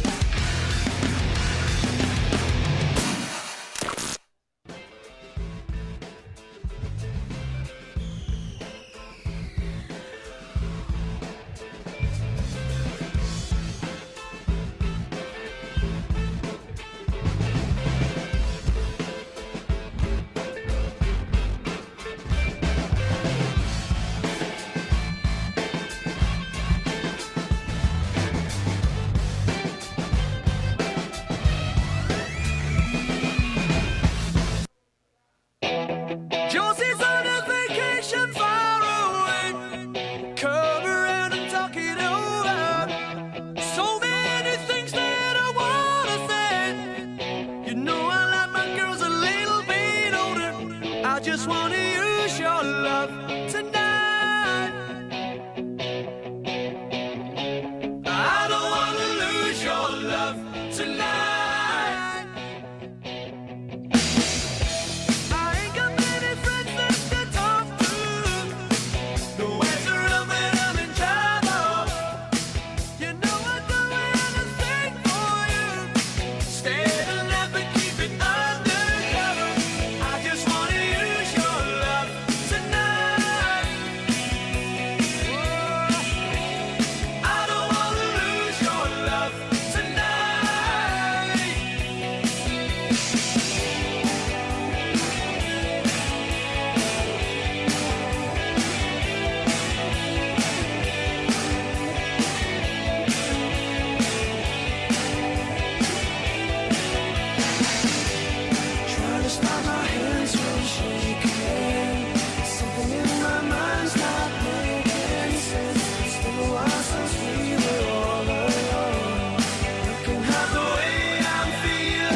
One minute and 30 seconds.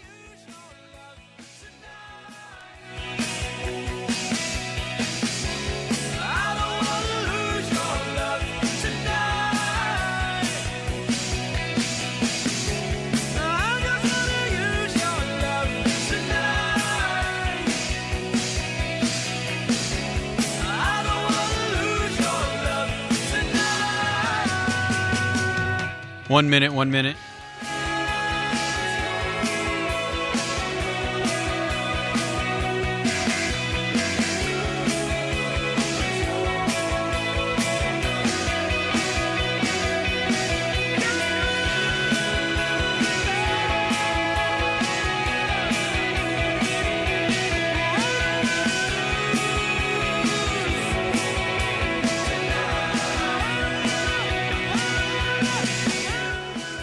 30 seconds. JCW, check your text.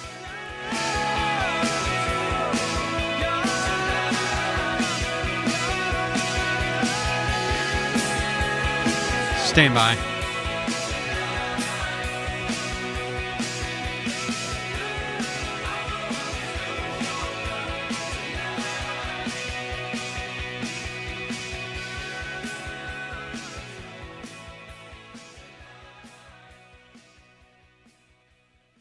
I read a news article recently where they said top geologists believe Miami, Florida will be completely underwater in 25 years. Gone. That's insane that there's going to be history classes where they're teaching kids about the lost city of Miami. Eventually a student's going to be like, hey, what were the people doing as their city just slipped into the sea? You're like, cocaine and rollerblading, mostly. There were a lot of pool parties with DJs, Adam. It just makes me wonder if Atlantis was the douchebag city before it went underwater. And now we return to the John Clay Wolfe Show, presented by GiveMeTheVin.com. Check out the podcast at JCWShow.com. And we're back live air. Good afternoon, good morning, LA, San Diego, Vegas, everybody else on the stream. How the hell are you? We've got a guy that was one that. Guy, are you coming up here? Bring him on up. Oh, there you are. Grab this headset. Let's talk. He's tackling me, trying to take a leak, and he wants to tell me about his girlfriend's ZL1. So why you want to sell your girlfriend's ZL1? Okay. Well, first off, to be fair, you were taking a leak in the lobby. It's not like he came up to you in the bathroom. Bring that mic in closer. Yeah, Okay. There you are. Hello. All right. What's your name? Where are you from? My name is Lawrence Brooks. I live in North Hills. Okay. And I started dating a girl 8 years ago, and when I opened up her garage, there was a car underneath this cover, and I pulled the car cover off. It's a 2012 Camaro ZL1. It's black on black. LSA. It does LSA. It does. It's the 6-speed transmission. It's got a supercharger. It's 780 horsepower That's how from they the built them. factory. That's how they yeah, built them. and I was like, whoa. On a scale of 1 to 10, where would you score? It is a 10 plus. No, her. Oh, I said her. Oh, her. Yeah. She's a 10. Okay, so 10 with a 10. All right, Yes. she must be here. Yeah. And so I mean, I didn't. She's not here. That's a picture of the car. The car looks brand new. It still has the floor mats in it that they give you when you know you go to repair your car or whatever. It still has that. You get into the car and it smells brand new. It's been sitting in this garage. I take the car cover off. I start it once a month. I drive it around the parking lot, and that is it. Well, I don't deal with third parties.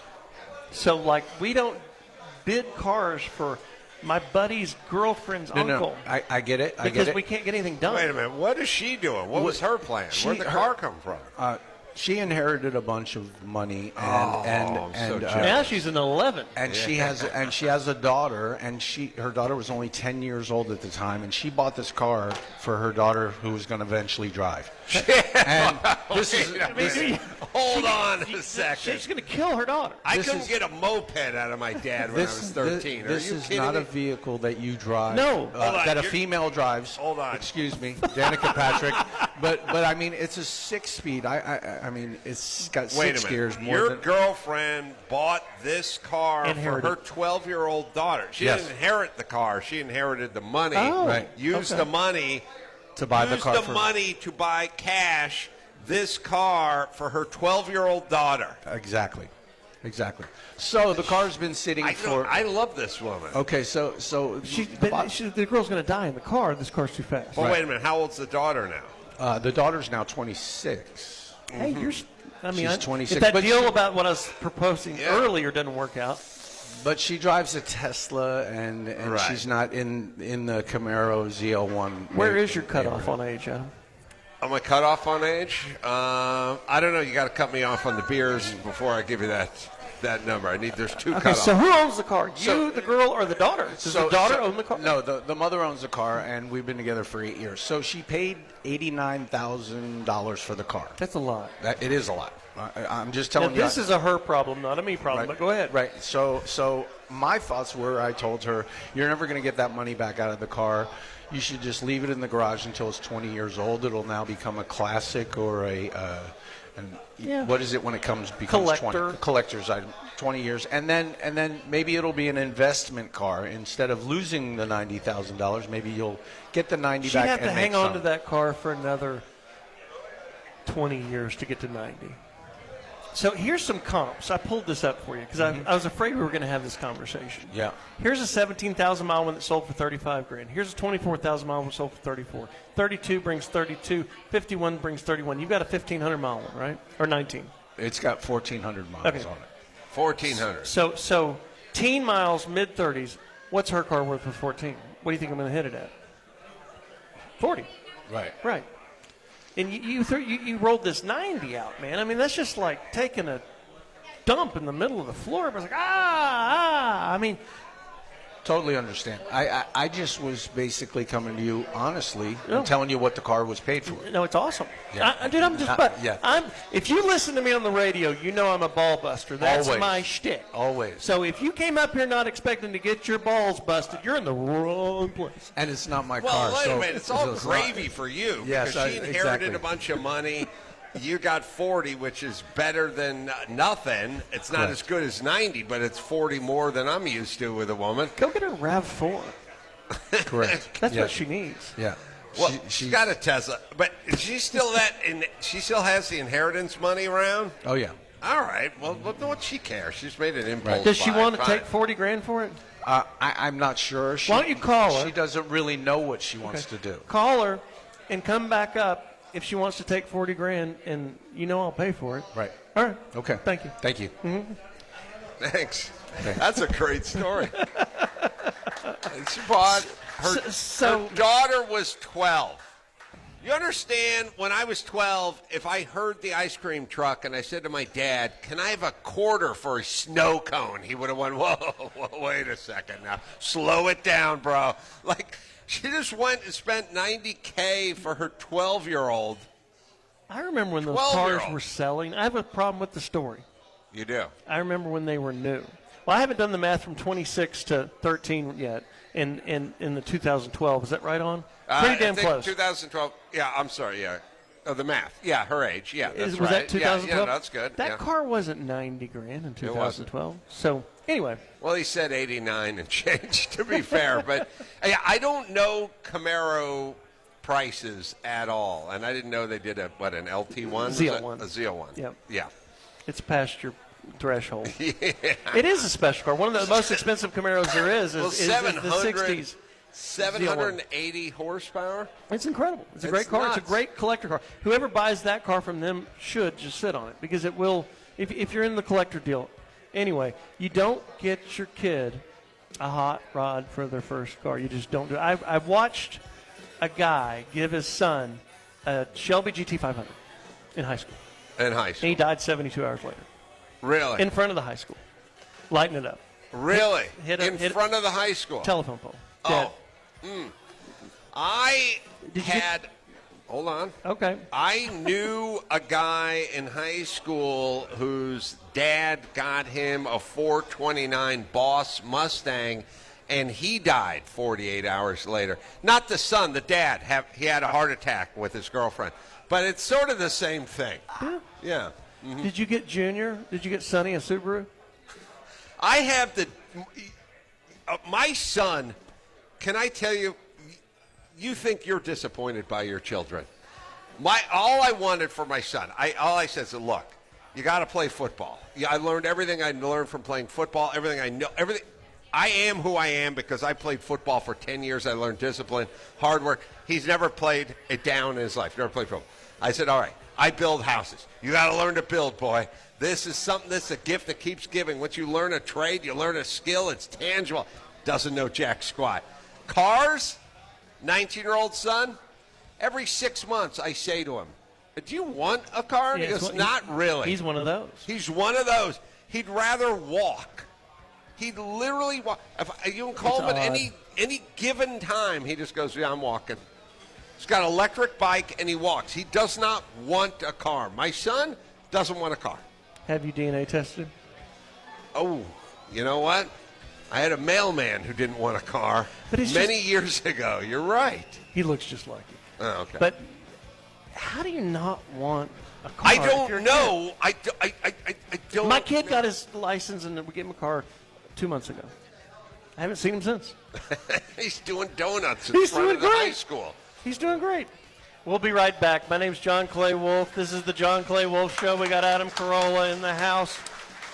We're doing a car thing outside in the parking lot. Come by the Sagebrush Cantina and come see us. Alex. Hello. We've been trying to track you down. I don't know if you've noticed that. Do you have any idea why? Something to do with the radio thing. Every month we're doing a giveaway. GiveMeTheVin.com. Giveaway? What you giving away, man? $25,000. Alex Jackson of Pensacola, Florida is the latest winner of Give Me the Vin's Big Cash Giveaway. Are you for real? Every time that you sell a car to Give Me the Vin, you go into a drawing for that month. And, dude, you won. That's great, man. I'm having a baby boy in about 3 months. That's a lot of diapers, man. Name him John Clay. Okay. No purchase necessary. For official rules, go to GiveMeTheVin.com. Hey, for all things Gimme the Vin, check out JCWShow.com.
JCWShow.com for the fastest growing podcast in the U.S.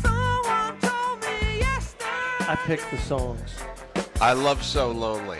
It's awesome. It's a great police song. It's weird. They just play the same old wrapped around your finger. They play the same crappy 5 police songs, but they never play So Lonely. It's the best one they've got. It's the best one they got.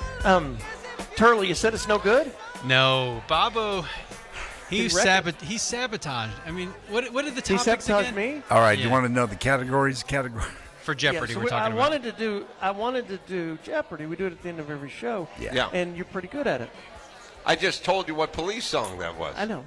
Well, All that right. would have been easy. We have But- two. We have You two. think it's categories. easy because you know it, but if you've got 100 guests and put them here and played the first 3 licks of So Lonely by the Police from 1980, they would not tell you the name of the song, so get over it. Let's play Jeopardy. All right. You want to know the categories first before we do Yes. this? All right. Categories are Gone But Not Forgotten, saluting our dead rock and roll heroes. And this is you're going to be the one you like. Remember, Bobo wrote these. Give me that All right. old-time religion, talking about Greek mythology. Oh, God. See, that's what I was trying to tell I wanted you. him to pick something that I had a chance against Roll. Right. With cars, come on. Right. Anyway, just go. You want to We'll do it? burn through Now's it. the time to test the intellect and pop culture IQ of our own John Clay Wolfe Show crew and our very special guest, Adam Carolla, joining John Clay live. All right, category 1. Give me that old-time religion, talking about Greek mythology. All right, question number 1. A whole generation of kids learned most of what they know about Greek mythology from this 1981 film. Oh, my God. Creatures had creature effects from the legendary Harryhausen. What is the name of this movie? Clash of the Titans. Damn, dude, you got it. Holy Yeah. crap. Okay. Bastard. I was thinking about it, but it wasn't coming to me. Next. All right. This is Ancient going to be a wipeout. Ancient Greece's equivalent to the devil was both god of the dead and king of the underworld. Who is this person? Satan. Close. Methuselah. Nope. All right, what is it? Who is Hades? Well, Hades. Oh, yeah. All right. Lastly, worshippers in the days of ancient Greece surmised that the home of the gods was this extensive mountain mass on the Aegean Sea. It's also the name of a camera brand. It is Mount Olympus. Oh, Mount Olympus. Mount Olympus. There you go. Yeah, we got a tie. All right, tied up. All right, category number 2, old timer. This is How's excuse it tied if you won 2 and I won 1? No, I won one. You Okay. won one. All right. Yeah. Saluting our dead rock and roll heroes. Here we go. In one tragic occurrence in 1977, an airplane crash in rural... Leonard Skinner. Oh. That was easy. Didn't ding, and you didn't say who is. I don't give Who a damn. I is won. Leonard I won. Skinner? Next. Rossington Collins. Right. All right. Who is Cassie? What's her name? Yeah. Yeah. All right. Though his death in 19... For double, do you want to go to the airplane? No, what? You want to name the airplane? Oh, the airplane that he crashed? I didn't know it had a name. Yeah, I mean, not the like a trick name, but the actual model. Oh, and I know it was a prop plane, and I know a few things about it. I know all about the crash because I interviewed one of the survivors, but I don't know if it was DC something or whatever. I thought I had it in my head, but I don't. Okay. All right. Though It came out of Addison, and it was a fuel problem. Ah, yeah. Next. Though his death in 1969 has been overshadowed by a very long career for the group. Can you stop over? I'm sorry, I didn't hear your first No words. problem. Though his Slow down. death in 1969 has been overshadowed by a very long career for the group, this was the first founding member of the Rolling Stones to die unexpectedly. I forgot. It's not Ronnie Wood. It's that dude, and I forgot his name. What was the manager's name? Oh, God, I don't know this one. First member of the Rolling Stones to die unexpectedly. I thought you were going Boston, and I was going to go Brad Delp. No, don't know this one. Next. Who is Brian Jones? Oh, Brian Jones.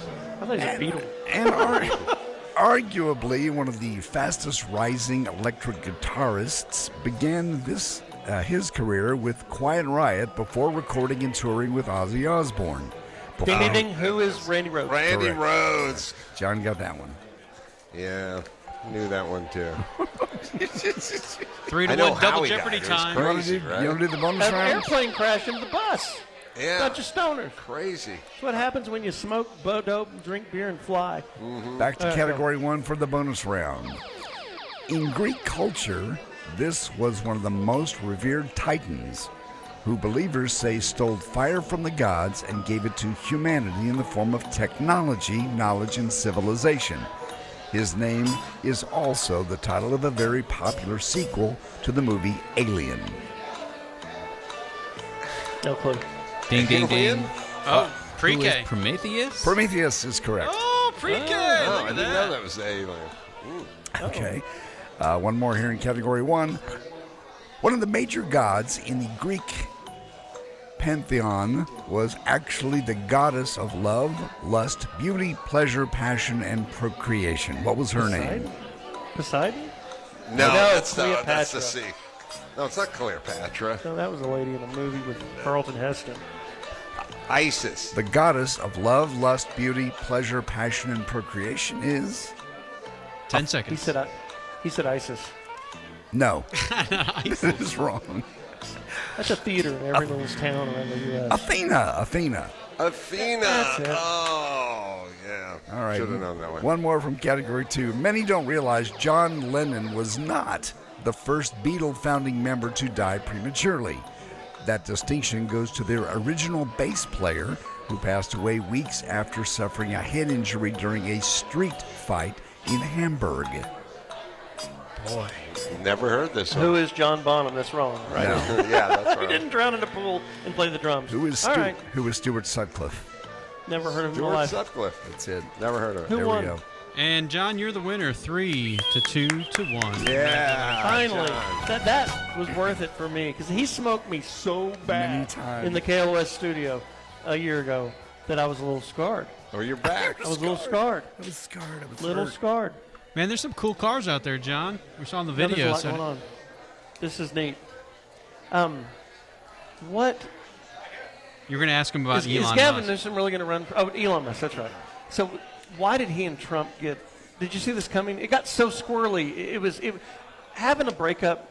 That's one thing. Turning it into taking fecal matter and throwing it to you at each other and smearing it. That's another thing. And then apologizing. Everybody sitting back saying, "Hey, we're grown men. We need to chill out." And then getting back into it. That surprised me. Well, there's they're two alphas, and I think they both think they're the most consequential people on the planet, and there can only be one most consequential person on the planet. I think put them in the same room, it'll work for a while, but eventually, the S is going to happen. Do you think it ends here? Yeah, I do. I mean, they're both ego-driven. They're both kind of cut out of the same cloth. They both want to be bigger than life. At a certain point, you have enough money. It's kind of about the impact that you made. Is this kind of like you and Jimmy Fallon? Yeah. Not Jimmy Fallon. I mean Jimmy Kimmel. That's what I was going to correct you, but Jimmy Fallon as well. So. No, I know. There shouldn't be two Jimmys in late night. Yeah, it is. At a certain point, you want to be as impactful as you can on society, and I think it'll work out. But who cares? It's going to be to our benefit. I really do think we'll reap the rewards of these two fighting. So, Clash of the Titans. Mm-hmm. So, yeah, the EV bill cut off. Mm-hmm. When you boil down any murder mystery or any problem or whatever, go to the money. Right. And that was the blow. Mm-hmm. It chopped him. It screwed him up. Yeah, but Tesla's still the biggest car manufacturer in the world, which I was a little surprised about. I didn't know that. They're the richest. I did not know They that. are the richest. I just looked into it the other day. Car manufacturer in the world. So I don't know. I'll tell you what it was. It wasn't the electric car data or bill. It was Elon had a guy that he handpicked that he wanted to run NASA. And so Elon said this guy should run NASA, and he was qualified to run NASA, and Trump said, I'm not going to put that guy in charge of NASA. And that's what caused the original riff, with Elon and Trump? Well, I don't think it's over. Does he have the power to deport him? No, he's not going to do that. Right. No. He can't even get the Mexicans who are harvesting the pot plants out of here. 30 seconds. Adam's playing at the Laugh Factory in Covina tonight. That's right. If you want to go visit that show, go to laughfactory.com. Grab the second show. It's the late show. Yeah, go to adamcarolla.com and click through. Going to be in Chicago Wednesday night. We're going to be up in Wisconsin at Road America. He's the master of ceremonies. Is that what I'm doing a stand-up show. We're going to show the Ford v Ferrari, the 24-hour war. We're going to show one of my docs there. I'm racing that weekend, too. And we're fixing to go look at some of these cars in the parking lot. Thank everybody for tuning in. Thank you guys for showing up. Had a great time. Appreciate it. Good turnout. Thank you, Sagebrush Cantina. And coming up next is ABBA.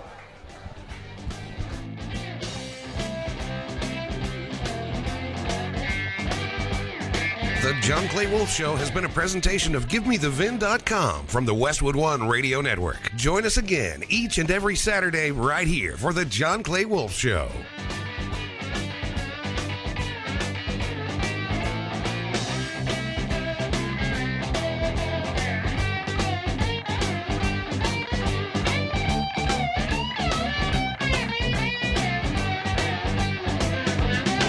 Take me back, way back home, not by myself, not alone. I ain't asking for much. I said, Lord, take me downtown. I'm just looking for some touch.